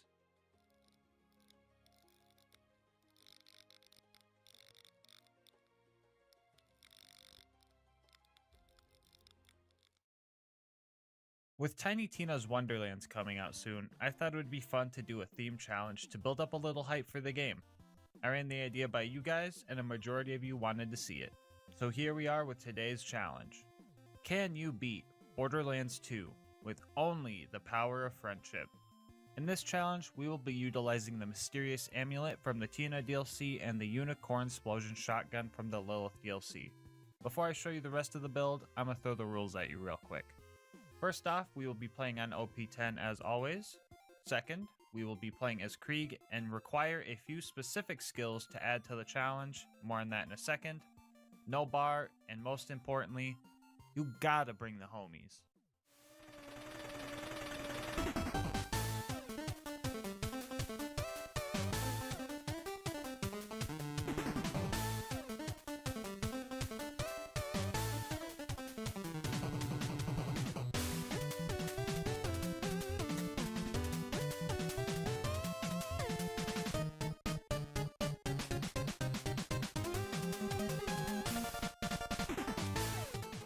Now that everyone's been introduced, let's go over the rest of the skills and gear. We were all repping the legendary Reaper class mod for that sweet bloodbath boost, and to make kill skills last almost 5 times as long. We also have a basic shield and slag grenade just to balance things out. As for those required skills I was talking about, Fuel the Rampage is required so that team damage is something we have to consider, and Redeem the Soul because real homies would risk it all for each other. The rest of the build is centered around mostly bloodbath and explosive damage with very little melee boosts. I tried to balance it out so melee was somewhat viable, but not our main source of damage. And we also have one unspent skill point for a little trick you guys will see later in the run. Right off the bat, I taught everybody about the build we were working with. Basic stuff like how to heal, don't shoot your homies, try to proc bloodbath when you can, etc. You guys might also notice that we're all leaving glitter trails everywhere we go. And that's thanks to the mysterious amulet. The more people wearing one, the more intense the sparkles get. Often throughout the playthrough, we end up crop dusting each other with these sparkles. Our guns even make fart noises to really add to the immersion. We charged into our first battle not knowing how it would go. We were all still learning how to handle this challenge, and some of us even learned the hard way. I tried to go in for some melee attacks during Buzzak's Rampage and got totally decimated by friendly fire damage. We quickly learned to call out melee targets so that we could coordinate better. Like I said before, melee isn't the main damage source for this run, and it's barely viable. But on the other hand, I'd be lying if I said it's absolutely useless. For example, the benefit of getting a kill in Buzzak's Rampage is that you get a ton of Bloodlust stacks per kill, which is useful because getting stacks is hard with our current build. These stacks are what make Bloodbath so potent, and also help with mag size, reload speed, etc. I'm being real with you guys, the beginning fight really fried my brain. Like right here, I just shoot my homies for no reason. I didn't even notice this until editing, so sorry, Queen Knight. Well, the fight only resulted in 2 deaths, so that wasn't too bad. We were off to fight Boom Boom, or at least that's where we thought we were going. It's really hard to see anything in combat. The general rule of thumb is to shoot when you see your health bar or your reticle is red, and just hope you hit something. We weren't that coordinated at first, so this small bandit camp took a while. Eventually, we strategized amongst ourselves and all of us focused fire on the same baddies. Also, just as an FYI, from here on out, the death counter is going to be inaccurate. I just couldn't keep track of everything going on, so this one's my bad. And by inaccurate, I mean sometimes I just held the button down when I was dying, so it went up by like hundreds. Just ignore it. The plan for Boom Boom was simple. I would run in and lure Boom to the elevator first, and we would deal with him there. However, our grenade supplies were low, and we had already looted all the chests around. Buying more grenades wasn't quite an option yet because we were still broke since we had just started, so we had to devise a new plan. If one of us would run out of ammo, we would hop in and try to deal what damage we could while also trying to block him from running away. After we fought our best and did what we could, we would die for the homies, leaving a slag grenade behind from pull to pin. After brute forcing it with this strat for a while, we got the kill. As for Boom, we had a plan for him as well. Step 1 was for me to run up and jump on his turret and make him focus on me, while Lucas would be close by on psycho duty and helping with revives when possible. And Tom and Queen Knight were far off sending stampede after stampede of shots at the turret. I used some of the grenades Boom dropped to slag him, and after 3-ish minutes, the bloodbath kicked in and the last third of his health got decimated. A couple of close calls and insta-bleed outs later, we managed to get more bloodbath from psycho kills and good slag luck to take him out. After that, I noticed that the door was taking damage, so we thought it'd be funny to kill it without the turret. But... oh no. Wait. Oh no. Yeah, we soft-locked the game. But on the bright side, Boom Boom didn't spawn again, so it was a simple fix. The path to Flint was open, and it was time to make it to the top. A pre-game huddle decided that we would run past the first bit of enemies, which wasn't the easiest. So we made Tom our designated checkpoint grabber while the rest of us made sure that no one was left behind. Homies never leave each other behind. Even if they fall into deadly hypothermia-inducing frigid cold ice water, we have to go for them. It's not an option. So when Queen Knight fell in, I had to think quick. The plan was to just chain revives back and forth and gain as much distance as we could before hypothermia kicked in. This wasn't Borderlands 2 anymore. It was saving Private Queen Knight.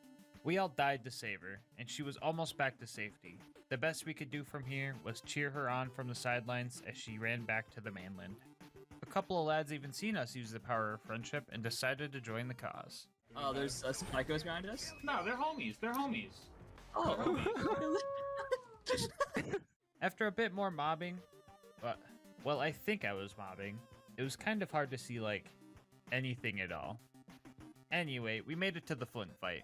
Before we jumped in, we devised a plan. One of us would lure Flint over towards our safe area, and 3 of us will attempt to deal as much damage as possible, while Queen Knight will be our designated medic that we can crawl to. Everything was going according to plan, and Flint looked like he was about beat, but we rushed in too soon and ruined everything. We all started dying, Flint kept healing and healing and healing. After about 20 minutes, we got our bearings together, and in an epic final stand, we managed to end his reign of terror.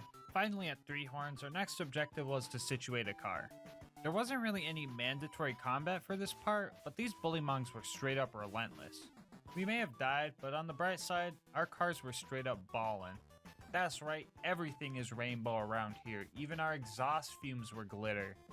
You know what they say, if you're gonna pollute the planet, at least make it aesthetic. Corporal Reese was in some trouble, and since this challenge is all about friendship, the least we could do is go and save it. Oh, he's dead. Well, in that case, let's just make sure to kill the 20 bandits for him. Finally, Sanctuary, where all the homies are at.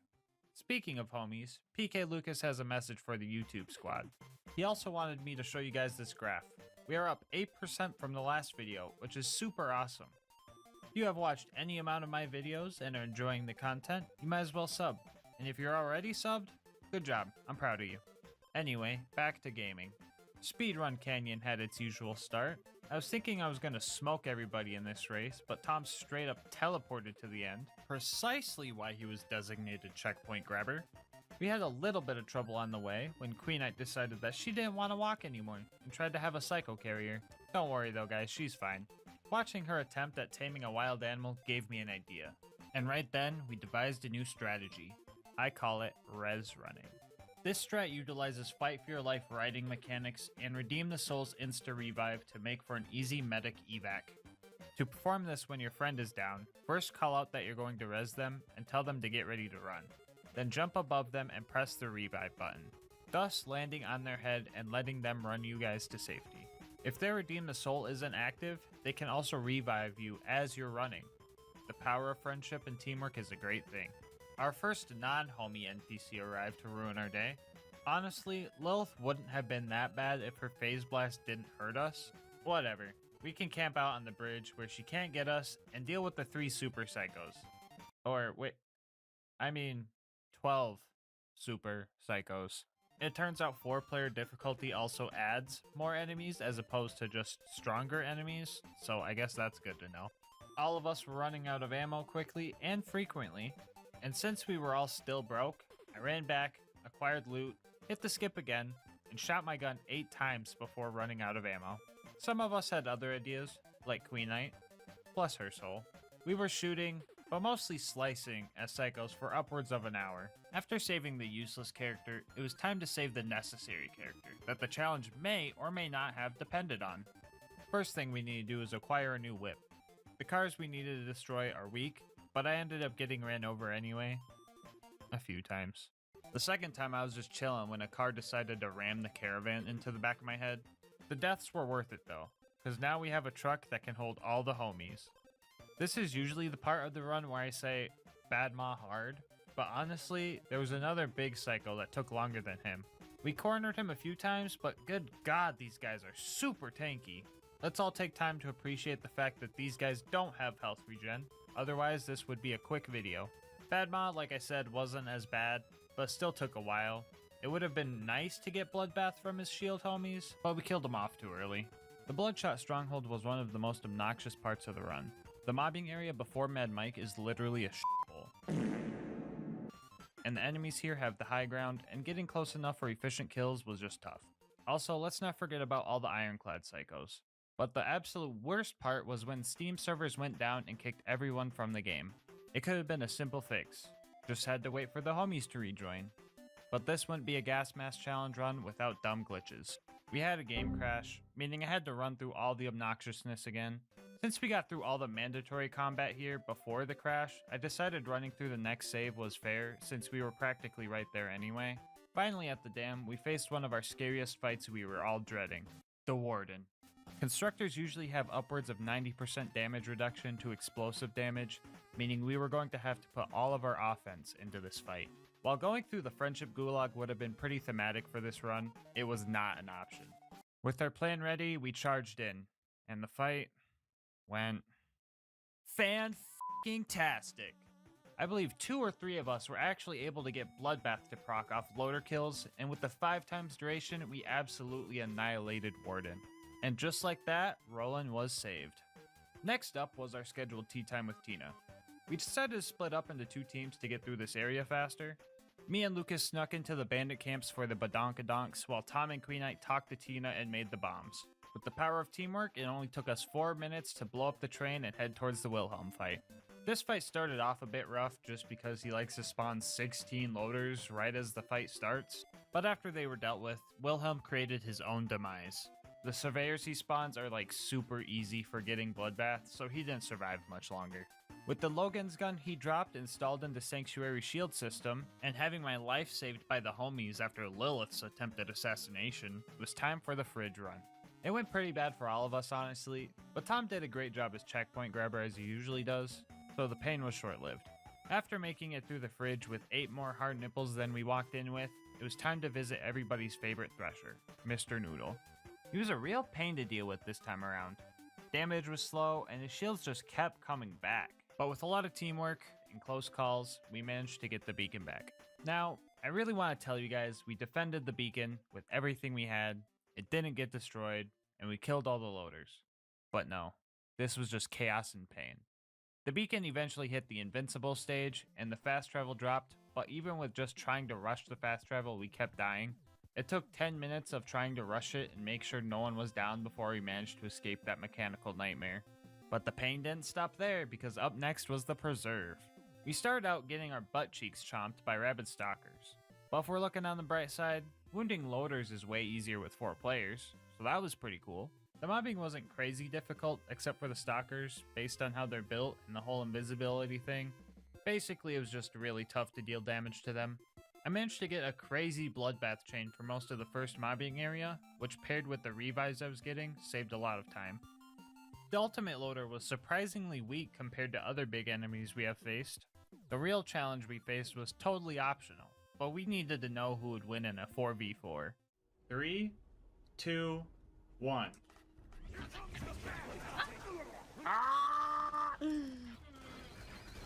Oh no, this is impossible. Oh no, not the jet loader. Well, we died pretty fast. We managed to take out 3 of them, but with no drops sadly, but the 4th was a jet loader and flew away. A bit more mobbing and we made it to the end. Bloodwing was upon us, and she knew I was bringing friends this time around, so she came prepared with her own secret weapon. Not only did we have to deal with Bloodwing, but the jet loader is dropping missile strikes on us as well. Bloodwing being fast and airborne made hitting shots extremely hard with the guns we were using. Her mistake though was landing on the ground frequently, allowing us to focus our fire. We brought ponies to a bird fight, and by God, it was actually working. Our teamwork was on point during this fight. Most of our deaths were fast bleedouts after too many soul redemption revives, but other than that, we were executing SWAT-style maneuvers. Bloodwing landed while 2 of us had Bloodbath, and we practically sealed the deal there, bringing Bloodwing and I's rivalry score to 2-2. Tie game, baby, let's go! We had 1 homie left to recruit, and he was a buff pony lover just like the rest of us. Obstacle 1 was another big psycho. Obstacle 2 was Brick's Goons. The age-old strat of getting a Goliath to go God mode was our best option. But in the end, we would have to slay the god we created. This is the part where y'all think too hard trying to find a deeper meaning in something I just made up. Anyway, after jumping the sarcastic slab, we started punching robots with Brick. Also, here's a classic Tom joke. Hey guys, how does Brick kill loaders? How? I don't want to know.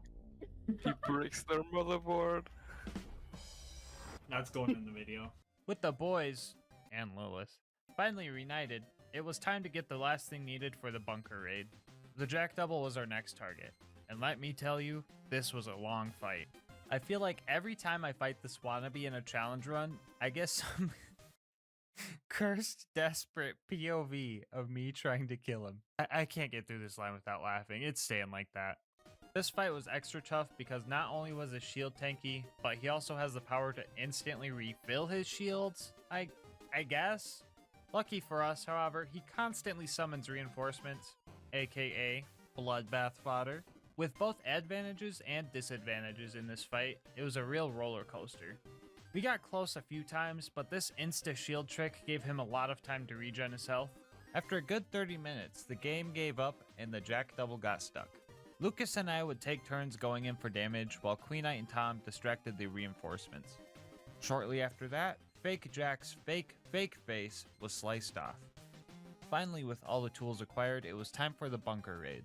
Obstacle 1 wasn't anything new for us, a simple constructor fight and the first door is open. Obstacle 2 was the one I was most worried about, the infamous baby turrets. For those of you who don't know, these turrets are completely immune to splash damage for some reason, meaning the only damage they would take were from direct pony contact. These guys also have some anime protagonist health regen, which makes progress incredibly fragile. Luckily, we were all Krieg and fought a glitch with another glitch. Infinite vertical melee is a thing in BL2 where you can melee anything directly above you, no matter how high it is. I know we didn't use just the unicorn explosion to take them out, but it's because of a glitch, so I think it's fair. If their blast immunity was intended, the word resist would show up instead of damage numbers, so I don't feel bad about this at all. The third obstacle before bunker was our tankiest enemy yet, the super constructor. We all hid and started laying into him as best as we could. Now, if you viewers learned anything from this fight, let it be that horses beat nukes. No. Oh, can I shoot the nuke? Please. Nuke, come after me. Please. Yes. I shot the nuke with a horse. I shot the nuke with a horse. Oh god. Somebody shoot the nuke. No, it's coming after me. Please, no. No. This fight wasn't necessarily hard, it just took 20 minutes to finally take him out. And finally, the last test before bunker, Base McShooty. We opened fire and aimed high to lob our shots in hopes to land a hit. We suspected that the shots were disappearing, and we were right. They were actually only making it about halfway. Sniping from this distance wasn't an option, so me and Lucas tried a closer spot. Even at this range, it took a solid 20 minutes to actually hit it though. Mostly because another one of these heathens kept throwing pipes at us. It was now time for us to start the epic bunker battle. The autocannons were a breeze to take out, but a few hot loaders in our area were giving us some trouble at first. Other than them, it was easy peasy. The bunker fight was going to be a long one, but by this time in the challenge, our coordination was more refined. We were hitting res runs with perfect execution. We were setting up bloodbath kills to unload on bunker, and our minds were more in tune than they ever were. Even with all these great things going on, this fight still took over an hour. Turrets not included. And no, we didn't even get a 94 sham for all of our effort. The Angel Corps was up next, and we were ready for anything after that last fight. Some tougher mobs were showing up, but with focused fire, we trampled over the angelic guards. Get it? Trampled? Because we're shooting horse. Come on, please. This time around, we discovered a new strat of saving the shock field generators because they're easy to kill and give second wins, which helped a bit. Also, we had Roland and his turret, which gave us tons of ammo. You know what didn't help though? Lilith constantly phase blasting us out of nowhere. Honestly, fuck Lilith, bro. She actually pissed me off with her bullshit.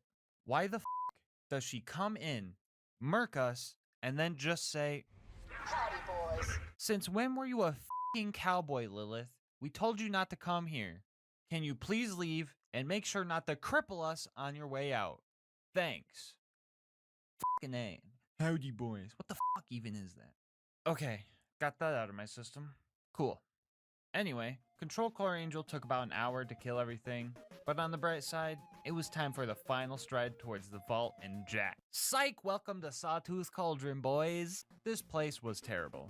The good old spawn camping from the ambush commander prank really got on our nerves. This was probably the most visual pollution I have seen in this run. It was to the point where I couldn't even see myself dying. Can't even see my body, dude. There wasn't anything to do, except just unload into the horde until the objective checked off. Would you believe me if I said that wasn't even the worst part? The buzzards were pretty much impossible to hit consistently, and we had to kill 5 of them, bro. Oh my. I'll go over some of the strats we tried to use to handle these guys. First off, our best chance of killing buzzards was for them to just get stuck on some part of the tower so we could focus fire and take them out. That requires a lot of waiting and hoping though, so we also tried something else. We would ride the elevator down so that the buzzards would despawn and ride back up and try to catch the buzzards right as they spawned. I even attempted to ride the spawning buzzards by downing myself and landing on top of it, but it wasn't working too good. We also tried to go to other parts of the map to kill buzzards with low movement options, but couldn't find any. The actual method of how we killed them will surprise you. The first one got stuck and made for an easy kill. The second one got stuck and we managed to shoot it down. The third one somehow managed to get stuck, so it was a sitting duck. The fourth one, however, got stuck, so that one was easy. And the fifth one, get this, actually got stuck in a spot where it couldn't move. It's pretty freaking weird, right? It also only took 75 minutes, so we actually did all that pretty fast. Right, guys? Right? We weren't in the boneyard for too long because we split up to the different pumping stations and the pipeline, so teamwork saved us some time there. The Badlands, however, are usually tough because of a certain boss, but what if I told you we weren't going to need to deal with any of that? I think it's about time we use that extra skill point. Speccing into Light the Fuse gives us a new technique I like to call totem poling. As shown before, when you are in a down state or fight for your life, you can ride on top of your friends, but will bounce off as soon as you are revived. The reason for bouncing off isn't because we are no longer in fight for your life, but because of a transition from being crouched to a standing position. With Light the Fuse, you never crouch when going down, and can run and jump, so when revived, you will stay on top of your friend's head. Repeat this process stacking from the bottom until your tower is made. Using this strat, you can effectively reach heights of around 7 times higher than your normal jump, which gave us a way to sneak past everything. Like I'm just jumping off the rock. Yeah. We Oh, both nice. made it. Both of you are. Perfect. Perfect. The true power of friendship prevailed again, and we made our escape. In a way, you could say we beat Saturn with only Light the Fuse, and that is truly awesome. After respecking out of Light the Fuse because it's terrible in OP levels 1 or higher, we made our way to the final stretch. The claptrap door wasn't too bad.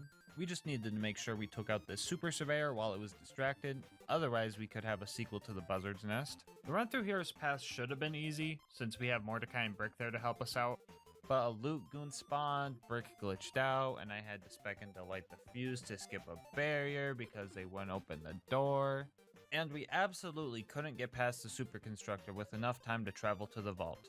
To keep a long story short, we tried to fight Jack, but I was spec'ing to Light the Fuse still, and it was doing more harm than good. The ending explosion radius is huge, and I would just down anyone around me, so going for a revive was a huge risk. We decided to run back to Sanctuary to respec and just run through Heroes Pass again. This time wasn't bad because we got to the door before the constructor even spawned. And now it was time for the real fight. This fight honestly was really tough, and the mask wasn't coming off until it was done. This is supposed to be the part where I talk about the glitch where he went invincible and we had to reset the map, but this is supposed to be a wholesome video, and I already let all my rage out on the cowboy giraffe. Okay, as for the real fight, phase 1 was super easy. His shield is pretty tanky, but his clones are super weak, so revives and bloodbath are practically spoon-fed to us. Phase 2, however, was the real challenge. Jack's health regen is pretty tough, almost as tough as the baby turrets, and he also has a shield surveyor that has to be destroyed in order to deal more damage to him. This fight was a constant tug of war, and to show it off, here's the fight at 1 minute per second speed. Just look at the health bar. Bloodbath at the time was scarce, but things were looking up. Jack stopped spawning his shield drones, but started spawning his field turret instead, which was going to be our savior. These things are relatively weak, so Bloodbath was back on the table. I'm probably gonna when the bloodbath, when the bloodbath kicking in, when the bloodbath kicking in, let's go! Ooh. Yeah. The warrior was here, and it was time for a fight. Crystalisks started spawning, which were susceptible to both melee and explosive damage, which were our specialties. The warrior fought hard, but he was no match for us. We had everything we needed to win this fight, and that is each other. The warrior eventually seen what we were capable of, and willingly let us fill his heart with the power of friendship. With the warrior down, we all celebrated. Queen Knight high-fived Jack a little too hard, but in the end, at least we know. You can beat Borderlands 2 with only the power of friendship. The run, however, isn't done. We still have some bonus content to tackle if you guys want to stick around and see us take on these DLCs. First off, we did Turkey DLC because it was the day before Turkey Day, and what better way to celebrate massacres than to blow stuff up, am I right? This DLC got pretty chaotic. The key points were the opportunity tributes that took a long time to kill. We're talking about 30 minutes to kill Rose and this clown shoot idiot. We had the jabbers after that, which would have went fine, but we had to kill them while they were slagged for the mission to progress. Hitting these guys with bullets or grenades is already tough enough. Luckily, Tom snagged a homing slag grenade at some point and made this doable. This only took 15-ish minutes to do, but that's relatively still a lot for what it was. On the bright side, we were finally able to cook Lucas like the snack he is, and fought the Waddle Gobbler, which was just your pretty standard easy to dodge moves but really tanky health bar fight, nothing crazy. So we also did the Grandma Torg missions, but in Japanese, so she didn't really talk and the voice lines were just skipped, which is already cursed enough, but getting the candy for her got even more cursed. One of the heathens we needed to kill ran out into the ocean where we couldn't kill him. Guess we have to wait until Wonderlands to blow up the ocean. Round 2 went a little bit better. He was a lot closer this time, so we were able to kill him. The whole thing was just really cursed. We all kind of regretted doing the side mission TBH, but I guess you can beat the horrible hunger of the ravenous Waddle Gobbler with the power of friendship. Did you guys know that was the full title? Because I didn't. Let's move on to the first big DLC, which was the Tina DLC. Our mission: save the queen. Our first obstacle: total pushovers. Literally, the skeletons are so frail that a single shot actually staggers them like a grenade or something. Mr. Bony Pants guy was also a joke, so the docks went by quick. Blamerock Refuge shouldn't have been hard, but the fire barrels used to light the blimps didn't work for some reason. I tried using Krieg's Fire Breath skill to do it, but that also didn't work, so we just did a quick reset and the problem was fixed. Finally, at the forest, the difficulty started to ramp up a bit. We were no longer fighting skeletons, we were fighting trees. Strong trees. Tina forgot to balance the combat, so this stump was level 138. Like, imagine the peak runs you would need to do to get to OP 58. Anyway, the rest of the forest was alright. We stole the blood fruit pacifistically and made it to the spooky version of the forest. Here we found the most important thing we needed to beat this run: our homie Roland. After killing a dragon and realizing one of us was a dragonborn, we headed for the Tree of Life, where everything started to go downhill. Actually, downhill doesn't describe it. It was more like things were going off of a cliff. We planned for the Ghost Kings to be tough, don't get me wrong. What really grinds my gears is that someone over at Gearbox HQ decided to make these guys resistant to all elements and gave them health regen. I don't know the rules for who does and doesn't get regen in UBHM, but an exception should have been made for these goons. Taking the first phase out was easy, but when they turned into fast-flying heads of suffering is when we almost gave up. This was one of those times where I was about to ring the bell and deem this challenge impossible.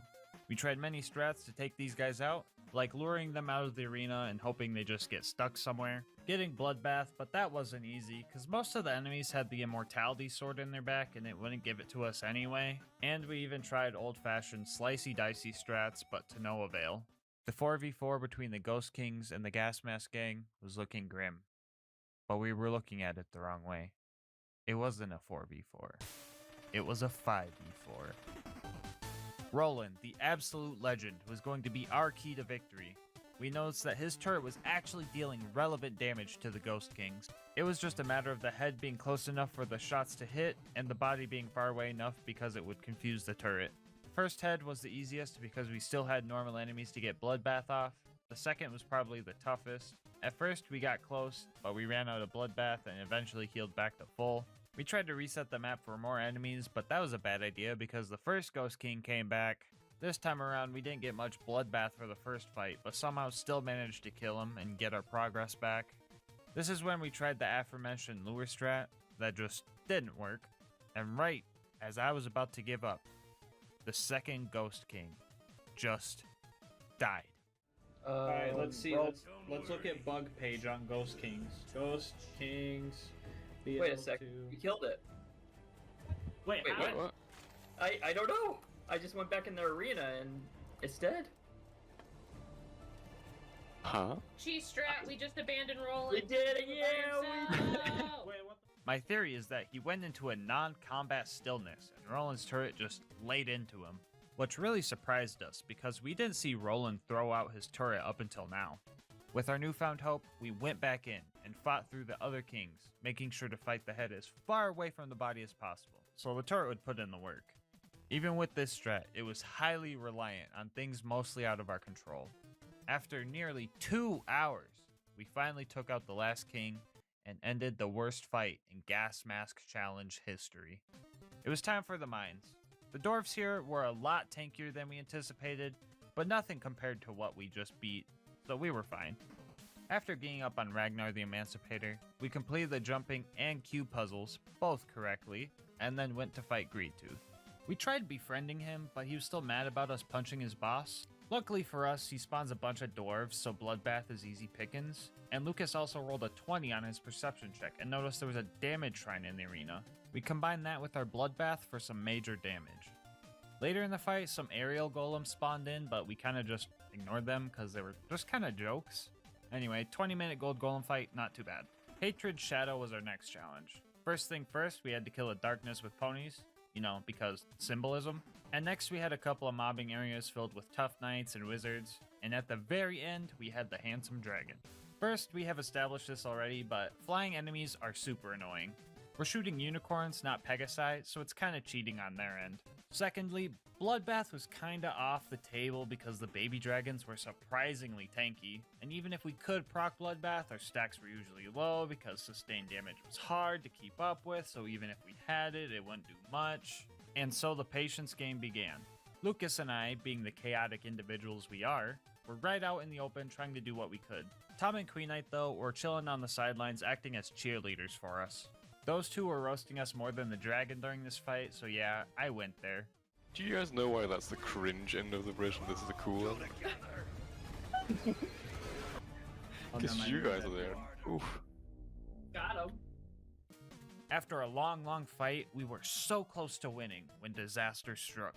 Steam servers went down again. We could have waited and this would have been fine, but for some reason my game straight up kicked me from the map and Borderlands was soft locked into this restoring session cycle. So not only did we have to do that whole fight all over again, we had to do the whole map's worth of mobbing as well. Why can't things ever just go smoothly, bro? What's with all these glitches and bugs? Like, come on! It's never just, Claptrap said his voice line twice, that's a weird glitch. It's always some never-before-seen Jack turned invincible, Tom fell through the map, brick won't move, game soft-locking bullshit. Okay, breathe easy, breathe easy. Okay, back to the run. Both dragon fights took about 30 minutes each, not including all the mobbing required, but in the end, we made it barely holding on to our sanities. The Lair of Infinite Agony was actually quick. There's no mandatory mobbing here, so the only thing we had to worry about was finding Mr. Miz to get our extra mysterious amulet. And finding him wasn't too bad, so all we had to do was buy the... Well, it's fine. Everything is fine. All four of us pitch in, we should have enough. I sold all my gear and asked Queen Knight for some money, but she thought it was a scam and wanted me to explain why we needed it and threatened to punch Mr. Wiz, which would have restarted the challenge. And Lucas was also killing him with jump damage, and I was just panicking across the board. Queen Knight decided to duel me for the money. And with hours of pain on the line, I decided to play it cheap for the greater good. With all of our life savings combined, we were able to buy the amulet with the worst possible friendship rating. The Sorcerer's Daughter was our next fight, and with all the fragile spiders around, bloodbath chains were easy to come by, but this fight still lasted a while for one reason. This was not big arm. No, no, no, no, no! We probably did enough damage during this fight to kill her 3 times, but the health regen powers were so powerful. We discovered that she could only leech us if we got too close, so the new strat was to stay as far away as possible. She still cut us lacking a few times after the new plan, but we eventually got our shit together and finished her off. I made a mistake right after the fight. I rolled 2 dice on this chest, and rolled 2 13s. You guys might not know, but this number always foretells bad luck for me. Rolling 2 of them meant something most unfortunate was going to happen. With paranoia high, we went to the top of the tower to face our final boss. Phase 1 seemed simple. His clones were easy bloodbath, just like in real life, but taking him out was going to take a while. The shield doesn't regenerate? I hope not. No, why'd you say it? We quickly devised a new strat to save our slag grenades for when his shields were depleted to put as much damage into his health bar as we could. Even with this strat, he managed to recharge his shield 9 times during this fight. Phase 2 was honestly the easiest. No shield regen, and he summoned more pushover skeletons, so nothing much to note. Which brings us to Phase 3. This phase had the largest health bar so far, and the mobs he summoned were dragons again, so bloodbath was no longer an option. We were so close to beating him. But that double 13 I rolled earlier finally came into play. What? What? Why does its health go up? No, no. No, what the happened? No. We lost a good 40 minutes of progress, and it only got weirder after that. We almost had to call an exorcist because there were 2 instances of us just flying off of each other. We're flying! What's going on? We're flying! Help me! Help me! Stuck on you. What is that? What is going on? I don't know. Our spirits were on the brink of breaking. The only thing keeping us going was each other. And after 2 long hours of fighting the sorcerer, we finally ended his reign of terror. And all we were rewarded with was more ammo. And also the knowledge that you can beat Tiny Tina's assault on Dragon Keep with the power of friendship. One more DLC left, the Draft DLC. We start off trying to defend Sanctuary before these insane X-Style military goons decide to start gassing us. And with us being the Gasmask gang, we didn't have an issue at all. But Lilith, for some reason, is still calling the shots and straight up kidnapped us, and Hector made off with the most important thing in the universe. Back on actual ground, the game showed us that we're bad at fighting plants for the 2nd DLC in a row. There were a lot of plant psychos, and the chaos was really starting to get to us. We ended up shooting each other multiple times throughout this fight, but the last thing we were going to do is let some garden beat us. Anyway, we met Vaughn, and our next mission became clear. We had to figure out how this gas stuff worked. Testing included collecting infected brains and inhaling the gas ourselves for a sweet damage boost. We got the brains scanned, but the new Pandorans decided to launch an attack on our new base, so we had to defend it. This time around, the baby turrets were on our side, so we were practically Oh, what? They died already? These things were supposed to be invincible. No. So we fought these guys for a while before they ran out of vegetation to throw at us. Speaking of vegetation, our boy Mordo caught the plant disease, so we needed to save him. Luckily, Talon is here to help us kill literally only this one guy in the cutscene for us, and leave us to deal with the other 14 that all seem to have blast-proof shields. These guys were pretty tough, so we did what anyone would do. Inhale some plant gas so our guns were stronger, cause that makes total sense. Talon led us to where we needed to go by pooping out a trail for us, and Mordecai was officially diagnosed with plant. We needed to find a cure fast. Luckily for us, Cassius had what we needed. Getting to him was going to take some work. And by work, I mean using a giant space laser to open a door. We had to fight through some more Garden Gang members to get to the laser, but Brick showed up and he's been hitting the gym. Homie was level 116, so he could bite through any plant. Well, almost any plant. We made it to Helios Fallen, and I think you all know where this is going. we had to fill Uranus with unicorns. I will say the amount of unicorns Uranus was able to handle was impressive. The stamina as well. Uranus was taking unicorn poundings for a solid 20 minutes. Okay, that's my butthole joke quota for the year? Yeah, for the year. Let's get back to something that might actually be funny. The path to Cassius was open and we moved with haste because our homie Mordo wasn't doing too good. Cassius ended up consuming too much plant gas, but he didn't seem to care. He managed to create the cure, but ended up too far gone, so we had to take him out. Fight was going pretty slow just because we couldn't get kill skills, but then we found this hentai room that we farmed for bloodbath.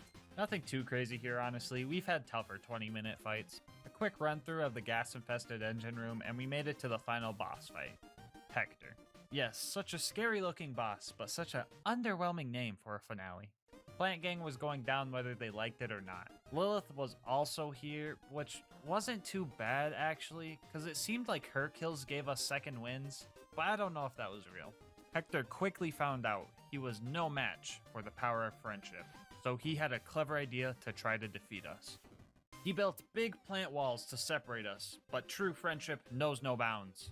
The toughest part of this fight was the lack of ammo. We were desperate at one point and all started picking up shotguns and grenade mods off the ground because they provide a little bit of ammo, but we were mostly staying alive with teamwork and Buzzax rampages. Hector was no match for us, and after a good half hour, he fell to our power. Well, kinda. He tried the good old kamikaze bad guy strat, but the DLC is over. So that means, yes, you can beat Commander Lilith in the fight for Sanctuary with only the power of friendship. One last thing we needed to do was save our Queen Butt Stallion in real life. It was honestly super easy, we just needed to do some mobbing, plus Brick was there so we didn't really need to do mobbing. We fed the pretty pony using our amulet and... well, it didn't work. We didn't get a new unicorn explosion. Like always, the wiki lied to me and said a new relic would get me a new one. But oh well, she dropped a flacker, which is close enough in my opinion. And just like that, peace was restored to the world. To celebrate, I decided to pop open my last Monster Assault, probably ever. A while back, they rebranded them, and they just don't taste the same anymore. So as soon as I knew they were temporary, I bought upwards of 200 of the OGs, and on this day, I drank my last one. These things have gotten me through a lot of rough days, and they've also made plenty of good days great. And I wouldn't want to finish it off any other way than with good friends after a monumental triumph such as this challenge. Let this video be your sign to go play some BL2 with friends like the good old days. Call up some old friends and do a playthrough, or find a homie in the comment section. I'll have these save files in the description if y'all a bunch of masochists like me too. And if you want to hang with me, I do stream these runs on Twitch. Link down below if you want to come stop by and say hello. Queen Knight also streams, so I'll add her link down there too. If you guys want to support the YouTube channel and more runs like these, make sure to like, subscribe, show a friend, and leave a comment. It really helps with the YouTube algorithm and also motivates me to keep making these challenge run videos.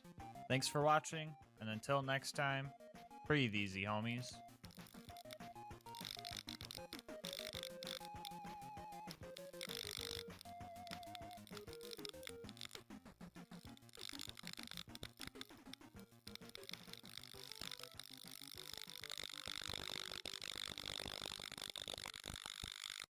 So on my channel, I've attempted challenges using only the cursed gear Borderlands 2 has to offer, but there's one cursed weapon that I have not touched yet.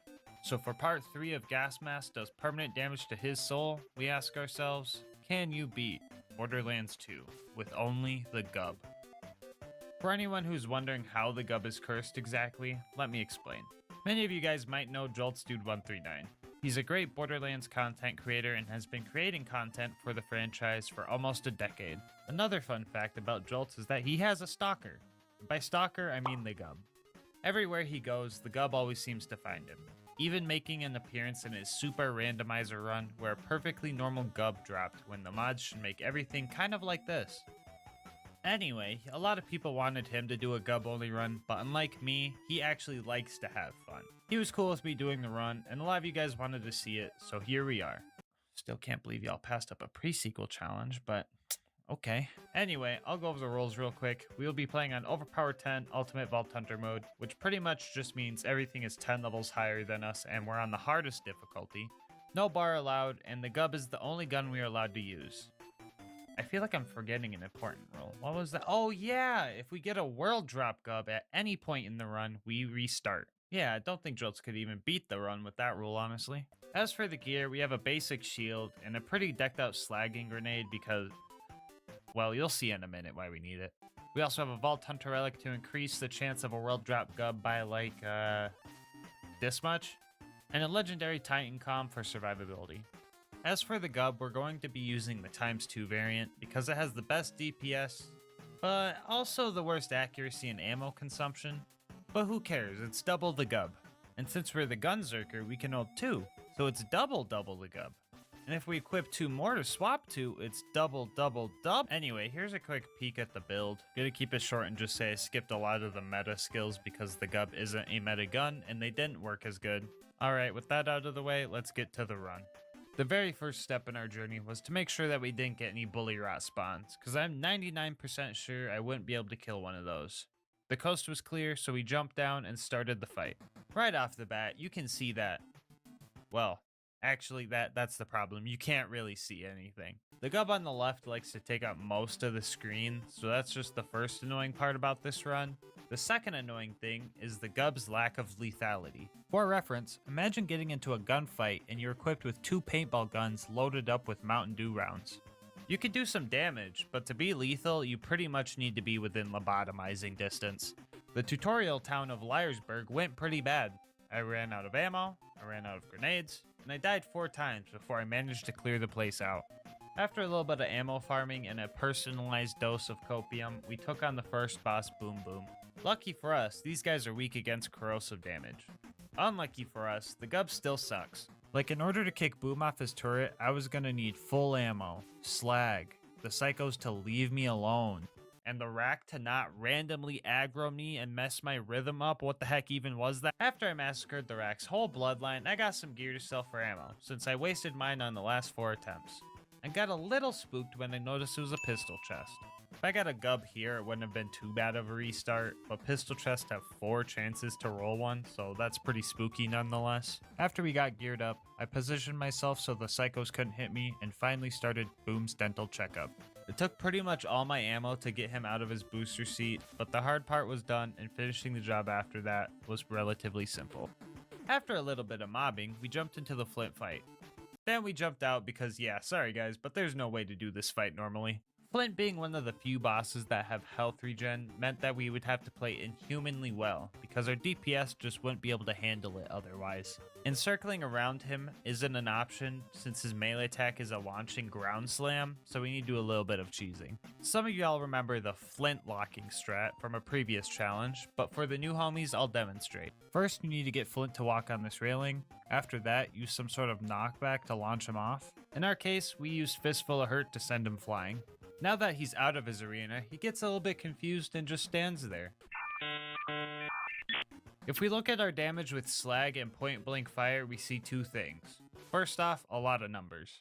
And second, that this strategy was pretty much needed for this fight. Anyway, Flint was beaten and we made it to 3 horns. As soon as I got there, I discovered something about myself that I didn't know. Apparently I could speak Bullymong. These bozos better leave me alone. Leave me the f*** alone.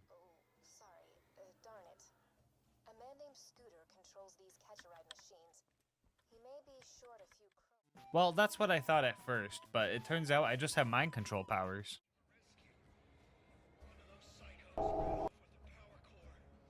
Anyway, we needed to get the power core and kill 20 bandits to avenge Reese, because that's the right thing to do. I'm not one of those heathens that find the specific bandit with the power core by looking at his clothes, only kill him, and then run out of there. Imagine being that guy. We made it to Sanctuary and did the usual shenanigans until we had to go to Frostburn. Along the way, we found a tubby spider ant and said screw it, the odds of getting a gub are low enough to risk it because I want to see what it drops. I killed the tubby spider ant, is what I want to say, but in reality, I let the bandits handle most of it. Lucky for us though, no gubs were dropped, just a legendary killer class mod. The rest of the run to Lilith went fine, and the mobbing at the end actually wasn't too bad. The ironclad psychos weren't as annoying as they usually are, but I can't say the same for Lilith. Howdy, boys. No, Lilith! Why do you have to say the cringe? Lilith, bro, why do you have to say the fucking cringe, dude? Lilith, don't. Lilith, if I die. Lilith, if I die.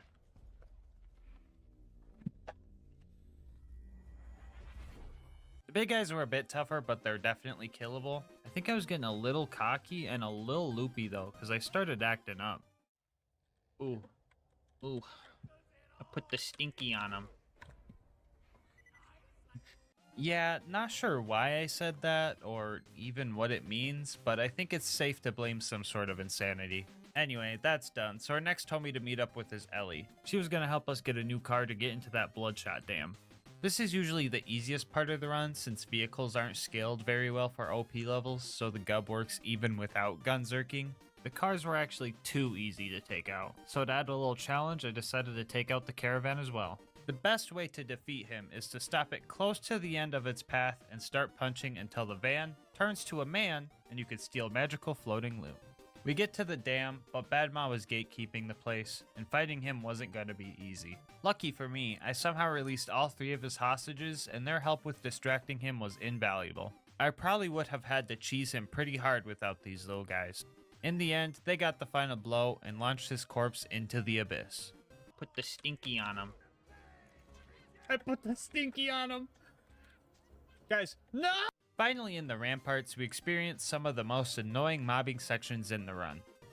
Actually, wait, no, it's just the toilet room that's whack. Everything else is fine. This place always makes me feel like I'm playing a Dark Souls game. You know, where you run in, die, try again, die again, but this time slightly further than before, etc. Also, like a Dark Souls game though, some bosses can just get cheesed. Put the stinky on him. Roland was kidnapped by everyone's least favorite toaster, the Warden. Longtime viewers know the threat he possesses, but if you're new here, you might not know if you don't kill him fast enough, he will take Roland to the Hyperion Friendship Gulag where the fight is way harder. This part of the run is always a high stress period. It's also where things start to get really cursed. What the? The lack of any meaningful damage output means that we were going to need to first try Warden or we were doomed. So I played it safe and farmed up some ammo before we went in. The fight begins and right off the bat we're in a rough spot. We don't even break his shield before Warden is able to spawn 3 robots. I was calm and focused though. I knew that Warden couldn't be slag, so there's no reason to save grenades for him. So I used them on the bots and eliminated those threats first. We get our first second wind and destroy the rest of the bots, making sure to position myself so that any missed shots instead hit Warden to make sure his shield doesn't recharge. We had to make every bullet count here. Things got scary as he spawned not 1 but 2 super loaders, but we managed to stay up thanks to slag and some lucky staggers. Ammo was low and we were so close to the kill. We scrounged for ammo but found ourselves down, with the surveyors keeping their bullet deflectors up. I tried to go for a loader but found myself out of ammo. I couldn't do it. Well, at least not without keeping you on the edge of your seat. Oh. It was still a close call. I went down again shortly after to barely get a revive with our last few shots. We managed to grab some ammo, but the final exploder got to us. In the last-ditch effort, the Warden tried to put on a facade, acting like he had full shields again. But in reality, the puny shield that the surveyors gave him was a false hope for Warden. Gub in hand, and ruptured guts hanging out of my stomach in another. I finish Warden off and pop off. Oh, I don't even fucking care. A psychotic euphoria came over me. I felt invincible. Then these 2 world drop class mods reminded me that if I get a world drop gub, I have to do this all over again and I'll probably die and just go to the gulag anyway. Still didn't stop me from opening chests or sacrificing myself, because let's face it, if I got a gub like that, that would be hilariously depressing. Our next objective was to will Kilhelm, but I kinda crashed after my psychotic episode over at the Bloodshot Dam, so I was playing really sloppy. On top of that, this loot goon Goliath gave me another chest full of pistols. The Wilhelm fight seemed doable, and this fight's usually pretty fair. That was my mentality pretty much up until the point he put the stinky on me. I wasn't going to be able to fight him without full ammo, so I decided to head home and stock up. The second fight didn't go too well either, but the third fight went a lot better. I just had to make sure I kept grabbing ammo from the crates and keep my cool. The shield regen was making me panic a bit, but I quickly realized it's not really a threat, so I could regen my ammo as slowly as I wanted. Also, he kept chasing me, so he would just run out of range of his shield drones, which is kind of dumb on his end, but oh well. Adding that to the book of obscure strats. Day 2 of the challenge started pretty spooky when the first loading screen of the day showed me a gub. A very small part of me wanted to call that a reset, but the other larger and smarter part of me knows that you guys would want these videos out sooner than later. Speaking of getting videos out sooner, you guys should all hit that subscribe button and click the bell. This way YouTube's algorithm promotes me more, meaning I can divert more time to making videos. This way you get them sooner and you get notified when I post new ones. Anyway, back to the run. I don't recall exactly what happened at Sanctuary, but what I do know for sure is that Lilith kidnapped everyone, so that's pretty annoying. And on top of that annoyance, we also had to run through the fridge. Well, it's usually more annoying. This time I somehow made it through without a scratch. Like I didn't go down at all, which absolutely baffled me. Mr. Noodle was our next opponent, and this was probably one of the toughest fights I've had with him. The tiny things really added up during this fight. He had a big health bar, he had a recharging shield, slag would wear off every time he tunneled underground. I didn't have any ammo, and the loaders wanted to attack the poor sap using paintball guns and hiding in the corner instead of the giant whale squid. The one silver lining?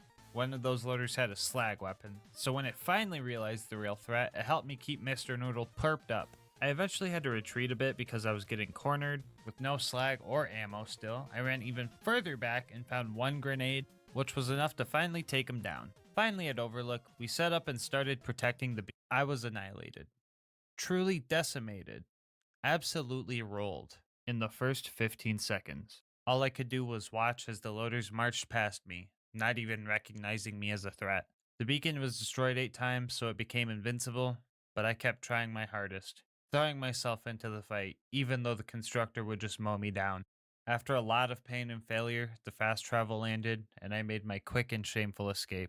All that, and the pain is only just beginning. Our next goal was to get Claptrap's upgrade from the preserve.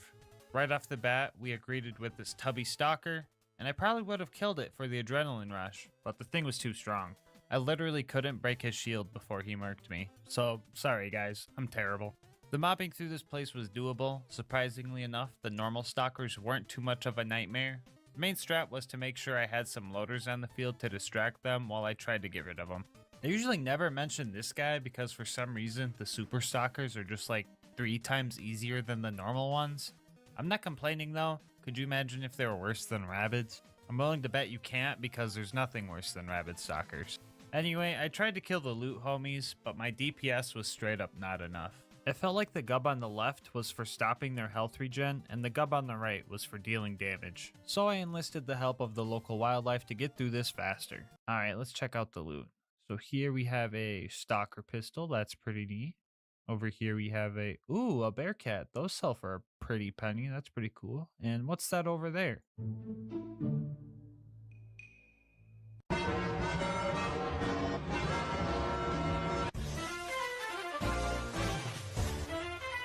Honestly, if there's a cutoff point where I would be okay with getting a gub or utterly heartbroken, it would be the Bloodwing fight.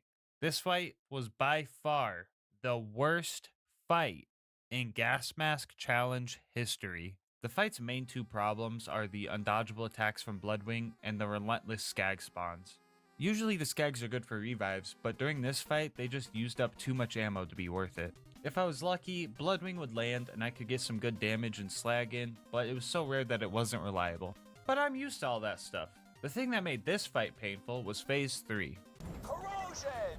You see these damage numbers I'm hitting on Shock, Phase, Bloodwing? Notice the letter K to indicate 1,000, so you could see 3 to 5 million per shot right now, right? Okay, now compare those numbers to these. Notice the lack of the K indicating thousands? A rough calculation of these numbers indicate I'm only doing about 1% of the damage I was doing during the other 2 phases. And on top of that, this phase seems to be the biggest of the 3. Since loading our gubs up with Mountain Dew Flaming Hot rounds isn't an option, this fight was going to be absolute torture. But I'm a large craniumed masochist who likes a little challenge, so I devised a plan. Step 1, puppy daycare. I had to lure the 3 skags up the elevator and make sure the loaders inside weren't there to kill them. This turned the fight to a 1v1 with me and the bird. Step 2 was to stock up for the fight. Max grenades and ammo were needed to give a good head start. Step 3 was to know how to fight her. Cell has some ammo regen with gun zerking, but it's not a lot with how much ammo we throw out. So if Bloodwing wasn't on the ground, we would make sure to just tap shots at her to activate get some, so our gun zerk cooldown would speed up, meaning more ammo regen. We would chill in this safe spot, only coming out to grab health sticks and ammo for Mordecai's drops, or to dodge certain attack angles from Bloodwing.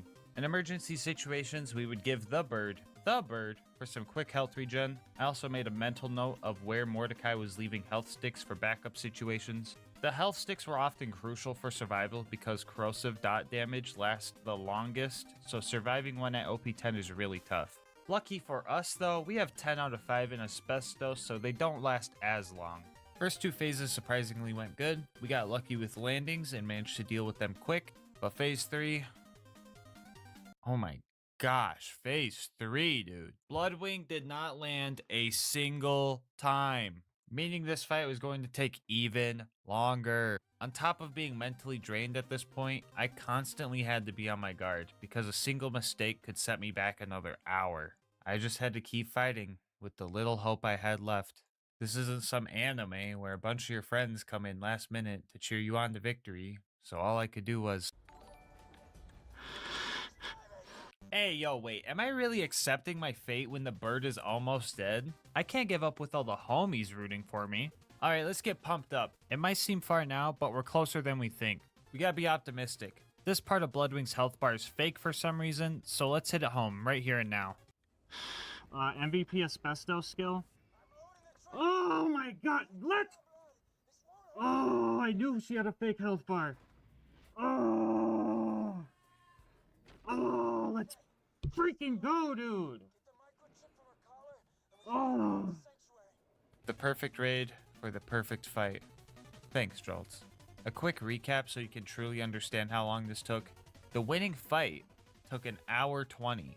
An hour 10 of that was just the corrosive phase alone. And the entirety of the preserve took a whopping 4.5 hours. Bloodwing might have gotten the point on this run, but on the bright side, I put the stinky on him. victory in hands, we head over to recruit our next homie Brick.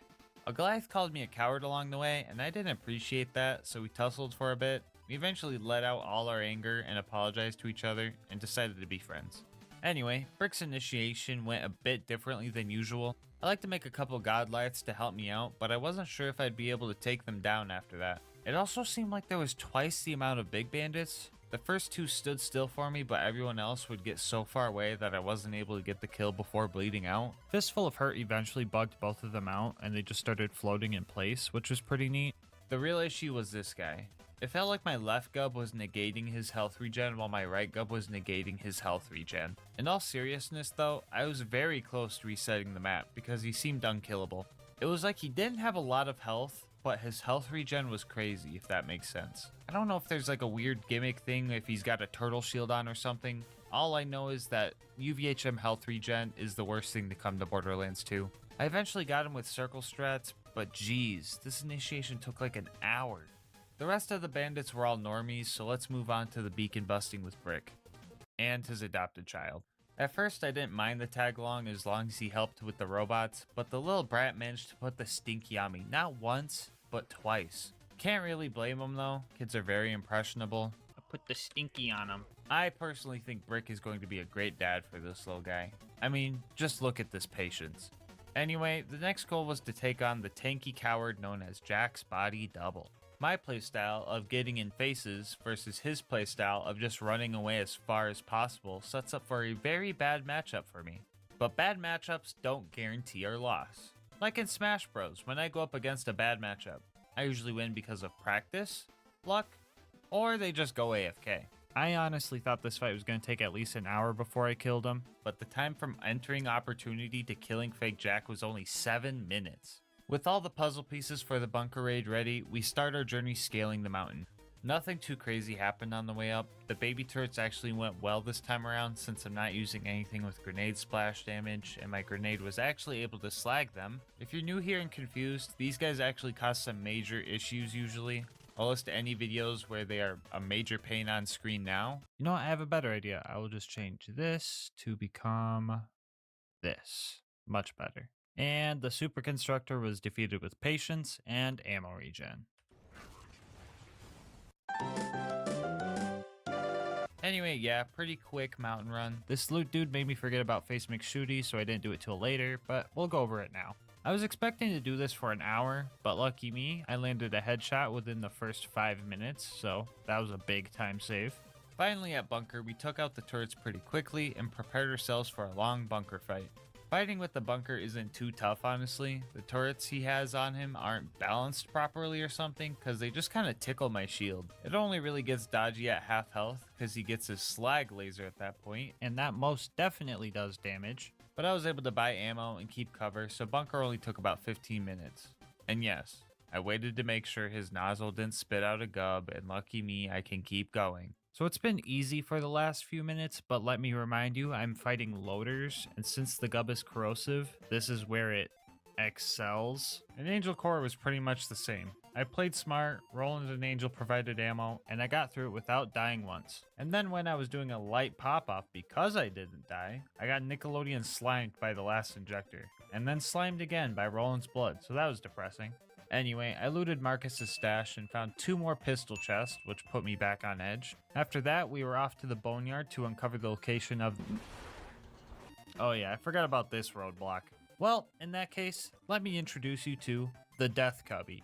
For some reason, they thought this little corner with only one way out was the best place for a new use station. This is literally Spawn Camp Central, and it made it so hard to kill the ambush commanders. My best hope for taking them out was to slag them and just spam gubs into their shins until it eventually worked. After what seemed like 100 attempts, we finally killed the last one and proceeded on. Mortar's prized buzzard Boombringer took like 2 bullets to destroy, so maybe I did Mortar a favor by getting rid of it, because it probably would have exploded upon starting anyway. Buzzards up top were a bit of a hassle, but I managed to get some slag on them with grenades, so nothing too painful. Okay, now we can go to the boneyard. Actually, nothing too interesting happened here, just your average run-of-the-mill gameplay stuff, so let's move on to the Badlands. Here we found another chest full of pistols and another loot homie, but still no gub luckily. After that, I decided to fight Saturn. I had the ammo regen, so I figured I could do it. I then also realized I didn't have to wait for the regen if I just went and bought more ammo, so that sped up the kill. We eventually dropped them, and homie dropped a regular doll sniper too, so that was pretty neat. After that, we got the info we needed and headed to the claptrap door, where we handled our last bit of mandatory mobbing before skipping the entirety of Heroes Pass in a manner that would make Jolts proud. Finally at the vault, we face Handsome Jack, which should theoretically be the last hard fight. I'll be real with you guys, I tried fighting him normally without cheesing it, but in order to kill Jack, I pretty much needed to have him slagged, which is like a 1 in 10 chance per grenade throw, and on top of that also land consistent crits to combat his crazy health regen. On the bright side, I can show you guys how to cheese him if you ever have trouble. So as soon as Jack's shield breaks, he teleports to this moonshot console to spawn a shield surveyor. Using this knowledge, we can position ourselves to where we block him and he gets stuck. Just need to make sure any of his clones don't knock you out of it. Pro tip, the first wave of clones, you can kill them all except for one. If you do finish the first wave off though, the clones just seem to respawn as soon as you kill one off. I also recommend saving a clone with a shield, because accidentally killing them is annoying, and depending on your loadout, decide whether or not saving a shooter clone or a melee clone is best for you. Anyway, we finally nailed the setup and then farmed up some ammo using the same strat as we did for Bloodwing. This time though, we made sure to get headshots while doing it. After we were full, it was time to pray to the slag gods, because if I didn't have slag, I would run out of ammo and we wouldn't be able to keep up with the health regen. We had 9 grenades, which meant 9 attempts, and if they all failed, we would have to— oh, never mind, we got it first try. Let's go. The slag gave us enough DPS to kill him decently quick, and I was like super surprised that the fight went this well. Now I could go and use a cheese spot on Warrior 2, but that's a lot of cheese all at once, and I want to make sure my lactose intolerant homies stick around to see this challenge beaten. So even without cheese, this fight is pretty easy. He just has a lot of health to get through, which gave me plenty of time to mess up over and over and over and over. What should have been a 30-minute fight took almost 3 hours, because anytime I would go down, I would have no ammo, or the racks were too far away, and on 2 occasions, the warrior stole my revive because I guess he can do that? What the— A lot of my homies say, dang Gasmask, you have some crazy patience to do these long fights. But honestly, I don't think I'm patient. Pretty sure I'm closer to stubborn. Eventually, the warrior went down, and I put the stinky on him, and not a single gub was dropped.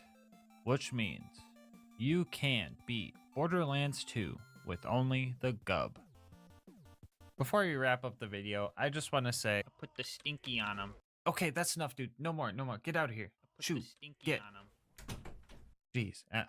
Okay, anyway, I want to say thank you so much for watching up to this point. If you want to help the channel grow, make sure to like, comment, and subscribe. Also, don't forget to hit the bell so you get notified when I post new videos. It helps with YouTube's algorithm a lot. I also read all my comments, so please let me know your favorite part of the video, or if you have any ideas for future challenge runs. Honestly, all the nice comments you guys leave are the biggest motivations to keep making these videos. If you want to support me more directly, consider becoming a channel member. It's 99 cents and you'll get emotes and videos a day early. On top of that, helps me post more often so everyone gets videos earlier in the long run.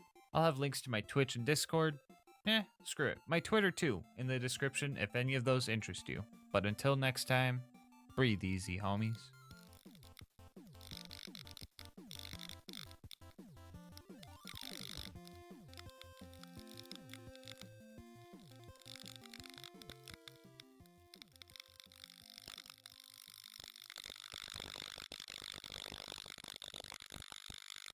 Borderlands 2 offers millions of guns, but for the most part, we all use the same 10 or so because the rest just aren't viable.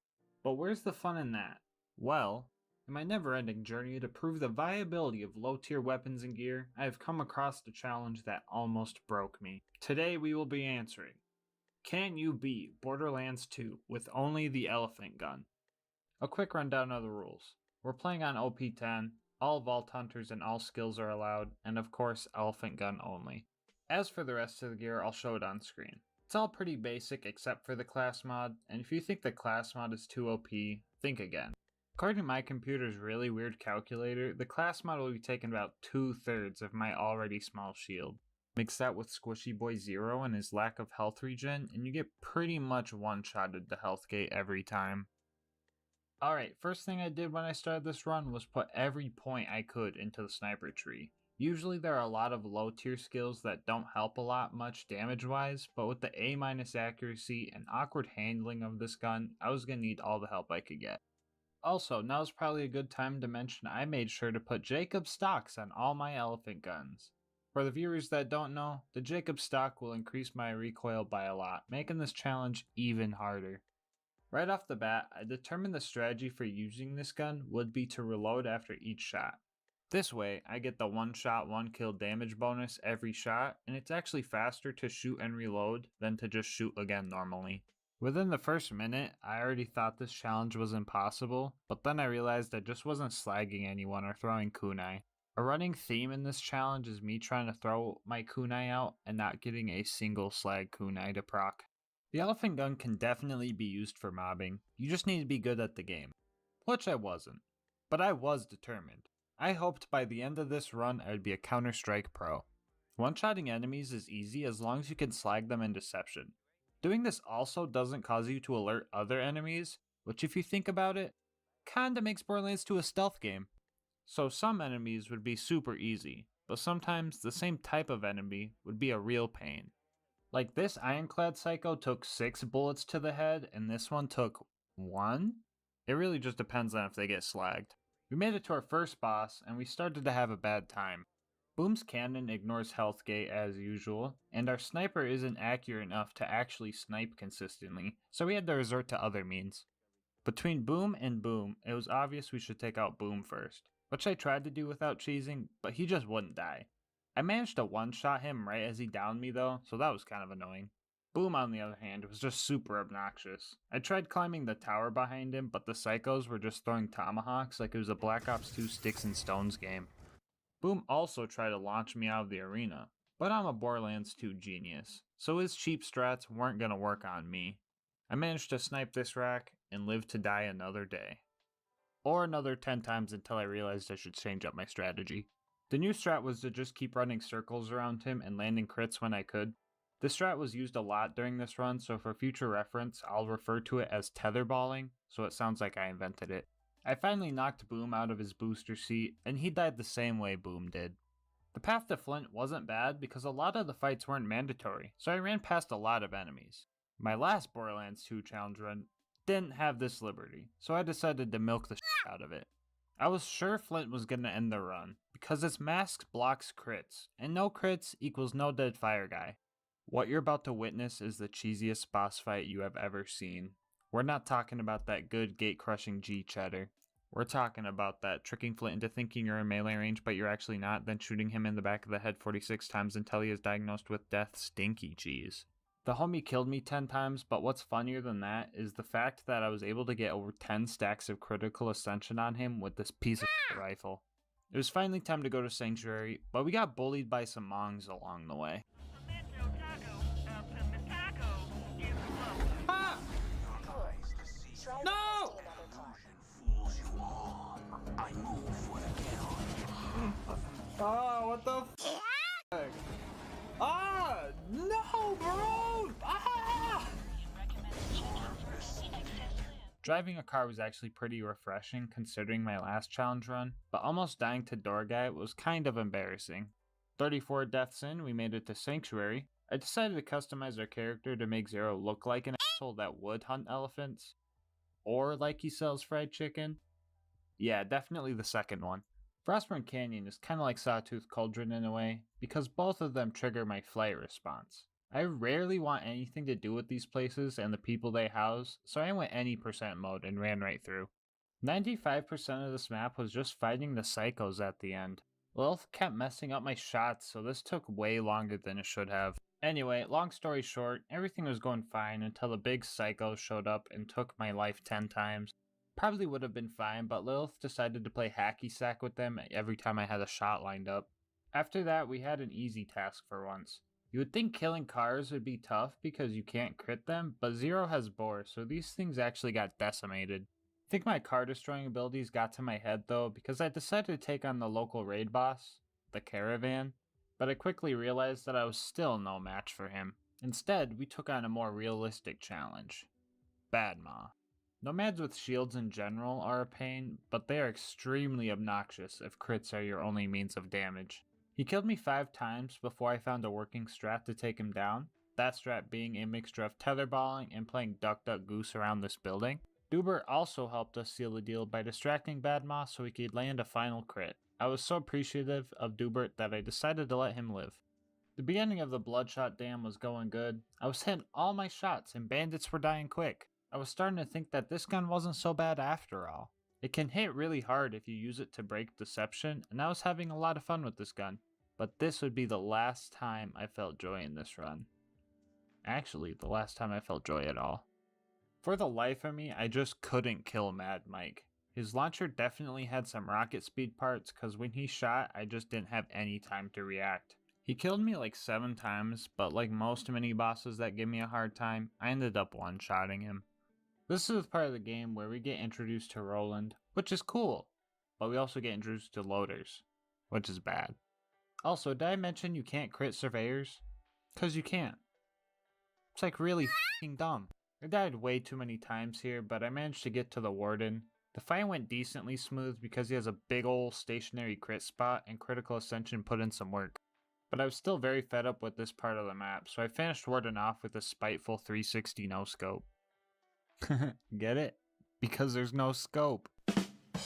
I really didn't want to fight the rest of these loaders, and I guess Roland didn't either, because he just let me turn the mission in before we killed them all. This is why people like Roland more than you, Lilith. Come on, you gotta step up your game. Speaking of cool characters, Tina made us some bombs so we could go hijack a train. The loaders on the train weren't too happy with us, though. I wouldn't say we fought the loaders blocking our way. It was more like we slowly dismantled the loaders blocking our way. There were some surveyors too, but if you just jump in place, they get a little confused and stay still, which was a lifesaver for this challenge. So the Wilhelm fight was weird, because it felt doable and impossible at the same time. He has shield regen surveyors, missiles that can track you even in deception, and can spawn loaders, which are just an added annoyance. But on the other hand, he has a decent sized crit spot, the drones could be boar killed very easily, and the drones were good for second wins. My advice for anyone taking on this challenge is to keep your distance, and keep one drone on low health so you have a second wind ready if you do go down.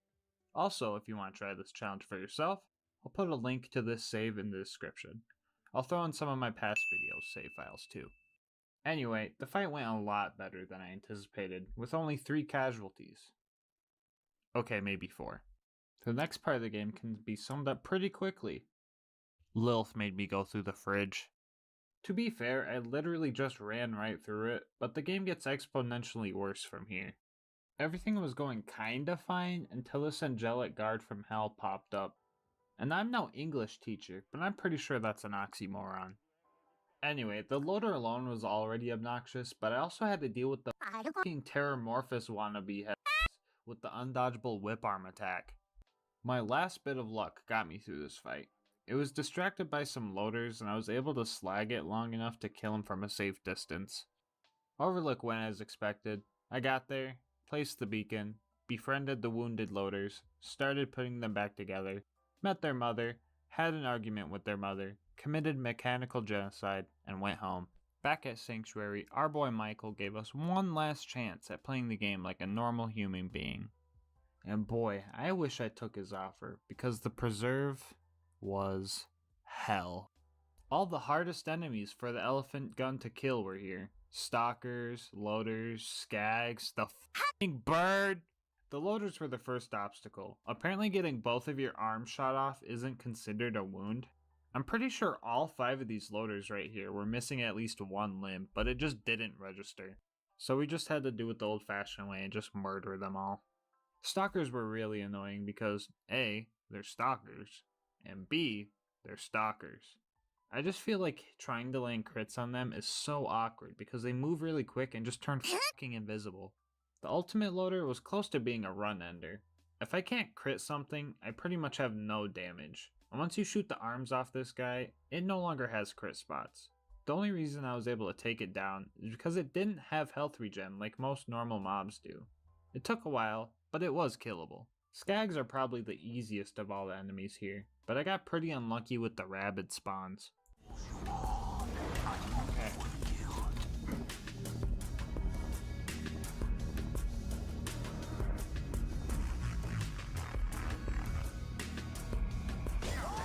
Ah! Critting skags isn't always easy, so I resorted to grouping them up and trying to bore them. I managed to kill enough to get the door open, and it was time for the Bloodwing fight. Right now, it probably seems like getting through the preserve doesn't seem as bad as I made it sound. But imagine doing all that 5 f***ing times. Oh my fucking gosh, man. Why the fuck did the game crash so many fucking times? On top of all those crashes, Mordecai decided not to help and slag the stupid fucking skags, so second wins weren't even an option. I was in the preserve for 7.5 fucking hours. My guy, look at my deaths. You know how many I walked in with? This fucking many. Oh my fucking gosh, man. Okay. Alright, I was holding that in for about 2 months, so that felt pretty good to let out. Anyway, like I said, Mordecai wouldn't slag the skags for some reason, so I had to devise a new strategy because Bloodwing's attacks are just plain out undodgeable 99% of the time. Step 1 of the plan was to use our secret weapon, which was this 12-year-old Monster Energy sniper shot. I was saving it for a while, but I couldn't think of a better time to use it than this challenge. Step 2 of the plan was to get the skags out of my way. They respawn if they're all killed off, so instead I lured them up the elevator because they aren't able to jump back down for some reason, leaving the arena to just me and the bird. Step 3 was to carefully play peekaboo with Bloodwing. The spot you're seeing right here is safe unless Bloodwing lands on the ground or does her breath attack if she flies in at the right angle. After a few tries using this strat, we finally took her down. No. Bloodwing, no. What is next? I'm loading the train dart. Tranquila, blood. Oh my. Oh. Okay. Oh my fucking god. Oh, how did that fucking work? Good job trying to keep still. My fingertips are numb, bro. You guys. No amount of emotional turmoil was going to make me give up on this run. I've suffered too much to quit now, so we were off to recruit Brick, which went very smoothly actually. For the most part, I was able to relax and watch some World Star hip hop type stuff go down. Opportunity was up after that, and it went pretty bad, The Jack Doppelganger should have been an easy assassination mission, but everything went terrible. He is pretty tanky and tries to run away from you. On top of that, the engineers had a thin piece of metal that somehow blocked crits. Sometimes I'd be able to shoot them off, but I felt kinda random and luck based. Also, there's this one ion loader who was a master at strategic positioning because his actions caused like 10 of my deaths. But like most mini bosses that give me a hard time, I ended up one-shotting him. On the way to bunker, I realized I forgot to take the Face McShooty mission like a heathen, and I found this really dumb death spot.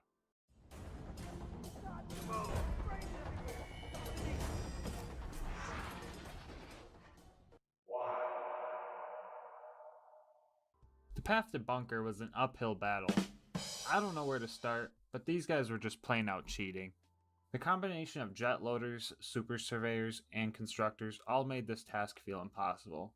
After slowly taking out all the bots, I had to quickly dispatch the constructor before it made more.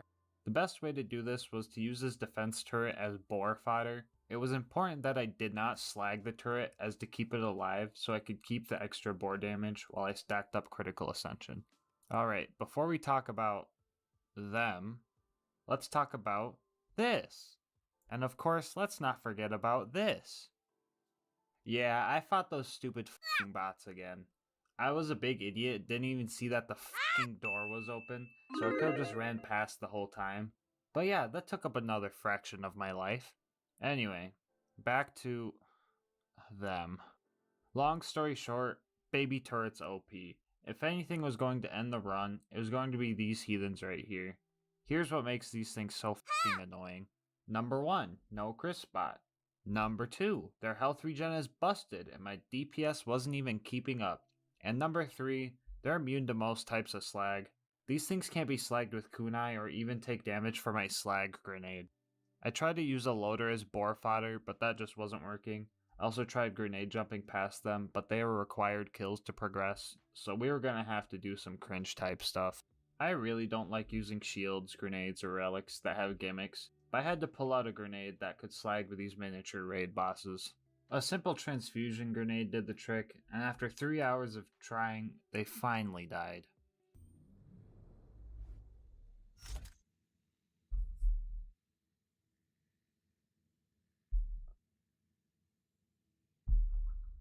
Oh.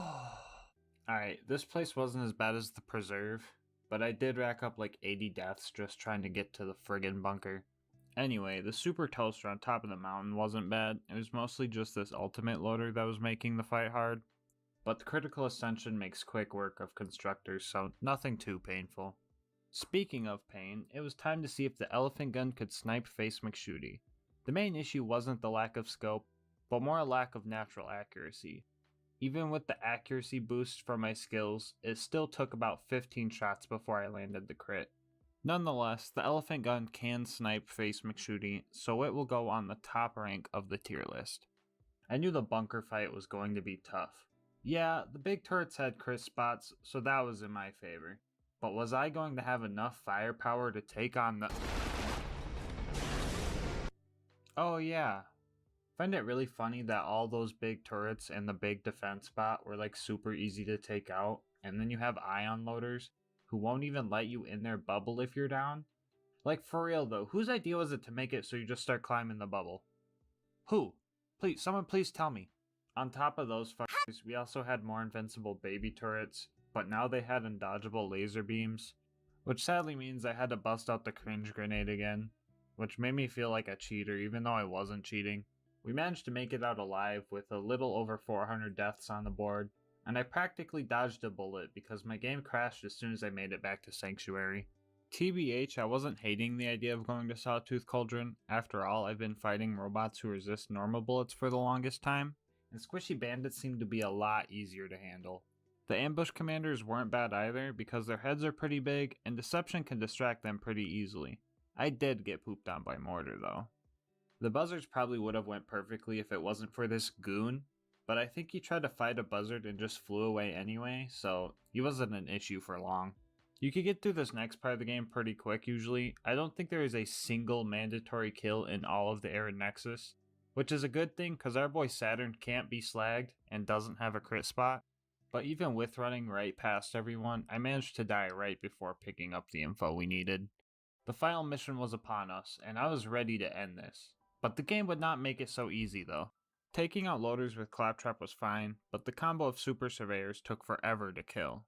Eventually I managed to confuse them really close to each other, and Boar took it from there. Hero's Pass was going fine, until I met up with my sworn enemy, Baby Turret. On top of having stupid health regen, no crit spot, and being hard to slag, they are also completely immune to molten lava, I guess. One last time I had to pull out the cringe grenade, cause not even Brick and his infinite hammer supply could take it out. With the turret dead, the path was clear. It was time for the big fight. Jack was our first opponent, and he was definitely a tough one. The fight was more intense than a 1v1 on Rust against the guy that said rude things about your mom on Xbox Live. Hey kiddo, Jack here, president of Hyperion. He had health regen, which made this fight last a while. He was also using a lot of crazy movement tech that I've never seen before. I managed to hone in on his one weakness, that being his big shootable face, and went on to the final fight with the warrior, which went a little something like this.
With the stakes raised, I finally managed to take out the warrior. Which means, you can beat Borderlands 2 with only the elephant gun. With the game finally beat, we did what anyone would do after a run like this. Celebrate with a monster shotgun, and then start a DLC. That's right homies, you're getting some bonus content. Alright, I'll keep this short. So when I do these challenges, I usually like to see if the weapon I'm using can farm itself, and if it comes from a DLC, I try to beat that DLC as well. The DLC started out as normal. Our boy Hammerlock was even repping an elephant gun too. His shot explosive rounds though, so that was pretty weird. So on top of being everybody's least liked DLC, it was also nearly impossible. Landing any type of crit, which may I remind you is our only source of damage, was just impossible on these guys. Roll the footage. World revealed. Weakness is now known to me. Time to go to work. Deceive you. An illusion fools you all. I move for the kill. Ironically, the most efficient way of killing these guys was actually just to get them to level up to demon form. That gets rid of their impenetrable wooden mask. 2 hours and 30 deaths into this DLC, the last of the hunters got confused, and taking them out got 100 times easier.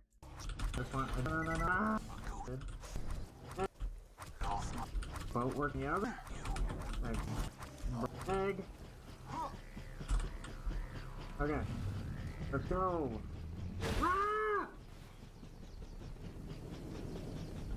With all the eggs procured, it was finally time to take out Arizona. And she was a pretty tough boss to figure out. So basically, her crit spots can disappear if they're shot too much, and if not fought properly, she can still have half her health left with no way to crit her. and with the amount of health she has, the fight from there is practically impossible. But if you play your cards right and slag her in Deception, she can be killed with 3 precise shots. 5 kills and 3 hours of getting stick bugged later, we managed to farm an elephant gun. After beating Thermotage in a game of Tetherball, saving Claptrap was up next. This took a while because I couldn't land any crits, so I relied on Boar to get kills. I was doing this for a long time, long enough for the friendly worshippers to respawn. After this, the only mandatory fights for the rest of the game were Poop Spike and these elite savages. Both weren't bad because they could actually be critted, but Jackenstein was a straight up shit show. Every one of this guy's attacks is undodgeable. Mix that with the amount of Ion Loaders he spawns, you get a whole lot of pain. I had 2 options. Pull out the cringe transfusion grenade again for some type of healing, or use this cheese spot I knew about. After 80 attempts in this fight and 600 deaths total over the run, I chose the latter. So if anyone was wondering, you can beat Sir Hammerlock's big game hunt with only the elephant gun. Barely. Thanks so much for watching, guys. I really appreciate all the kind words I've been getting in the comments. Leaving comments like that and liking the video really helps motivate me to keep doing these runs. And if you guys want to see me suffer some more, consider hitting that subscribe button. And if you really want to see me suffer some more and you're watching this shortly after release, I'm live on Twitch right now starting my next challenge run. So come stop by if you want. But until next time, breathe easy, homies.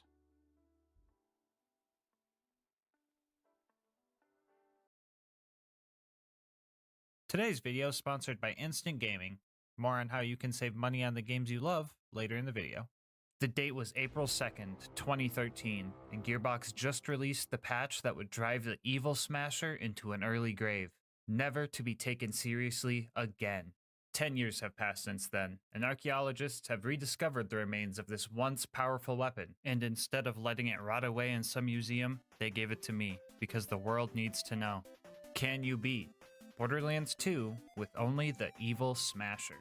I'll go over the rules for this run really quick. This is going to be an Overpower 10 Ultimate Vault Hunter mode playthrough. For the new players, or the players that never touched this game since the nerf, that pretty much just means enemies have 4 times health, health regen, and they're all 10 levels higher than us. Bar will not be allowed for this run, and the Evil Smasher is the only gun we are allowed to use. Also, just for clarity, the Evil Smasher glitch will not be allowed. This might be common sense because it was patched out, but the way we use it kind of makes it seem like I'm using a glitch, but I'll explain that more later. And finally, we are going to be playing as Krieg, but melee will not be allowed for this run. I know, not letting Krieg do his favorite thing is a war crime, but the run would devolve into a pure melee run really fast. As for the gear, I'll be using a basic shield, Vault Hunter relic for funny drops, and a low-level slag grenade because Krieg has no slagging skills. But if you're one of those people and want to see the slagless version of this run, I'll have a link to that down in the description. As for the class mod, we'll be using the Legendary Reaper, mainly for Bloodbath and the extra kill skill duration. And here's a quick peek at the build. Feel free to ask questions about it in the comment section and I'll answer them when I can. With all of that out of the way, let's hop into the run. Right off the bat, we can't really fight anything because the Evil Smasher is garbage. Instead, we have to start farming to activate its effect. Every time you attempt to reload this gun, you have a 7% chance to get a bunch of stat boosts that last for the duration of the mag. For simplicity, I'll refer to these powered up mags as Smasher mags.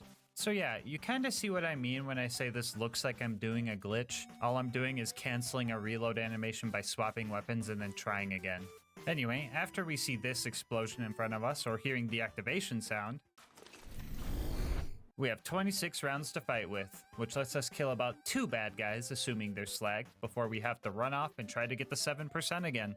This is where Krieg's skills come into play. If we can keep our Bloodlust stacks high as we get our next activation, blood-filled guns can increase the mag size of our next Smasher mag. And if we get more stacks, the next mag can be even bigger. These are the basics of our momentum-based combat loop that we're going to be using throughout the run. We managed to clear out Tutorial Town with no deaths because of some good Evil Smasher luck and good planning. In between fights, you might expect me to farm Smasher mags on all 4 of my guns, so I had 4 guns to use right off the bat, which would be a good idea if Smasher mags weren't so fragile. You swap weapons, it's gone. You enter BuzzX Rampage, it's gone. You buy ammo, it's gone. You turn in a mission, it's gone. You open your menu, it's gone. Back before the nerf, you could stack this effect infinitely and then just apply it to other weapons, which allowed you to just one-shot anything. It was so busted that speedrunners downpatched their game for the AllQuest speedruns to kill Terramorphous 20 levels under-leveled. It made sense to nerf the ability, but leaving the Evil Smasher in the state that it is was just criminal. Pushing towards Boom Boom, we took our first death after messing up and losing a Smasher Mag to reload spamming too fast. Fight for Your Life was extremely hard to survive without a Smasher Mag. You would think that I could maybe kill someone without the boost, but the damage, accuracy, fire rate, and literally every other stat listed on the item card makes it just not worth it to go for a kill like that. Even with the 150% assault rifle damage boost from Bloody Revival and the 30% explosive boost from Strip the Flesh, you couldn't hurt the enemy even if you managed to land a shot. We made it to Boom Boom and started shooting at Boom's cannon, which looks like it was just straight up pointless, but damage wasn't our goal here. We wanted bloodless stacks. After I got max stacks, we started looking for our Smasher Mag, and I got one pretty quick. We had 80 big boy evil smashing rounds, so I decided to slag Boom and take him out. After that, Psychos started spawning in, and that was good for us, because now we had some Bloodbath fodder. Getting a kill with a grenade would activate Bloodbath, which gives us gun damage based on how many Bloodlust stacks we have. With 10 out of 5 in this skill and 100 stacks, you get a solid 500% damage boost to all gun damage. Mix that with our extended kill skill duration, and the momentum-based combat loop really starts to take off. The only issue with this is getting a kill with a grenade. Lucky for us, we don't have to get a kill with an actual grenade because a lot of guns in Borderlands 2 deal bonus grenade splash damage, the Evil Smasher being one of them. In addition to the damage on the card, the Evil Smasher gets an extra 90% damage as grenade splash, giving us about a 47% chance to activate Bloodbath with each kill. Alternatively, I found that shooting the ground near the bad guys made it so only the grenade damage would hit and give it more consistency. Anyway, nerdy Borderlands mouth out of the way, we used the Psychos to activate Bloodbath and dumped a huge Smasher Mag into Boom's cannon. All of that worked just for mediocre damage output. Yay! We managed to take out Boom Boom with no deaths, and then we were immediately bodied by the basic mobs afterward. We pushed our way through the mobbing to save Claptrap and made it to the Flint fight. The plan for Flint was pretty much the same as Boom Boom, but this time with a lot more dying. I was specced into a few skills in the Hellborn tree, including Flame Flare, which made me stay on fire for longer. This is good if I can light myself on fire using delusional damage, but not good if Flint puts his OP10 fire dot on me. I burned through a lot of mobs here trying to get second wins, no pun intended, so I had to reset the map and reclimb the ship so that I had some weak guys to get Bloodbath off of. That took a while, and so did getting another Smasher Mag to restart the fight. Jeez man, if the Evil Smasher has a 7% chance to proc, but Silence Voices has a 12% chance, why do they feel so far apart? Alright, watch this. We're gonna see how long it takes to get a Smasher Mag. And while we wait for that Smasher Mag, I'm gonna put this up in the corner and tell you about our partner, Instant Gaming. I've been using Instant Gaming for a while now because it's a great place to find deals on games I want to play. Thanks to them, I managed to snag Fallout 3, Fallout 4, and Fallout New Vegas, all with great deals on them. I also love using Instant Gaming if I'm looking to get games for friends or games to play with friends. My favorite part about Instant Gaming is that once your account is verified, it's super quick and easy to get your games. They give you the code to plug into whatever platform you're on, you plug it in, and most of the time, downloading the game is the longest part of the process. Even if you're on console, they have deals for everybody. I'm talking PC, PlayStation, Xbox, and even Nintendo Switch. So stop waiting for deals. Make your gaming instant. How about this? Think of a game you've been wanting to play and use my link in the description to just see what kind of deal they have on it. And if you do end up making a purchase, just know that on top of saving yourself money, you're also supporting the channel. Anyway, guess who still hasn't gotten a Smasher Mag? One eternity later, I found some creative cover and managed to build up enough damage to finally take Flint down. We made it to 3 Horns and started our Sanctuary initiation. You know the usual, ramming door guy, saving Reese, and retrieving the power core. We're playing Hitman now.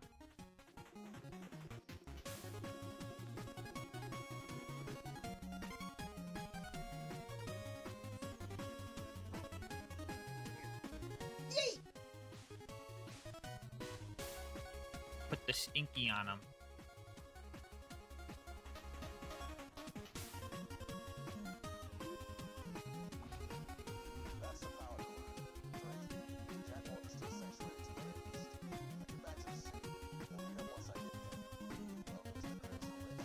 It's patience, guys. You gotta be patient. You gotta know when to strike. All right. So based off that math, about 1 stock grenade is 2 kills. So if I have 4 grenades left out of 10, subtract the 6 over the 18. 18 divided by 6 equals 3. These grenades should kill the 20 bandit. One more for just in case. Okay. Those should get the 20 bandits for Reese. After we made it to Sanctuary and did all of our non-evil smashing chores, we made our way to Frostburn Canyon. We decided to just run through the place like we always do, skipping all the non-mandatory combat. I almost died to this big psycho, but clutched up, and the spike jump skip after that was easy as always. I never miss this jump. Totally unrelated, but please do not go watch my last video after you're done watching this one. Thank you. Anyway, we made it to the Safari Zone and started taking out the psychos. I managed to build up my momentum pretty quick, and mobbing honestly felt pretty good. Bloodbath was proccing and things were dying. I thought grenade ammo was going to be a problem for this run, but then I remembered Bloodbath gives enemies a higher chance to drop grenade ammo. And by higher, I really just mean guaranteed. Speaking of grenades, I gave our grenade mod a super long fuse time to add a little bit more challenge to the run, but then I remembered that the longer fuse time could be used as a good get off me tool for when I'm trying to find my next smasher mag. Anyway, my evil smasher started giving me a lot of smasher mags shortly after Lilith said her one-liner. It's almost like the evil smasher sensed the evil. Up next, we needed to go save Roland, so we met Ellie and started destroying bandit technicals to get a car upgrade. The cars here aren't properly balanced for endgame, so I kind of expected to be able to kill them without smasher mags, but even these guys were too much for this gun. I managed to stop the caravan and was going to use it as a ride back home, but the last technical I needed to kill force-fed me its bumper, so I ended up having to walk all the way back. That means I just save quit. With our new car, we managed to sneak into the Bloodshot stronghold and start our fight with Badmaw. Honestly, this guy was kind of wrecking me. Circle strats on this guy have always been really tough, and getting smacked with his door makes a second helping of car bumper sound appealing. I was even failing at cheesing this guy because 2 loose shots would just leave me dead. All of my healing came from Thrill of the Kill, which makes 140% of my overkill damage come back to heal me. And since all of my guns are basically level 90, using that overkill damage to heal my level 80 health bars like Zenyatta popping all on a baby. Does it feel good? Let's hope that they don't rework that game again, so this joke makes sense for at least a month.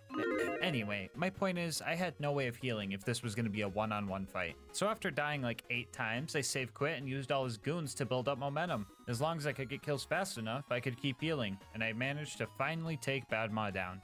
Inside the dam, we started experiencing a little bit of a smasher mag drought. It was bad enough that I resorted to trying to kill a few of these guys without smasher mags, and to my surprise, it was kinda working. Oh, never mind, that was just Bloodbath. Yeah, this skill's really good, guys. I also had some help along the way. Little dude, go get him! Oh, little dude, grow up. We made it to the dreaded toilet room and started having some real trouble. Ooh, call me constipated because I be stuck in the toilet room.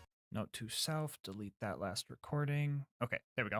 Anyway, we managed to take out most of the baddies here, but the last few crazed marauders had some pretty crazy aim, and I just could not get close enough to these guys to kill them. I had nearly 20 deaths in just this room before Mad Mike showed up and added 10 more. It took some work, but we managed to deal with Mad Mike the way we always do.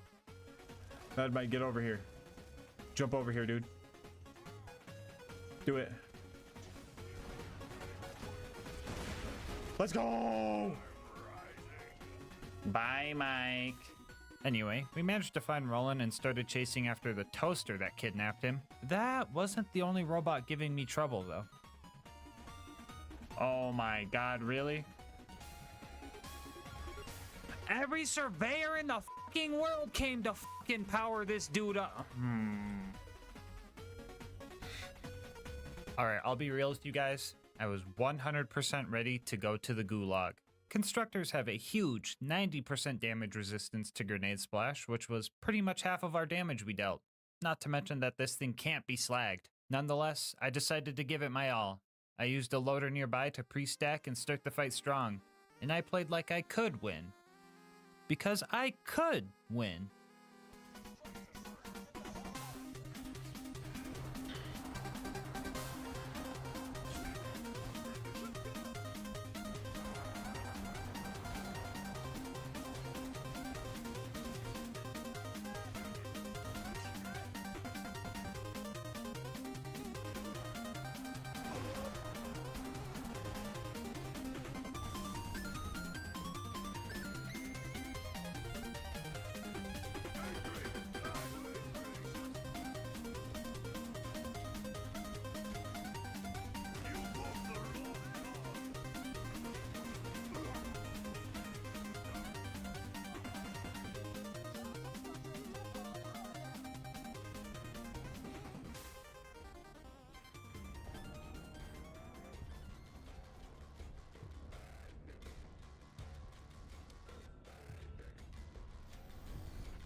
We had so much momentum going.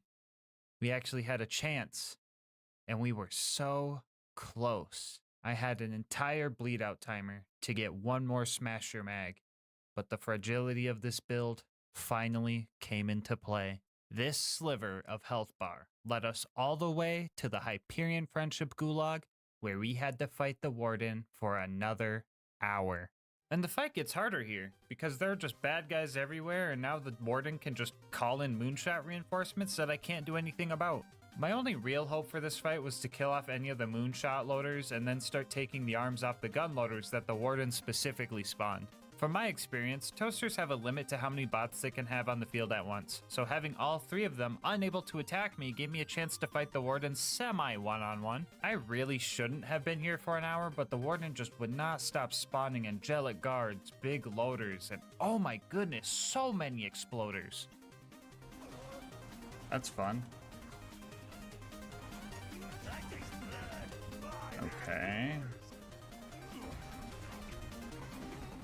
Okay, they're all exploders.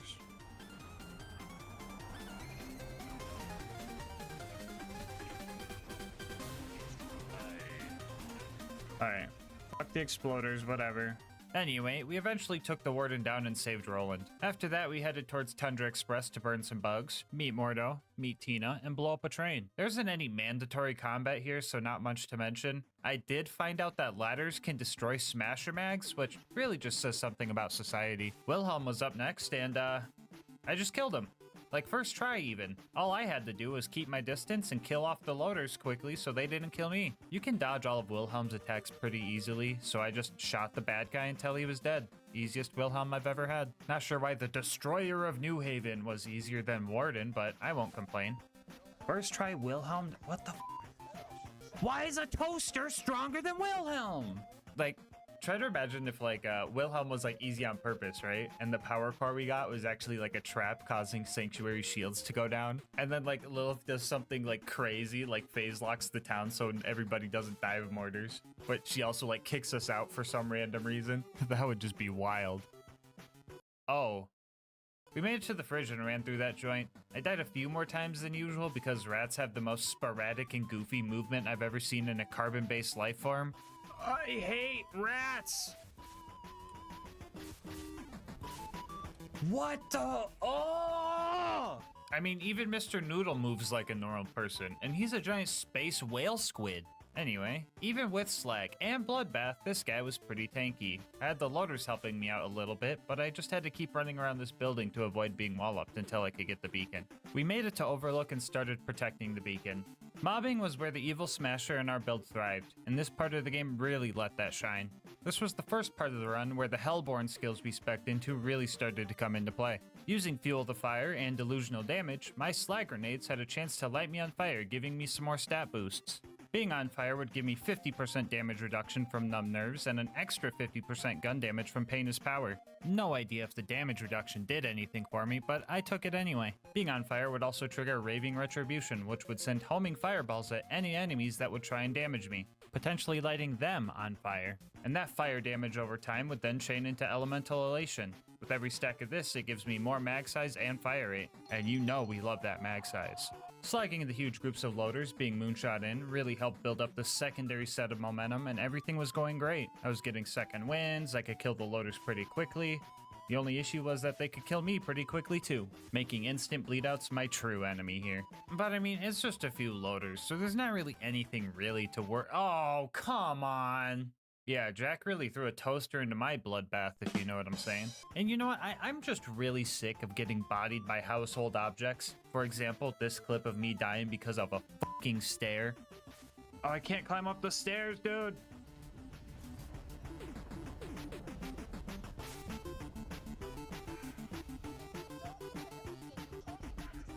Oh!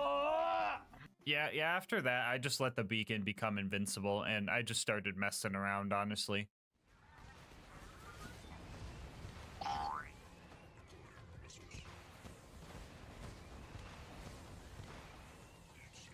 Anyway, yeah, the fast travel landed, but the constructor was camping it, so I just save quit and used a different one. We have now entered the bunker prep chapter of this run. First up was getting an upgrade for Claptrap over at the Preserve. Wounding the loaders here was pretty simple, and the mobbing after that was pretty similar to what I just faced at Overlook, so I was already warmed up. I got through most of the mobbing section and only started dying when the big loader came out to play. This guy wasn't really an issue though. The loot dudes were a lot more annoying to deal with. Apparently if they don't want to be slagged anymore, they can just jump and they are no longer perked up, so I couldn't really keep my distance and I ended up dying a few times. They didn't even drop anything cool, so this was just kind of a waste of time. Which is kind of awkward, because this is usually the part where I tell you guys that I have this save file on my Discord server with all the cool loot I found. But that didn't happen. And you guys definitely don't need 4 evil smashers, but I have them anyway for the masochists watching. Anyway, we gunned down a few pup skags without remorse. My gun said they were evil, so we shouldn't feel bad for this. And then we made it to Bloodwing. That fucking bird that I hate. I actually learned a very valuable piece of information during this fight, and that is, Bloodwing is just straight up evil, which is a good thing for us because of the whole evil smasher thing. Yeah, you know what's going on. So yeah, this fight went extremely well. Mordecai was slagging the skags for me, which meant free revives and bloodbath, assuming I had a smasher mag. Bloodwing's AI this time around was also just kind of goofy.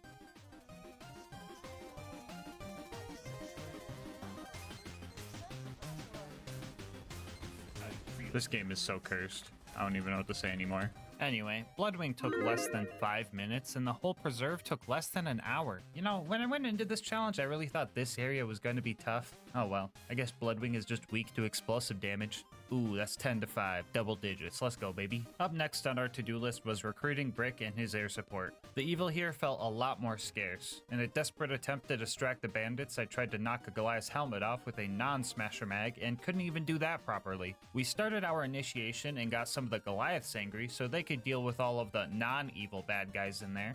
They also helped take some of the aggro off, which helped their survivability. I still went down quite a few times, but it was right about here I started tap firing or burst firing to conserve accuracy for long distance kills. Even with the accuracy bonus on Smasher Mags, this thing can still get out of hand. I only wanted to get one Goliath angry, but if you've ever tried to kill a Goliath with a Torgue weapon, you know you don't really have that choice anymore. Anyway, we passed the initiation and it was Sarcastic Slab's turn to be tested. Evil Smasher, Evil Smasher. Is Sarcastic Slab evil? He's not evil. Otherwise we would have procced and it would have smashed the evil. Sarcastic Slabs, it's good to go. Good job, Slab. Anyway, we started taking out the loaders with Brick and things got a little goofy. How is a gun loader all the way over here, bro? Is he gonna run backwards on the bridge now? And then we're gonna run across the bridge again?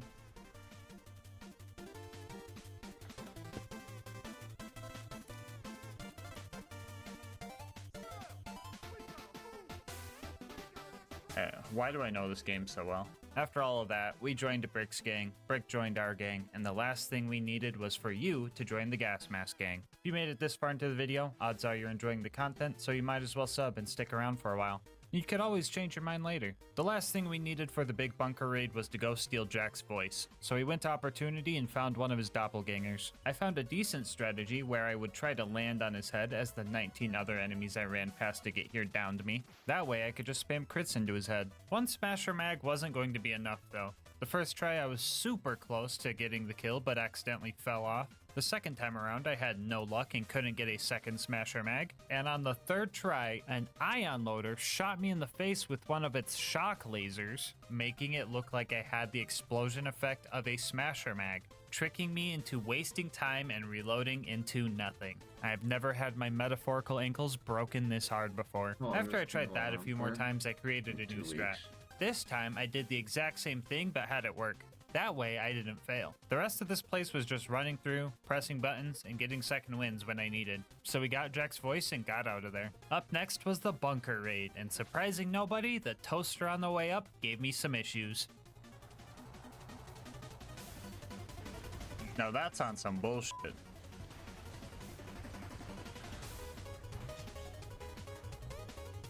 Anyway, the baby turrets went surprisingly well considering they are glitched and are just straight up immune to any type of splash damage. I can still get the actual bullet damage to hit, so we're still keeping around 53% of our damage as long as we hit them directly, but I thought this was going to be a lot more of a hassle. And that's a win I'll just take, because after that, we had to fight the big toaster. This guy is usually cheesable by just standing behind it, but even then I ended up dying a few times due to some major blunders on my end. I managed to figure myself out, and my gun finally decided that all toasters were evil, and I moved forward onto sniping Face McShooty. Yeah, this took a while. Full auto fire without smasher mags was just straight up bad, and full auto with a smasher mag wasn't much better. So I started farming up smasher mags and just tap fired for the next 40 minutes. Honestly, the monotony was kinda getting to me, so I played some motivational stuff to give me a dopamine boost.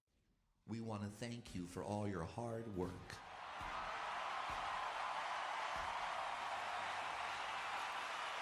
You're the one who steps up and gets things done around here. Dream you're going for, that career you want, that recognition you're seeking, it is yours! You can't do anything right. You're a hopeless, miserable waste of space. We all hate you. We think you suck. We believe you'll fail. We guarantee you'll be feeling worse about yourself and your life, or we'll give you a concussion. Call 1-555-478-25682. Is your shoulder strap too tight and annoying? Introducing the Titty Bear, the cute little guy that eliminates all those problems. Move the pressure wherever you need it. My shoulder strap used to pull so tight I could Why hardly the f did I get it to Titty Bear, bro? Passenger seat and fits all makes and models. Just snap it on, slide it where it relieves the pressure, and drive away. We made it to the bunker and dealt with the turrets before taking on the bunker itself.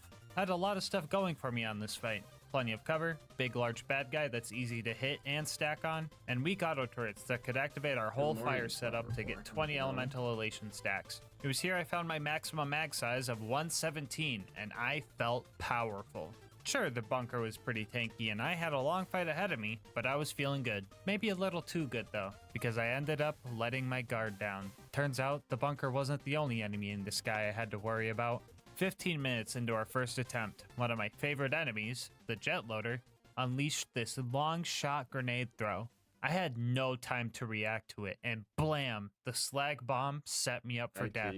After that, one of the bunker's missiles sneaks up on me and gets the finishing blow. I had no second wind in sight, and the bunker flew off, securing my fate.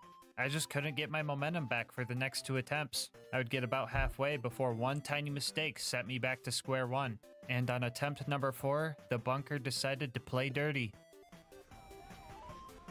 Oh my god, he's kidnapping that buzzard.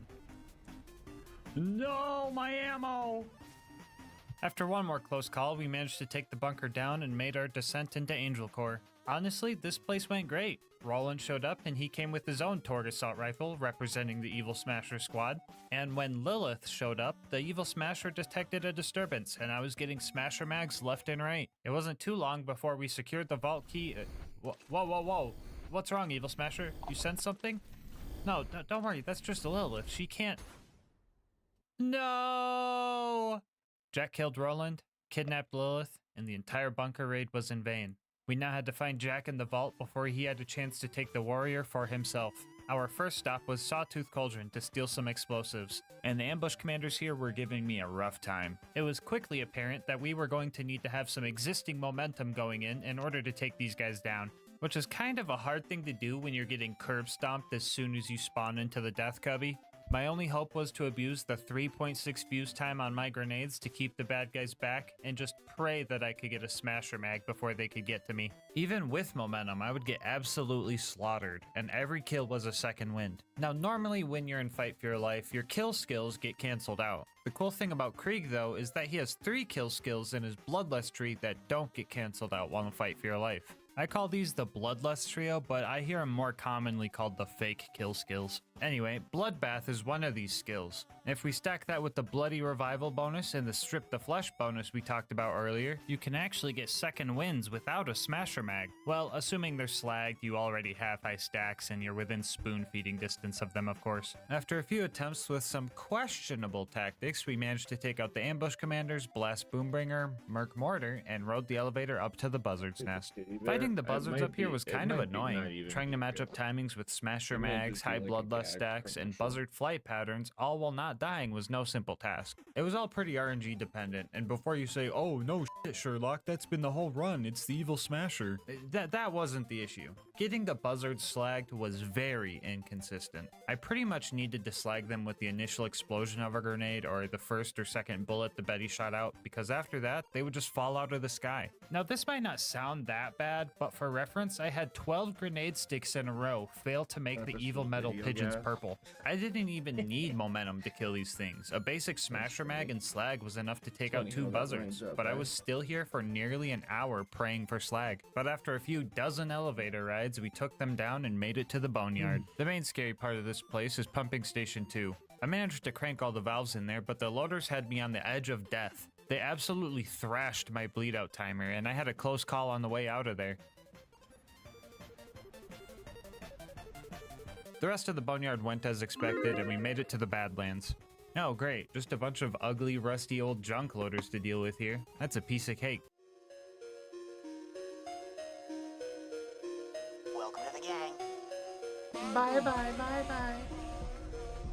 Oh yeah, that guy. I hate this guy. I thought I would be able to kill Saturn as long as I used up all my ammo with Smasher Mags, but I only dealt like 2/3 of his health bar. I went back to buy some ammo to finish the job, but he just disappeared. If you take too long fighting Saturn and try to buy ammo, the junk loaders respawn and that messes with the spawn cap, and then Saturn just disappears. So I had to redo the whole 30-minute kill. If max ammo equaled 2/3 of his health bar, I figured that if I just used half my max ammo to deal 1/3 of his health, and then go top off ammo before the junk loaders came back, I would have enough ammo to handle the other 2/3. And guess what? It looks like I'm good at math because that plan worked perfectly. Now it should be a breeze to get into the info stuff.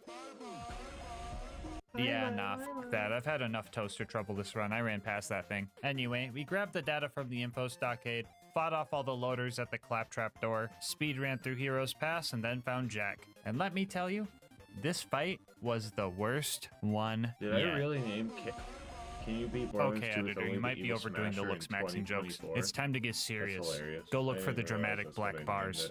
Jack took his vitamins, and as a result, he has as much grenade splash resistance as the toasters do. Tanky bosses usually aren't an issue if you just don't die, but Jack also has health regeneration. Strong health regeneration, making this one of the most RNG dependent fights I've ever had. I pretty much had one chance to kill Jack after I broke his shield, because he would just teleport away and keep making invincibility shield surveyors. After a few test runs, I developed a strategy, and it went something like this. First, I would lure Jack over to fight him one-on-one while I was getting my stacks up and trying to get his shield as low as possible without breaking it. I would then need to roll a Smasher Mag and break Jack's shield, causing him to teleport to the main console. From here on out, I need to act quickly and precisely. The first thing I would do here is preemptively throw a slag grenade at the console to try to slag Jack and his surveyor. Usually Jack is like a 1 in 10 per grenade because he's just hard to slag, but he somehow seems easier to slag when he's invincible. Spaghetti game, I don't know. Anyway, it was also very important that the surveyor was slagged. But that was super hard because I would just need to get lucky and have it fly low enough to get hit by the Betty. While that was going on, I would try to kill one of the clones to proc Bloodbath, and if I didn't get Bloodbath, I was screwed. After I got Bloodbath, I would then try to kill the surveyor with as few shots as possible because I was going to need every shot I could spare for Jack. I pretty much needed to reproc Bloodbath on this kill too for this to even maybe work. And then finally, I would just try to lane to Jack as best I could without dying, throwing an extra grenade for a chance at reslagging and praying that I could get a Smasher Mag directly after my first one. I needed a perfect run to even hope for a kill here. I contemplated using the block 'em at the terminal strat, but I got so close so many times that I knew that I didn't need it. I just needed the Evil Smasher to cooperate with me. I think Jack's ambiguous motives led the Evil Smasher to hesitate. Yeah, Jack was an asshole, sure, but he also wanted to rid the planet of all the bandits plaguing it, which makes you think, does anyone truly believe they're evil? Or do we all think ourselves the hero from our own point of view? Is true evil even real? Or were we just smashing through everything we perceived as bad? Well, if you're asking me, nah bro, Jack's the worst. He was the last thing preventing me from victory. The last thing preventing me from my sweet reward. After every run I complete on this channel, I allow myself one of the last few original monster assaults as a reward. My own personal ambrosia that they just don't make the same anymore. To me, it's pure joy in a can. And Jack decided to prevent me from that joy. And if depriving a person of their happiness or joy isn't evil, I don't know what is. Hey editor, did you find those dramatic black bars? Awesome. Come on, here we go.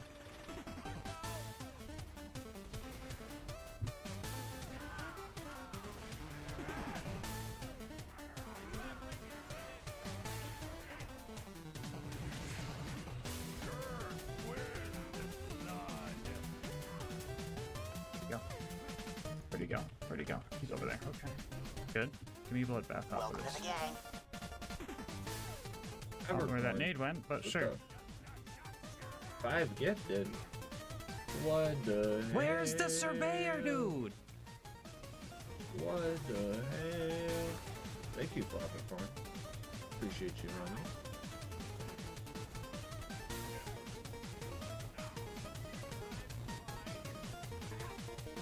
Let's fucking get you.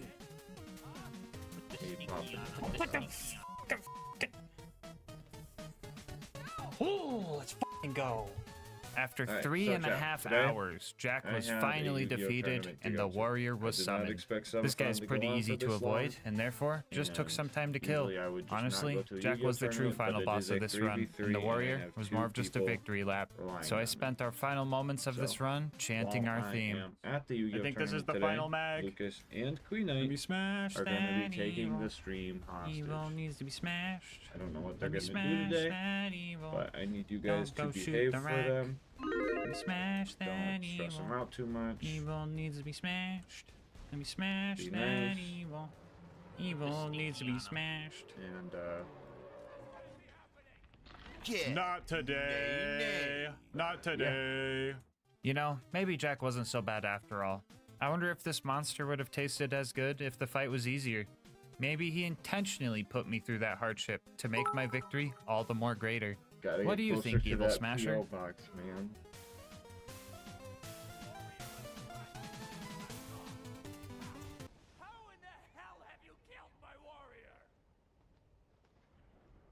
Okay. There we go. Yeah, that's what I'm talking about. I'll do a flip. Before you go, I just wanted to say thank you so much for making it this far into the video. If you want to support the channel, make sure to like, comment, and subscribe. Doing all that helps with the YouTube algorithm, and I love hearing your guys' kind words and ideas for new runs. If you want to support the channel more directly, consider becoming a channel member to get videos a day early, saving money over at Instant Gaming using my link, or going to gasmaskgang.com to get some merch. I'll link my Discord and Twitch channel where I stream these runs live in the description. And last but not least, shout out to Mango Soda who made this video's thumbnail art. They do commissions and will also be linked below. But until next time, breathe easy, homies. What the hell? Me just practicing Yu-Gi-Oh! Hands? You guys giving me money? What the hell?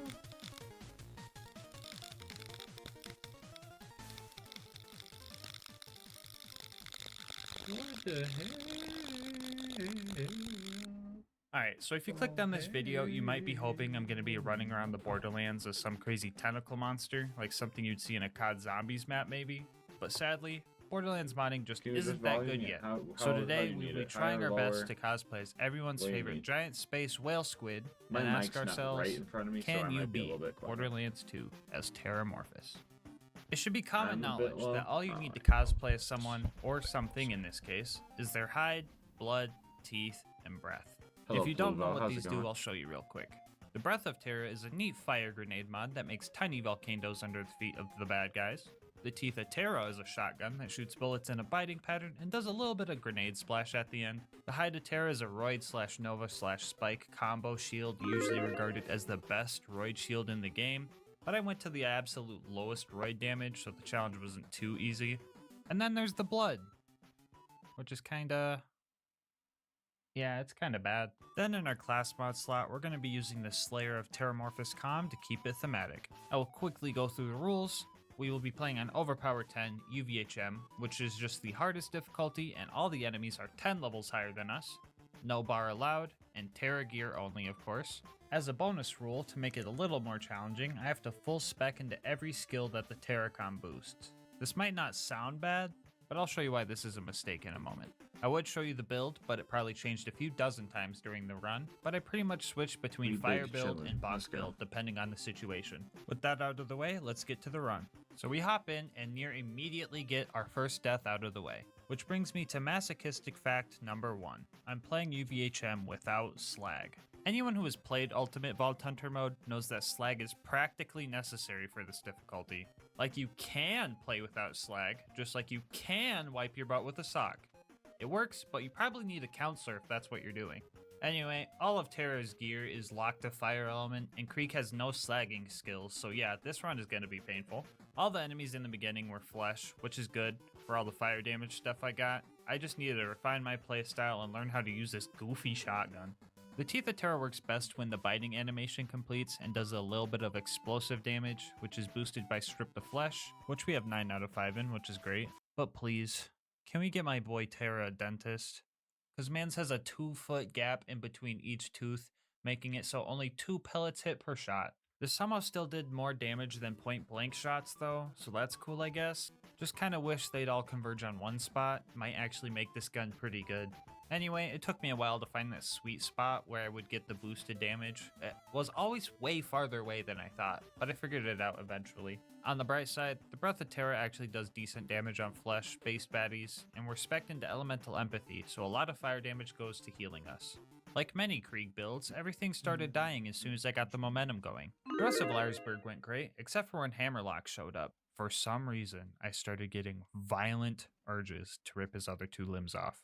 It's probably the Thresher hormones from Terramorphous' blood. I think that's how biology works, I don't know. I was going to take the relic off, but decided that wasn't allowed. I had to face my demons the right way, by severing the limbs of some guy that I won't feel morally bad about. It's time for masochistic fact number 2. Full specking the Terra skills. So some of these are good, like Strip the Flesh is great for explosive damage, and Thrill the Kill is good for healing, but in OP levels you only really need 2 points to fill your health bar. Burn Baby Burn increases fire dot damage, which isn't lethal because UVHM health regen, but I think it's good for healing maybe? Flame Flare pretty much just makes me stay on fire longer, which can be absolutely deadly if an enemy decides to put a fire dot on me. And then we have Blood Trance, which makes Buzzax Rampage last longer based on how many Bloodlust stacks you have, which might sound good at face value, but a lot of melee builds use Release the Beast to get health back frequently, and if you're in Buzzax Rampage, you can't do it again until it ends. On top of that, you can't use grenades, or pull out a slag weapon, not that that matters, or pull out a moxie weapon, not that that matters, and I can't even light people on fire for stat boosts, unless I want to waste another 5 points for 50% chance to deal fire damage. Wait. What better way to combat a bad skill than with another bad skill? Woo! Hellfire Halitosis, or for the scientist watching, Fire Breath, Choo-choo. is usually a skill that has very, very niche uses, but it's going to come in handy for this run. Fire This breath. way I can activate all my fire buffs and get a little healing while on Buzzax Rampage. After making it to Boom Boom, we find our first instance of masochistic fact number 3, fire only on armor. Boom Boom was going to be a tough fight, and I didn't want to cheese it if I didn't have to. We bopped Boom and decided to go for a cool gun kill on Big Bertha instead of the usual cheese strat. I wanted to proc Bloodbath from one of these psychos and spam shotgun damage to kill the turret, but this setup was super hard and took a while because I also had to fight against his health regen. We managed to knock Boom out of his turret and then we bonked him just like we bonked Boom. Shortly after our fire resistant boss, we face our fireproof boss. Oh boy. Okay, so Flint has fire resistance, but when he goes into fire phase, fire damage actually heals him. So it looks like we're gonna have to resort to... Oh, 1 second. Hello? Hey bro, you can't melee kill Flint, dude. What? Why not? His launching AoE slam will just launch you away. It won't work. Trust me. Wait, what? Didn't they make Creek heavier than other characters so he wouldn't get launched in melee combat? Yeah, but even so, your shield has fire spike and nova damage, so you'll just heal him anyway. Okay, well, what do I do then? You know what you have to do. No, wait. Are you? Please don't tell me. Yep. All right, I'll tell him. Good luck. All right, guys, my boss called. I've got some bad news. We're going to have to cheese the Flint fight. I know, I've never did anything like this before. I usually body Flint face to face, but this time I'm gonna have to play a little unfair. So Borderlands 2 has this little quirk called infinite vertical melee, which means anything directly above or below you can be meleeed no matter how far away they are. So we respec for bonk mode, lured Flint over to this pole, got some stacks, and started Were you slicing literally from all out of 3 assaults? stories away. At one point, yes. At one point, I was Ooh, out of we assaults, did and then it. Good news. Alyssa We did officially a made it past the part of the trip run to I didn't Canada, think was going to be and possible. then everywhere Bad she news. went, she I looked didn't for plan to assaults, make and it she this ended far, up so now I finding have like no 20 of idea them. what I'm doing. After making it to 3 runs, I managed to steal the I interface have adapter without a single bandit oh noticing my me. God, Got there are some 13, wheels, belly and then bump we door hit guy 2 sub vehicular goals during the style, subathon saved to Reese, get 2 more off avenged Reese eBay, by so I killing got 2 exactly more 20 coming in bandits the and mail. no less, and made it to Sanctuary. Lilith, being the immature human she is, left a cryptic note in my locker like some kind of cringe high school rom-com stuff. So let's get her mission done with. I usually like speedrunning this place, and this time I had an extra reason to skip a lot of the pointless combat. Anyway, we find Lilith and start fighting all the psychos, right? And I discover a cool trick with this Breath of Terror grenade. So I'm pretty sure bandits are programmed to dodge grenades if you try to chuck them at them. But when you throw a Teeth of Terra, they just kinda... Yeah, so the strat of just making a firewall to create distance and land the strong hits of the Teeth of Terror is actually a useful one. Not as useful as the low-hanging doorway, though. If you want to know how long all this took, just know that Lilith was able to say howdy boys 4 freaking times before we were done dealing with all these cowards. Our next goal was to infiltrate the Bloodshot Dam and save Roland. Only problem is that our car wasn't good enough, apparently. So we needed to get an entirely new one from Ellie, even though I think a simple oil change would have been able to fix this one's issues. My favorite 56 seconds of every run is when I get to destroy the bandit technicals that aren't balanced properly for OP levels and feel like a super cool god among men. The Teeth of Terror was actually able to deal some damage even though it was a fire on armor situation, and we managed to get a new car pretty quick. Anyway, that one nomad before you enter the Bloodshot Dam was giving me a rough time. On top of that, I also had to fight Badmaw.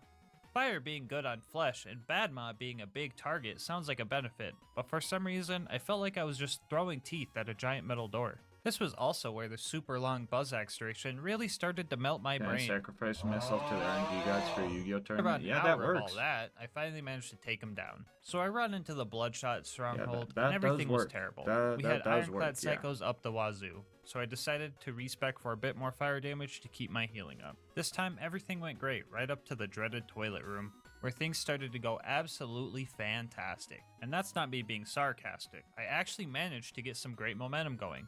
Plenty of fleshy vessels to use for healing, and the cowardice of the crazed marauders was actually backfiring on them. These guys usually run pretty far away if you get too close to them, and they ran just far enough for the Teeth of Terror to hit their sweet spot. I only died once here, but by the time that happened, the door was already open. Holy crap! We blew through the toilet room so quick. But like many small victories on this challenge, the next objective is going to utterly destroy my psyche. Roland was kidnapped by one of the scariest bosses in the game. You could call me an oikophobic all you want. This toaster has literally shaved years off of my lifespan. If you're good at the game or new to the channel, you might not know that Warden can actually take Roland to the Hyperion Friendship Gulag if you don't kill him fast enough. And since killing things fast isn't my forte, I pretty much accepted my fate as soon as I seen an angelic guard. Oh, it's an angelic guard. Nope, we're done. Yeah, we're doomed. The fight at the Gulag is way harder because on top of Warden just being Warden, he also gains the ability to moonshot even more robots into the battle. This is also where I learned that the Teeth of Terra cannot kill loaders. Like for real, it just can't. So for the second time this run, I had to do some cheesy strats that I wasn't very proud of. I felt really bad for doing this, but as punishment for using too much cheese, chat sentenced me to cheese shaming as I ate a block of extra sharp cheddar. After getting my public execution rescheduled to a later date, I made off to befriend Mordo and Tina. One of the objectives in this mission is to light 3 Varkids on fire, which you think would be super easy. I could probably just let a shield nova go off and it would be fine, but in reality it was 10 times easier than that even. So this Varkid tried to jump me, but somehow set off this whole fire melon. which lit both of us on fire. Now that I was on fire, Raving Retribution was starting to set off. And since it thought the fire melon was attacking Yeah, the me, bit under it my just face came started to the sending next bar, fireballs yeah. in that direction and I was like, wait, completed hold the up. objective. This could be the coolest Absolutely Borderlands nothing border about my ever. gear I was using played a Okay. part in doing this, and I just thought that was funny. Anyway, I got to taste grape flavored combat for a little bit since Mordecai was sniping the baddies for me. I mean, he still wasn't doing like any damage, but anything was better than Wilhelm. When I took on this challenge, I really didn't think it would be this hard. I knew I wouldn't have slag, and I knew fire and armor sucks, but I really thought that this gun would be able to do something, and that even the worst version of the best melee shield in the game would make this relatively doable. But no, every part of my kit was just absolute trash. This fight was looking impossible, but giving up wasn't an option. I couldn't let one boss, okay, maybe every boss after this plus a couple loaders, stop me from securing my victory. Step 1 was to respec, building for melee damage, Buzzax Bombardier, and Fuel the Blood. Step 2 was to fuel up, and step 3 was to mask up. In order to kill Wilhelm, we cannot rely on our gear. We need to rely on Krieg and his skills. The plan was to do what damage we could while waiting for surveyors to spawn, aka Fuel the Blood fodder. After we get a melee kill, Fuel the Blood boosts our explosive damage and makes the effectiveness of Buzzax Bombardier a lot stronger. The only thing about this strat is how risky it was. We had to get down to low health constantly in order for Release the Beast to activate and have our action skill ready. If we went down, it was likely a death sentence, unless we were already within sweet spot distance of a surveyor, so I had to focus. I had to make sure I killed him quick as well. Otherwise, the loaders he spawns from under the trains respawn, and it pretty much means I'm dead. After 2 hours and 43 more deaths added to the counter, we finally survived long enough to take Wilhelm down.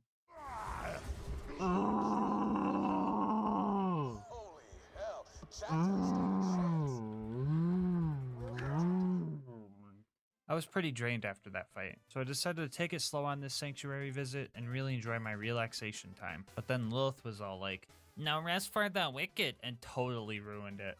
So back to work for us.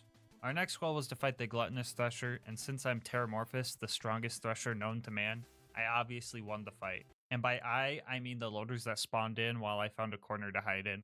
If you're mad that I didn't do most of the work, first off, that's fair. Second off, leave me alone. I'd like to see you do this. And third, you're going to hate how I handled Overlook. Yeah, so I tried using the Saw Blade technical since the damage is boosted by Krieg's melee skills, but that didn't work at all. So instead, I shot at the loaders even though I knew I wouldn't kill anything, and just hid by the beacon as it was destroyed less than a second after each repair. The Constructor showed up, and I'm pretty sure this is where my KD went negative for the run. I didn't even want to try to run towards the fast travel and quickly travel away, so I straight up just left and used a different one to go back home. Which I know doesn't make any canonical sense, but that was the least of my issues. On top of being truly defeated by the last 4 missions, now we had to go to the Preserve. And we all know how that usually goes. Anyway, wounding the loaders didn't take long cause Mordo was slagging them, but we had plenty of loaders to kill afterwards. Melee is the only way to deal with these guys, so I pulled out my Bladed Teeth of Terra for some bonus damage, and for the most part, I was able to kill them. I think the only kind of loader we would have issues with are Angelic Guards, but I don't think I've ever seen one of those spawn in the Preserve before. What the fuck is this? Any more cases for CS? I can send them What is this, dude? to Boog first. Yeah, so after a good 30 minutes of trying Send to them get the to door Boog open, I had to reset the map for a second time. The first time was just because would it be I easier took to too send them long right and to the me? enemy You could started add me on respawning, Steam. whatever. For anyone wondering we why should I didn't just kill we should them have off, enough to let get me through show the you a day. sped up clip of me trying to kill a bull loader. Oh, you're fine, DVE. I was gonna say, we should have enough to get through the day, and then if I really need more, I can... Lucas has a ton he's willing to This give me leads me to masochistic fact number 4. This is now just a glorified melee run. The second half of this game has very little amounts of combat with non-armored enemies, and since my shotgun heals them, I'm pretty much going to be in bonk mode for the rest of this run. It wasn't until our 3rd attempt that we made it past the loader who skips leg day, Oh yeah, thanks, and at this DVE. point we were Appreciate it. probably in the Preserve for a Appreciate it, little man. over 2 hours. Up next, I hired the loot homies I to will take say, I don't out know the if you play skags for me, Counter-Strike, while but also hiring make the sure they're skags not to take worth out the something loot homies for before me you so I just could snag their loot, but they didn't throw drop something. anything because they're lame. 'Cause if I Usually see the like significant I'm like, mobbing yeah, I is just all got done some by old cases, now, and we and can then I go see straight like to a weapon Bloodwing. case one But in the there, game and is be like, cursed bro, and that's like decided to give me $100. 3 Be rabbit honest, skags guy. to deal with. I tried some bullfighting Just go strats, sell but that those on didn't Steam work Market well. or something. jump at me? Chubby J was gifted to its DV. I tried this for way too long before I just decided to commit to going for a melee kill. The funniest part is after I killed the first Thank you, one, a Tubby. bunch of pup skags spawned, and I just had to kill several of those to get the door open. Anyway, you know what time it is.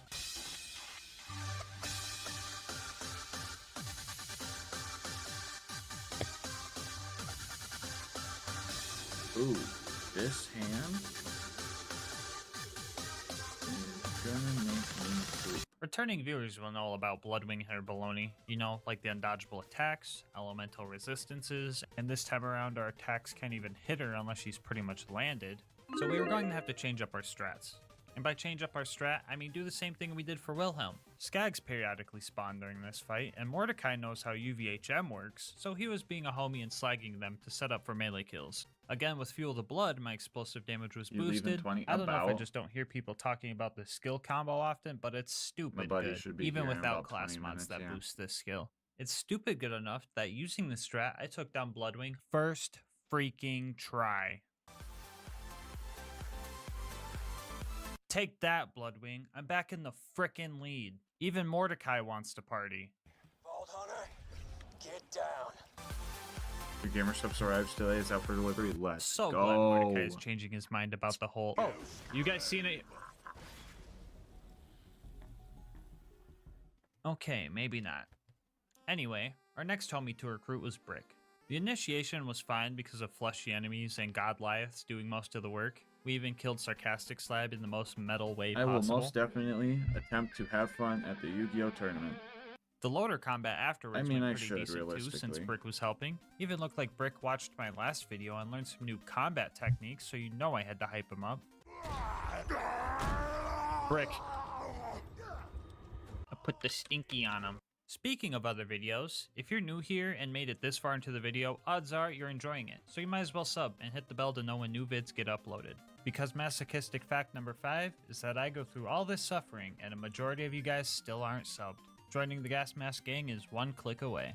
Anyway, Brick and I destroyed the rest of the loaders and we were off to our next objective, dealing with this coward. This fight is so friggin' buggy. It's a 50-50 chance between him booking a flight to Europe or just standing still and still managing to give me a hard time. Like, bro, why he standing like that? I'm glad he didn't fight back, but like, geez, this happens all the time, bro. Who coded you? Tara's dentist? Okay, now that that's done, it's time for the bunker raid. And I'll be the first to say that I was dreading this. I Chat, you decided to sub. unspec out a Buzzax Bombardier Chat, they're because these goated. guys resist grenade splash, so I was better off without it. Fighting this thing Can was someone do weird because I had to exclamation point purposefully where eat gas? some rockets for better I think axle that's the damage command. until That it should died. work today. The baby turrets ahead were no match for Krieg, which is nice because I hate these little buggers and their crazy health regen. And finally, the big constructor. Had to put a lot more forks in this toaster before it decided to blow up. Luckily, it's easy to Oh, no, cheese no, because I could no, just no, stand no, behind no. it this time. And our final obstacle, Base McShooty. Alright, here we go, guys. Uh-oh. Bet you weren't expecting that, I'll grab huh? some merch. I do Yeah, not so have it any looks like alerts if you for wanna do merch. face I McShooty do with get the something Teeth on my Matera, you phone have to though, be so I know within if someone biting bought distance. something, but I don't have like any on-stream alerts. Anyway, but on those to the would be bunker. pretty cool. To be Those would straight up with pretty you cool, guys, low-key. the rest of this run is pretty much Yo, what made me deem this the worst gas mask challenge run yet. First off, the big turrets are pretty annoying because, well, you know, the whole yellow health bar situation and whatnot. The ones within melee range were pretty okay just because of the blatant big red power button on the back, but the ones out of range took a while. And then he spawned. Bunker was absolutely will-shattering. He had so much freaking health, and in order to deal damage, I had to play risky and get to low health. And if your playstyle is lighting yourself on fire and praying that you have a crippled loader nearby if you go down, you're not gonna have a consistent winning strategy. Like 20 times. 20 freaking times! Some hot loader would just sneak up on me, put an OP10 fire dot on me, and since I have 9 out of 5 in Flame Flare, it would just melt me. That's a skill issue, whatever. You know what really got my sanity dangling off the edge? So enemies in UVHM have this stupid health regen, and if you put any type of damage over time on them, they just kind of keep healing through it, right? Y'all remember that Blood of Terra relic that already seemed pretty useless? Well, I go and find out it doesn't even work if you're taking damage. Why? Why? This is all super rare gear that you get from killing a super hard boss. Why? Why isn't it good? Why does it make an edgy poem with all 4 pieces if it's not good? His teeth made them flee in shame. His breath was of fire. His hide turned the mightiest tame. His blood could inspire. It's all bullcrap. What even is this? Terramorphous? More like Terra Bull. Okay, with Bunker's super huge health bar, I would have to take too many risks in order to get a melee kill. And I tried and tried with no prevail. So you know what I had to do? I had to kill Bunker, the flying, armored, tanky boss, with the teeth of Terra. I had to be patient and only use my action skill in emergency situations, otherwise I'd just die. I was trying to kill this glorified frisbee for over 3 friggin' hours. The winning fight alone took an hour and 20, and I only used Buzz X Rampage to damage him twice. The rest of Bunker's health bar was drained all thanks to this guy. No, not you. This guy. I was so dead at this point. I couldn't even pop off anymore, so all I had to say was this witty remark. Oh boy. With the bunker destroyed, you can...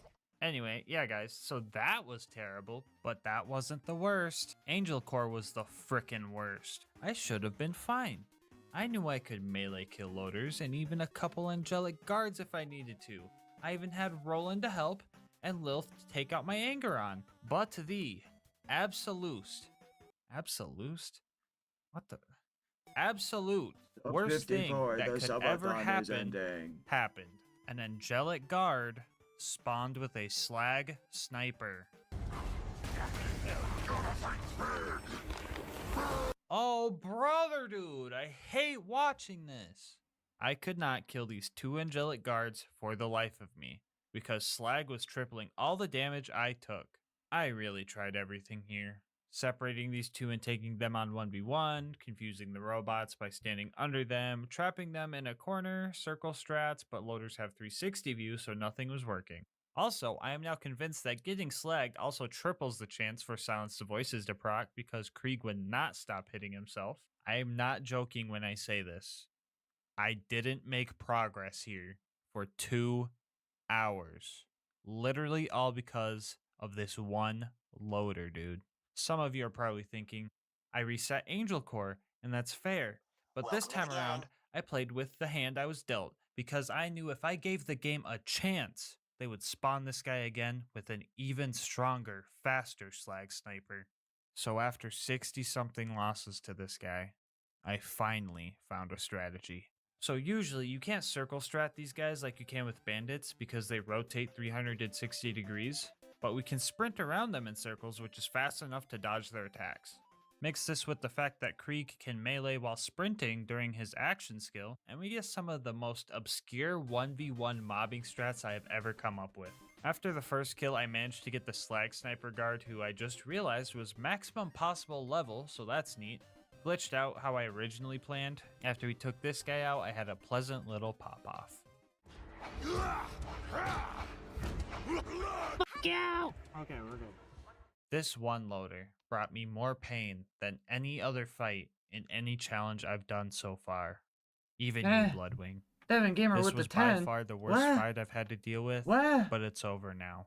Now I get to suffer Oh my god, what elsewhere. the fuck? I looked away for a second. Ironically enough, Devin when I Gamer. got to Sawtooth Cauldron, I was relieved. Because Bro's the enemies keeping here the were all Subathon fleshy, alive. and I could get Subathon's multiple kills before dying. Infinite stream glitch chat. The fire damage is working. It's working. The gear's working as intended. Everything's great. I can use my grenades and just burn everything and melt everything. And it's so good and fun. Look at my health bar. It's staying pretty much full. You guys hear that optimism in my voice? Yeah? Okay, well watch this. Take out those buzzers. I don't need these buzzards, man. These freaking buzzards. It'd be one thing if they didn't have health regen. But every time I land a couple of shots, they just come back good as new. It wasn't until 4 hours of attempts that I managed to destroy one buzzard. And here's how I did it. First off, we need to rig some fights. Each attempt would consist of me spawning in, running to the buzzard nest, and checking the buzzard's level. If it was higher than level 89, I wouldn't even bother. After we found our level 89 buzzard, we would farm up stacks with our fire grenade and find a psycho or weaker mob. This wasn't always guaranteed. Sometimes I'd get nothing but scavengers, grave diggers, and juggernauts. Anyway, after we found a good setup with an 89 buzzard and easy mobs, we would do the good old punch and chuck strat using Fuel the Blood and BuzzX Bombardier. Once we had the setup, we had roughly 7 seconds to land 2 or 3 BuzzX throws on a buzzer. Which is tough, since the first 3 seconds are wasted looking for the dang thing, but when the stars align, you could pull off a beautiful kill. Baby boy, let's go! Oh, that's 2. 4 hours into Sawtooth, the first one got stuck. With the hunt, you could postpone the subathon. Yeah, I could. I could do something like that, but I feel like if the subathon stops, it's... hours, I don't know if I want to keep going on. I feel like once I get into take a break mode, I'm going to be like, alright, well, we are staying in take a break mode. Let's go, let's 4, let's go! Oh, Subcast. What was that you were saying, Subcast? What was that you were f***ing saying?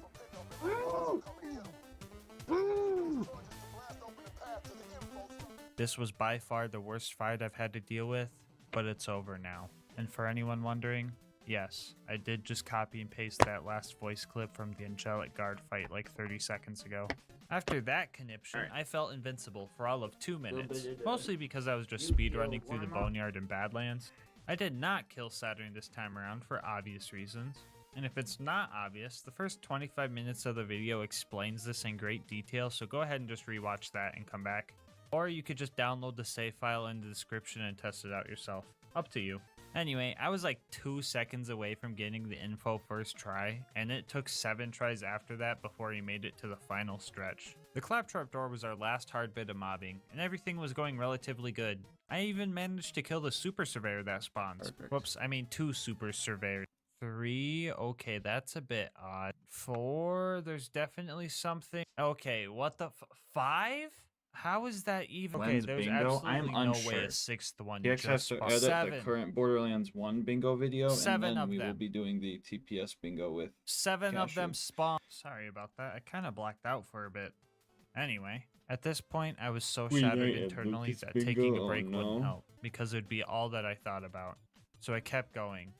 Brick and Morto definitely carried me through Heroes Pass, but altogether the claptrap door and this place almost took 2 hours, and this challenge's playtime was really starting to wear on my mental. Jack and his stupid health regen was my last worry of the Salvador, run. you're I made my 50% few away legit attempts before I decided that the completing good your old sub-goal. block him at the terminal strat was going to be Thank you, needed. sub-goal. Melee was definitely the way to go, but I wanted to show you guys my insane DPS I was getting with the shotgun. Mind you, this is point blank, doing nothing but crit damage. Glad I had 4 of these, because if I had to reload, I would just lose all my progress from the last mag anyway. So we took Jack out and started the warrior fight. And surprise, surprise, using a fire weapon on a giant fire-breathing fire demon from hell where fire comes from doesn't work great. And now that I think about it, whoever said fight fire with fire was an absolute bozo if I'm being frank. Good luck And at I was being tournament, frank thank because you. the warrior is practically throwing me on his Who barbecue needs like a that pack of when ball you got parts. No, I'm gonna need So some we luck. had to I'm gonna do need some something luck. no This one would have deck guessed. bricks like crazy. And go for a melee kill. No bricks.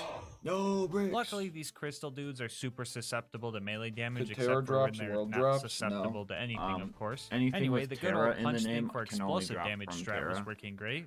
Except Terra for also when it drops the backfired on pitchfork, me, or the which crystalisks isn't a would do more Terra damage drop, to it's me just than a I wanted it to, designated or drop Creep that is would do 2 more Terra, damage to me than but I that could wanted him well drop. to. My favorite one is It's when not I was part of throwing his, like, axes and this Terramorphous rack set, it's swoops just in one of and his takes it point designated blank. drops. Do it for the vine style, which downs me because that's just my luck. But I promised I wouldn't take the mask off until it was done. And there was one thing driving me. You know I haven't had a fucking monster all stream? I can't fucking drink a monster with this thing on, guys. You're driving me nuts. After 30 hours and 58 minutes, I got my Yu-Gi-Oh packs after set up. 506 deaths, the warrior accepted his fate. Hello. I decided to finish warrior off using the Exodia. Teeth of Terra. because I really wanted to savor this moment that I beat the hardest gas mask challenge so far. I proudly say, you can beat Borderlands 2 as Terramorphous. This run was 100 times worse than I thought it was going to be.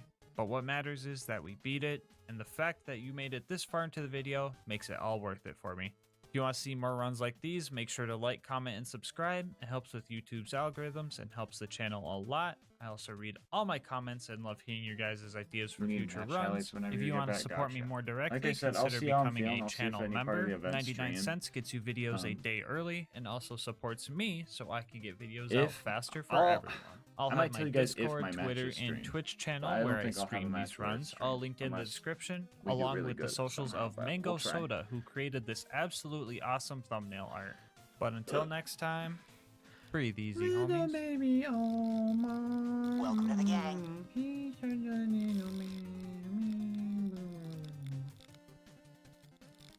Yo, Emperor Palpatine, subscribe. 13 months, let's go. Boogums. Welcome, Boogums. Today's video is sponsored by Instant Gaming. More on how you could save money on video games later in the video. So on my channel, I usually explore the viability of cursed, low tier, and just downright bad gear in endgame Borderlands. But today, we're going to explore the viability of one of my favorite skills of all time. Today we ask, can you beat Borderlands 2 with only light the fuse? I'll go over the rules real quick. First off, we will be playing on Ultimate Vault Hunter mode and starting out on OP10 and then lowering the OP level as we go if necessary. The goal is to beat the game at the highest OP level possible.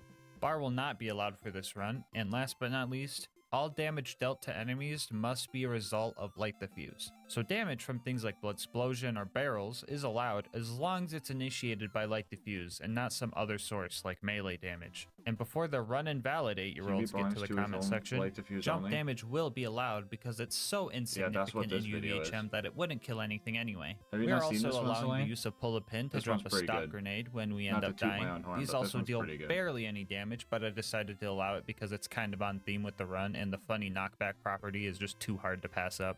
Damage done to myself can come from any source. So things like hitting myself, throwing Buzz-X bombs, throwing stock grenades, and punching barrels are all fine as long as I don't hurt the enemy in the process. As for the gear, we're only going to be using an explosive relic and a flesh crunch class mod. Both these things together gives me an extra 166% explosive damage. I should mention that if I do end up dropping my OP level, She's gonna see Omar in the cup, and I already know what's I will also drop my gears level accordingly, which doesn't matter much. The difference in damage boost is like 8% from OP0 to OP10, but I decided to keep the playing field level anyway. Here's a quick peek at the build. If you're wondering why I picked some of these skills, it's probably because I ran out of useful skill points. So I threw them in random spots so I didn't have to see the blinking in the corner of my screen. Alright, with that out of the way, let's hop into the run.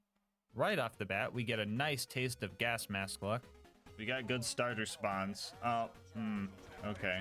Yeah, so surprising nobody, Light the Fuse was not working in OP levels. The first set of Bullymongs already had us drop down to OP7 before we could chain together a kill. Using this knowledge, we could play a fun game. You should comment down below what OP level you'll think we'll be at by the end of the run, and see if you're right. Anyway, the bandits in Tutorial Town are usually the really squishy kind. But even so, we still needed to drop down to OP6 to get through this part. So yeah, OP6 is possible, but I definitely couldn't have done it without. So if you're using Light the Fuse and you want to make sure you throw as many dynamite sticks as you can before you inevitably blow your arm off, make sure you're not spamming the click button. Instead, time your clicks for right when Krieg is touching the bundle of dynamite, and you will throw them a lot faster. This allows you to throw 22 sticks of dynamite instead of the usual 14 per Light the Fuse duration. After repairing Claptrap, we started fighting our way to Boom Boom. After ignoring some major wannabes, we hop in and start our first boss fight. These videos are really informative. He said the thing! Our first attempt ended near instantly since my bleed out timer was still scuffed from the last fight. Our first real attempt made it painfully obvious that OP6 wasn't gonna happen. OP5 was better, OP4 was close, and OP3 was just barely doable. We were able to kill Boom, which triggered Psychos to start spawning, and these guys were vital to our victory. The plan was to stay close to the Psychos as I was chucking my evil candy canes at Boom's turret. This way, when my timer ran out, I would get a revive off of them and potentially deal some extra damage via blood explosion. This strat worked well my for God, I did knocking that him out so of his good. turret, but not as well when it came to actually I did killing that Boom. so good. Boom's AI makes him run pretty far away from you when you go down. I'm not even and it's tooting kinda my own hard to horn hit there. him I when he just did that jumps out of baller range. style. But lucky for us, we know about. If you're sick of the bad guys running away as you're trying to feed them the scary looking candles, totem trolling is just what you're looking for. When in Light the Fuse, you won't bounce off enemy heads. This allows you to effortlessly keep close to them and deal your damage. The bad guys are also so dumb that they literally don't even know you're up there. Anyway, after we killed Boom and Boom, we blasted Claptrap and made our way towards Flint. Along the way, we saw some bad guys bullying Claptrap, so I decided to join in. And then we made it to Flint. If someone wanted to do a fastball run, yeah, they this should didn't do go a good. they should I do a spent Krieg version of the 2 fastball hours run, but trying to set up a blood spec light the explosion fuse and chain pull the using pin. all the mops So provided, when but it they just wasn't inevitably go happening. down, It also they didn't can help that he would just light himself on fire and get jump some on an goofy enemy's damage head, reduction. Oh, not and then to just mention drop a that every time I fastball right failed on an him. attempt, I had to save quit to get all the bandits to respawn, which meant running all the way back over to Flint. Well, since we still have a minute before we And get salvage back up because there, I only I guess used the now's a hoarder good time build to and talk about salvage our no partner, maker build. Instant Gaming. I mean, Instant Gaming is my go-to when place for people getting always deals ask on me games what's I the wanna hardest play. character to Just the one life recently, or what's I the decided easiest to try character to to get one Fallout life. 4 and replay it The because easiest it's been a character to while. one life is the And I character managed you're the to snag best the at. Game of the Year right? edition It's with not all the necessarily DLC for always under $9 Salvador or always this. The best thing about it is there's no waiting for deals here. Sure, you could just wait for Steam For to that, have you a have to sale, ask, like, but which who is the wants best to wait? character And to even easily if you did learn and wait, get good the at. odds of their deal beating Instant Gaming's deal Me is pretty personally, slim. a lot of I people just checked say the price Axton on is like Steam, the and worst even with character. it I don't being think there's like a worst and 75% best in off, most it's still cases. cheaper on Instant Gaming. And now I may Salvador's be on PC, like an but exception, I Instant feel, Gaming also 'cause covers all of our console homies. he's just fucking busted. So do us both a favor and think of a game you've been But wanting to a lot of play. people say Use Axton my is link like the in the worst description to see character, if you like the and deals they've got. I feel And if the you most end up making a comfortable on purchase, Axton. just know I on feel top like I of could saving put in the yourself most work money, with you're also Axton, so. supporting the channel. Anyway, let's see how far we made it. Oh, we are resetting Well, again Gage already. is an exception I guess for, I should have but that was expected that. Gage being Anyway, blood explosion chains are really disliked hard is to get entirely without on a slag playstyle tripling your scale. damage Gage on can be every extremely explosion, strong. So I decided that OP2 Like was stupid going to be busted strong. necessary. This was still hard even on OP2, but after a while, we got a god chain. It's not that Gage is bad, it's just that she's unfun. Let's go, dude! After that, we made it to 3 Horns and stole ourselves a car, visited Door Guy, hit a sick 1 to quad 10, how feed, good was the new stole Ultra some Blue guys' Hawaiian? batteries, and let the blood explosion chain handle killing the 20 bandits for Reese, before For finally an Ultra making flavor, it to I'd probably Sanctuary. give it a Ah 7. yes, home sweet home. We can kick back To use DLC and weapons if relax. you don't own the DLC, no. Okay, we're off to Frostburn Where's the Canyon Discord then. link? You know the drill. We usually speed run through this map because all the I'll get it mandatory for you, fighting one is at the end. Running through this time was especially fast because of a largely forgotten part of Light Diffuse is the speed boost awarded to the player after detonating the There you bundle go. early. If you get a kill like this, you get a speed boost for the remainder of time that you had left in Light Diffuse. And the best part about it is that speed boost can stack. That's what we call some high risk, high reward gameplay. Anyway, after making it through the bandits and Your spike one pits, life we found engage, you only Lilith need to and stack happily 13 revived her. times. Psych! Real talk though, it didn't take Lilith long to utter her cringe one-liner. It was literally her second phase blast, and I just wasn't having it. At this point, some of you guys might be thinking, I thought Light the Fuse was bad. How the heck is this Wait, man what? AFK eating chips Now and I French actually onion want dip to and see still someone winning? try. And yeah, fair enough. I've heard a lot of people say that this skill is terrible, and while I could agree that this skill is definitely Now I want want to see someone try a minimum pre-stacking gauge. Ironically enough, I think that Light the Fuse excels One in the life third gauge with the playthrough. minimum Did you know amount that of this skill pre-stacks. receives a 600% damage boost in UVHM? Because it does. If we take the health multipliers from each playthrough, we can see that Light Diffuse has the best potential in UVHM. I also find it kind of funny that TVHM is the worst time to use this skill. Anyway, yeah, Light Diffuse isn't bad. It's just not as strong as swapping to a Norfleet. What the f, amigo? Vos estás re loco. For example, I still can't kill these big psychos, so that sucks. Zero I is had the two hardest and options worst for in my these opinion. guys. Yeah, Zero I could could be wait tough for 'cause, Lilith to take care of them since they don't have health regen. Zero's but relying extremely on Lilith squishy. plus He's waiting extremely on squishy, Lilith but he has isn't a something I want to do. lot of damage so I just potential lured them if over you here and let pull the pin handle it. pre-stack You critical can't see it in ascension, the clip, but they that doesn't definitely help got with launched some off the peak cliff runs here. like turret peak After all and that shit. noise, we set off to Ellie's to get a car upgrade. I couldn't afford a new car, so I got a local job working on a food truck. They put me on hot dog duty, we destroyed the competition, say? and I I don't know managed to make Spanish. enough money Huh? for a new car. And then we set off to the Oh, Bloodshot it's just Stronghold. Guatafaca Bad Mom was waiting for You're us, and I had a crazy plan ass for or this something fight. like that. Come closer. Come closer, big man. Oh. It was at this moment that he knew. Oh, I don't know. There we go. Rip Bozo. Easy. It was now Dude, time to fight our way light through the the ramparts. fuse. They thought they were going to be able to stop me with their numbers and Chat, Krieg manpower, is so but they didn't know about Krieg my is so main crazy. goal. You literally need a crunch The close class quarters mod, combat here made and you it can easy just to kill set up blood explosion UVHM. chains and corner Like, not enemies. OP levels, After we but made you it need to a the crunch toilet class room, I mod, and then managed you to could just survive fucking murder 7 UVHM. back-to-back instant bleedouts. We even ended it on this cool, stylish one. Hold that, wait. Hold on. Come down here. Dude, look at this. Oh, Chuck it. last second slag him and bag him? Oh my god. Angry Michael showed up, and he made the mistake of standing too close to the edge. And then we had a little I'm gonna go family see gathering. if Lucas and Queen Knight waking up okay. Oh, he's got a that's a suit. That's one of me behind me. It's my own brethren behind me. We caught up to Roland and watched him get kidnapped by our next big problem, the Warden. Fun fact, constructors have a 90% damage reduction to grenade splash.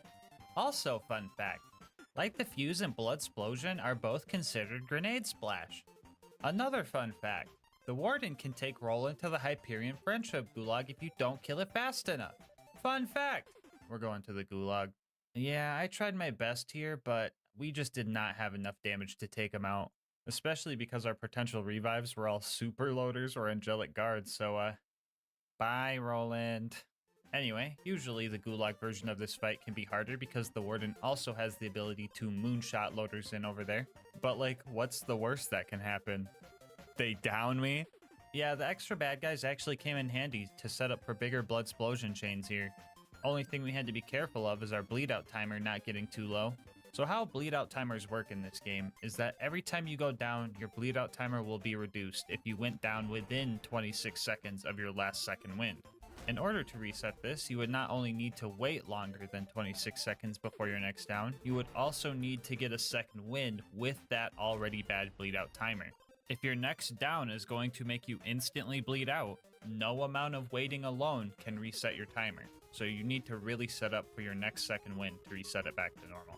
So after a few kills, I started counting out loud, making sure I hit that 26 second mark, and we patiently waited for Warden to keep spawning our revives. On the 14th activation of Light the Fuse, we finally managed to take this toaster down. After Roland and I finished off the rest of the loaders, we made it back to Sanctuary. Our next mission was to go steal the vault key, train robbery style. Right as we got to Tundra Express, we lost a fight with a snowman and took a shameful shower with the VAR kids because of it. After that, Mardo and Tina helped us blow up a train, and it was now time for the Wilhelm fight. This fight was honestly kind of a joke. Homie straight up just spawns 2 surveyors every 20 seconds, and that makes it way too easy to just blow up. Altogether, it took 7 full detonations and 1 beef stick to take Wilhelm down. After that, we got back to Sanctuary. Lieutenant Davis wanted to try our build out, so I tried to show him the ropes, but I don't think he understood that well. Oh no, I got all of Sanctuary doing it now. What have I done? I want it that way. What the f***, Lilith? Why'd they On update the way terms to of the bridge, service? we I found think a tubby skag and Take blew his Two cute little be head running right the off show of his now. body. He dropped an Unforgiven, so that's pretty cool. Which reminds me, I've got all these save files on my Discord channel. If I you want think to try Take any Two of the running the runs show you've seen now me is do what on made YouTube, that there's a link in the description. happen. Anyway, after almost surviving the fridge, we Missing fumbled Omar again right and forgot now. to hit the Do you fast see travel Cup- objective. did you see Cup After we Omar? got that fixed, we Omar started in our the fight cup? with the Hungry Moon Squid. Yeah, this one didn't go good at all. I had no hope of killing this thing, especially since it can just hide underground as I try to detonate, or just say, I have a shield now, and ruin everything. So I decided to hire some friends to help me out. Except, they weren't my friends at all, actually. It was really hard to get them to stay mad at the Thresher because as soon as it went underground, their lack of object permanence kicked in and they just started blasting me.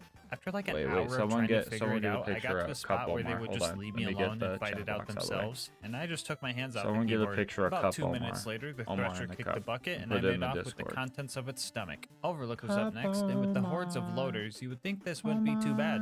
Only problem is, they really just didn't want to target me. Shoot me! Shoot me! Shoot me!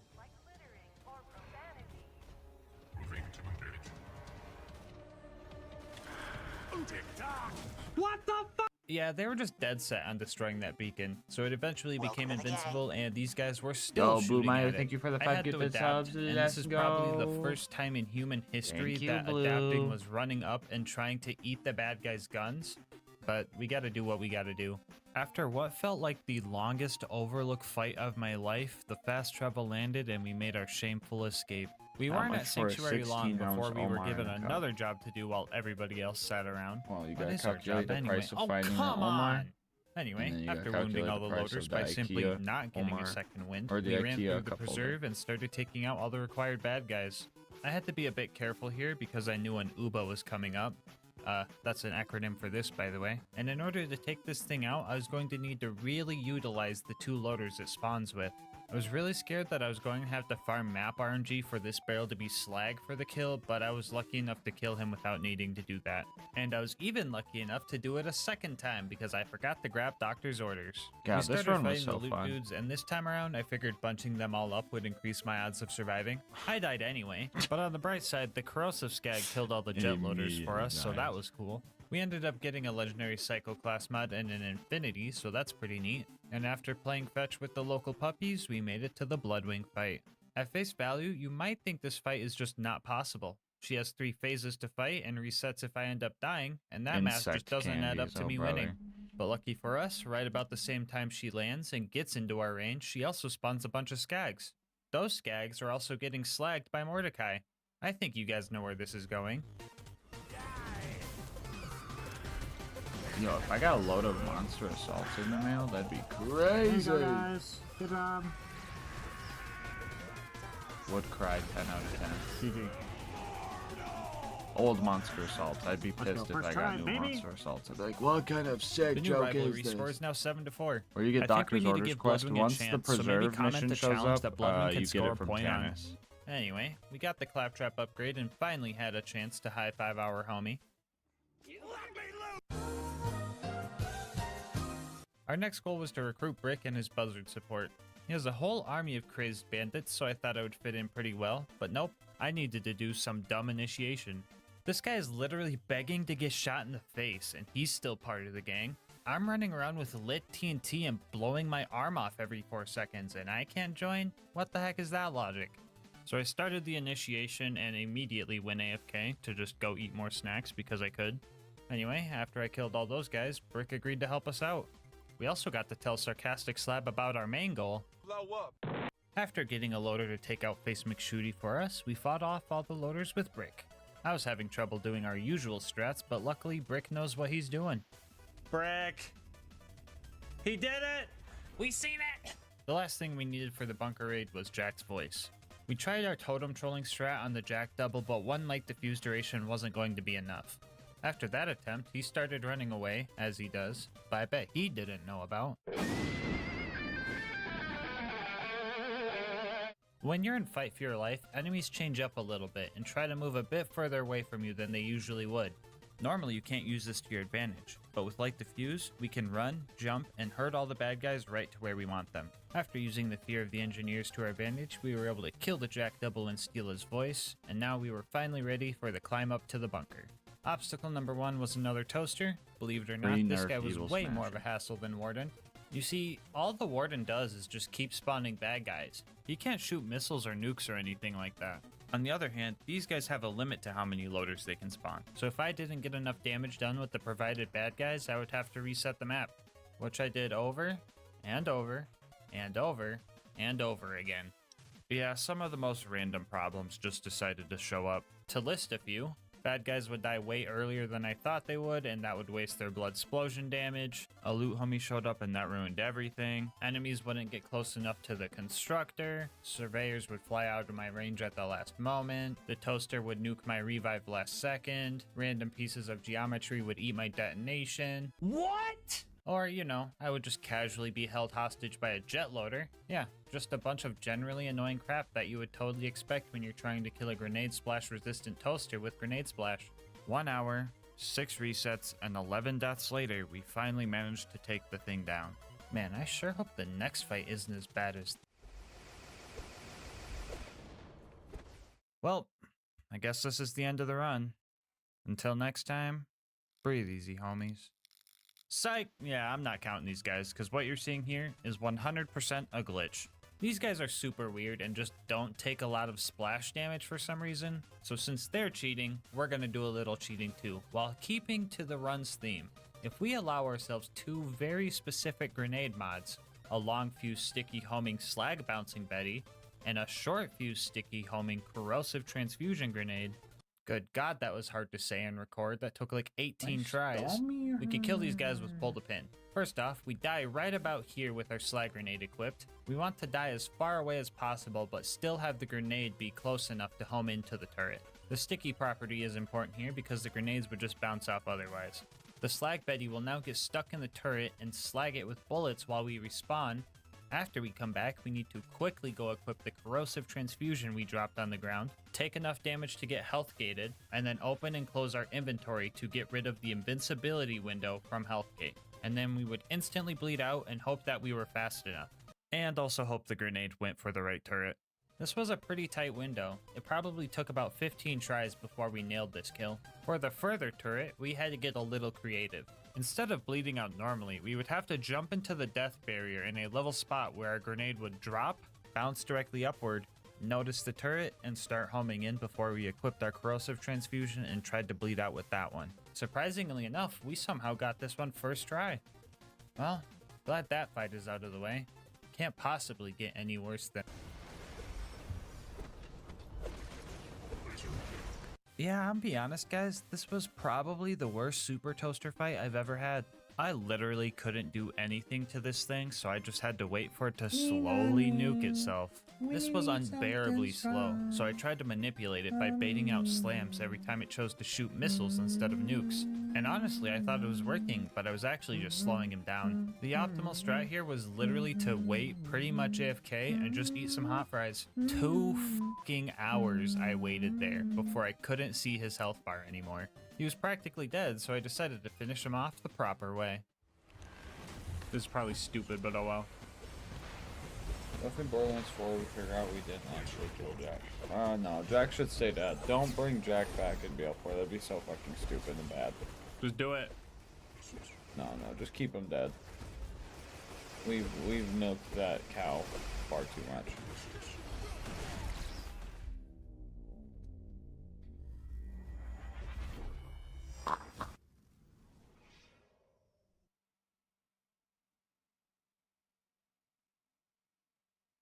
Like to remind you that there is only one thing worse than respawning, and that is not respawning. After another hour and a half, we got it low again and actually took it out proper. Okay, now there really shouldn't be any other annoying thing we have to deal with on the way up to the... What the f even is this? Alright, finally at the bunker now.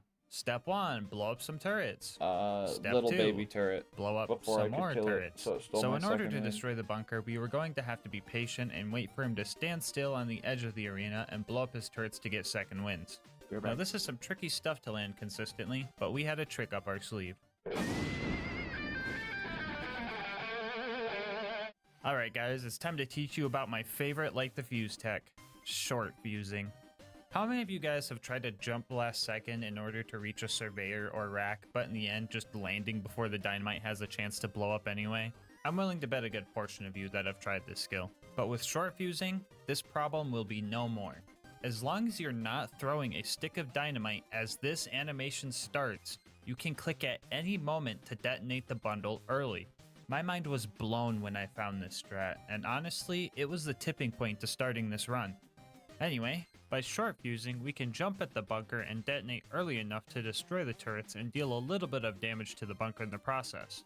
We lost our first attempt while we were still warming up, but on our second try, we got the bunker all the way down to his deathbed spot. It got a little trickier here because he was way higher up than I felt safe going for, so after I got second wins from the turrets, I lured a backup plan closer and started chucking. 3 loader sacrifices in, we secured our win.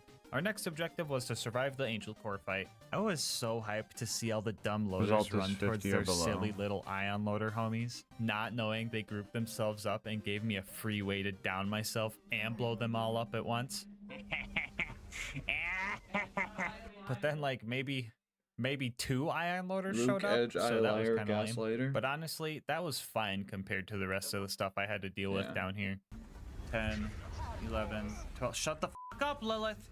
14, 15. Alright, I've been getting a lot of comments lately asking why I despise Lilith so much, and honestly, it's more than her just dropping that cringe one-liner. She just constantly blinds me and is of no use in combat. You would expect her to deal Can some I show type you of how to reset fire the or VOD even on slag Twitch? damage in Or, combat, I but mean, no, on she just YouTube? doesn't deal damage in Angel Core. All the other Vault So, Hunters are what you're cool. gonna do is Roland you're can gonna hit actually stop kill here. stuff and his turret gives you health and ammo. And then- Mordecai understands UVHM and slags everything for you. Brick puts the stinky on loaders?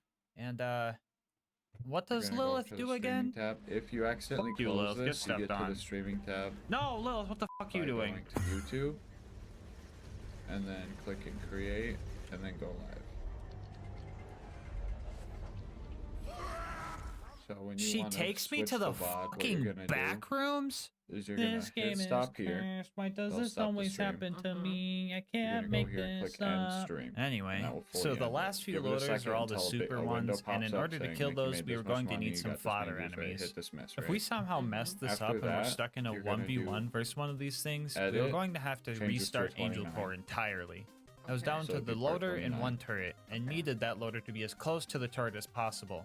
And I of don't course, think I'm gonna be Lilith gone kept for distracting 12 it. Oh hours. my Hold on, god, I'll just bro. do it now. We I'll just eventually flip the managed to VOD take now, it so out we and know did what not we're need to redo the entirety of Alright, Angel YouTube Core. squad, Thank I'll be right goodness. back. I'm flipping Anyway, the VOD.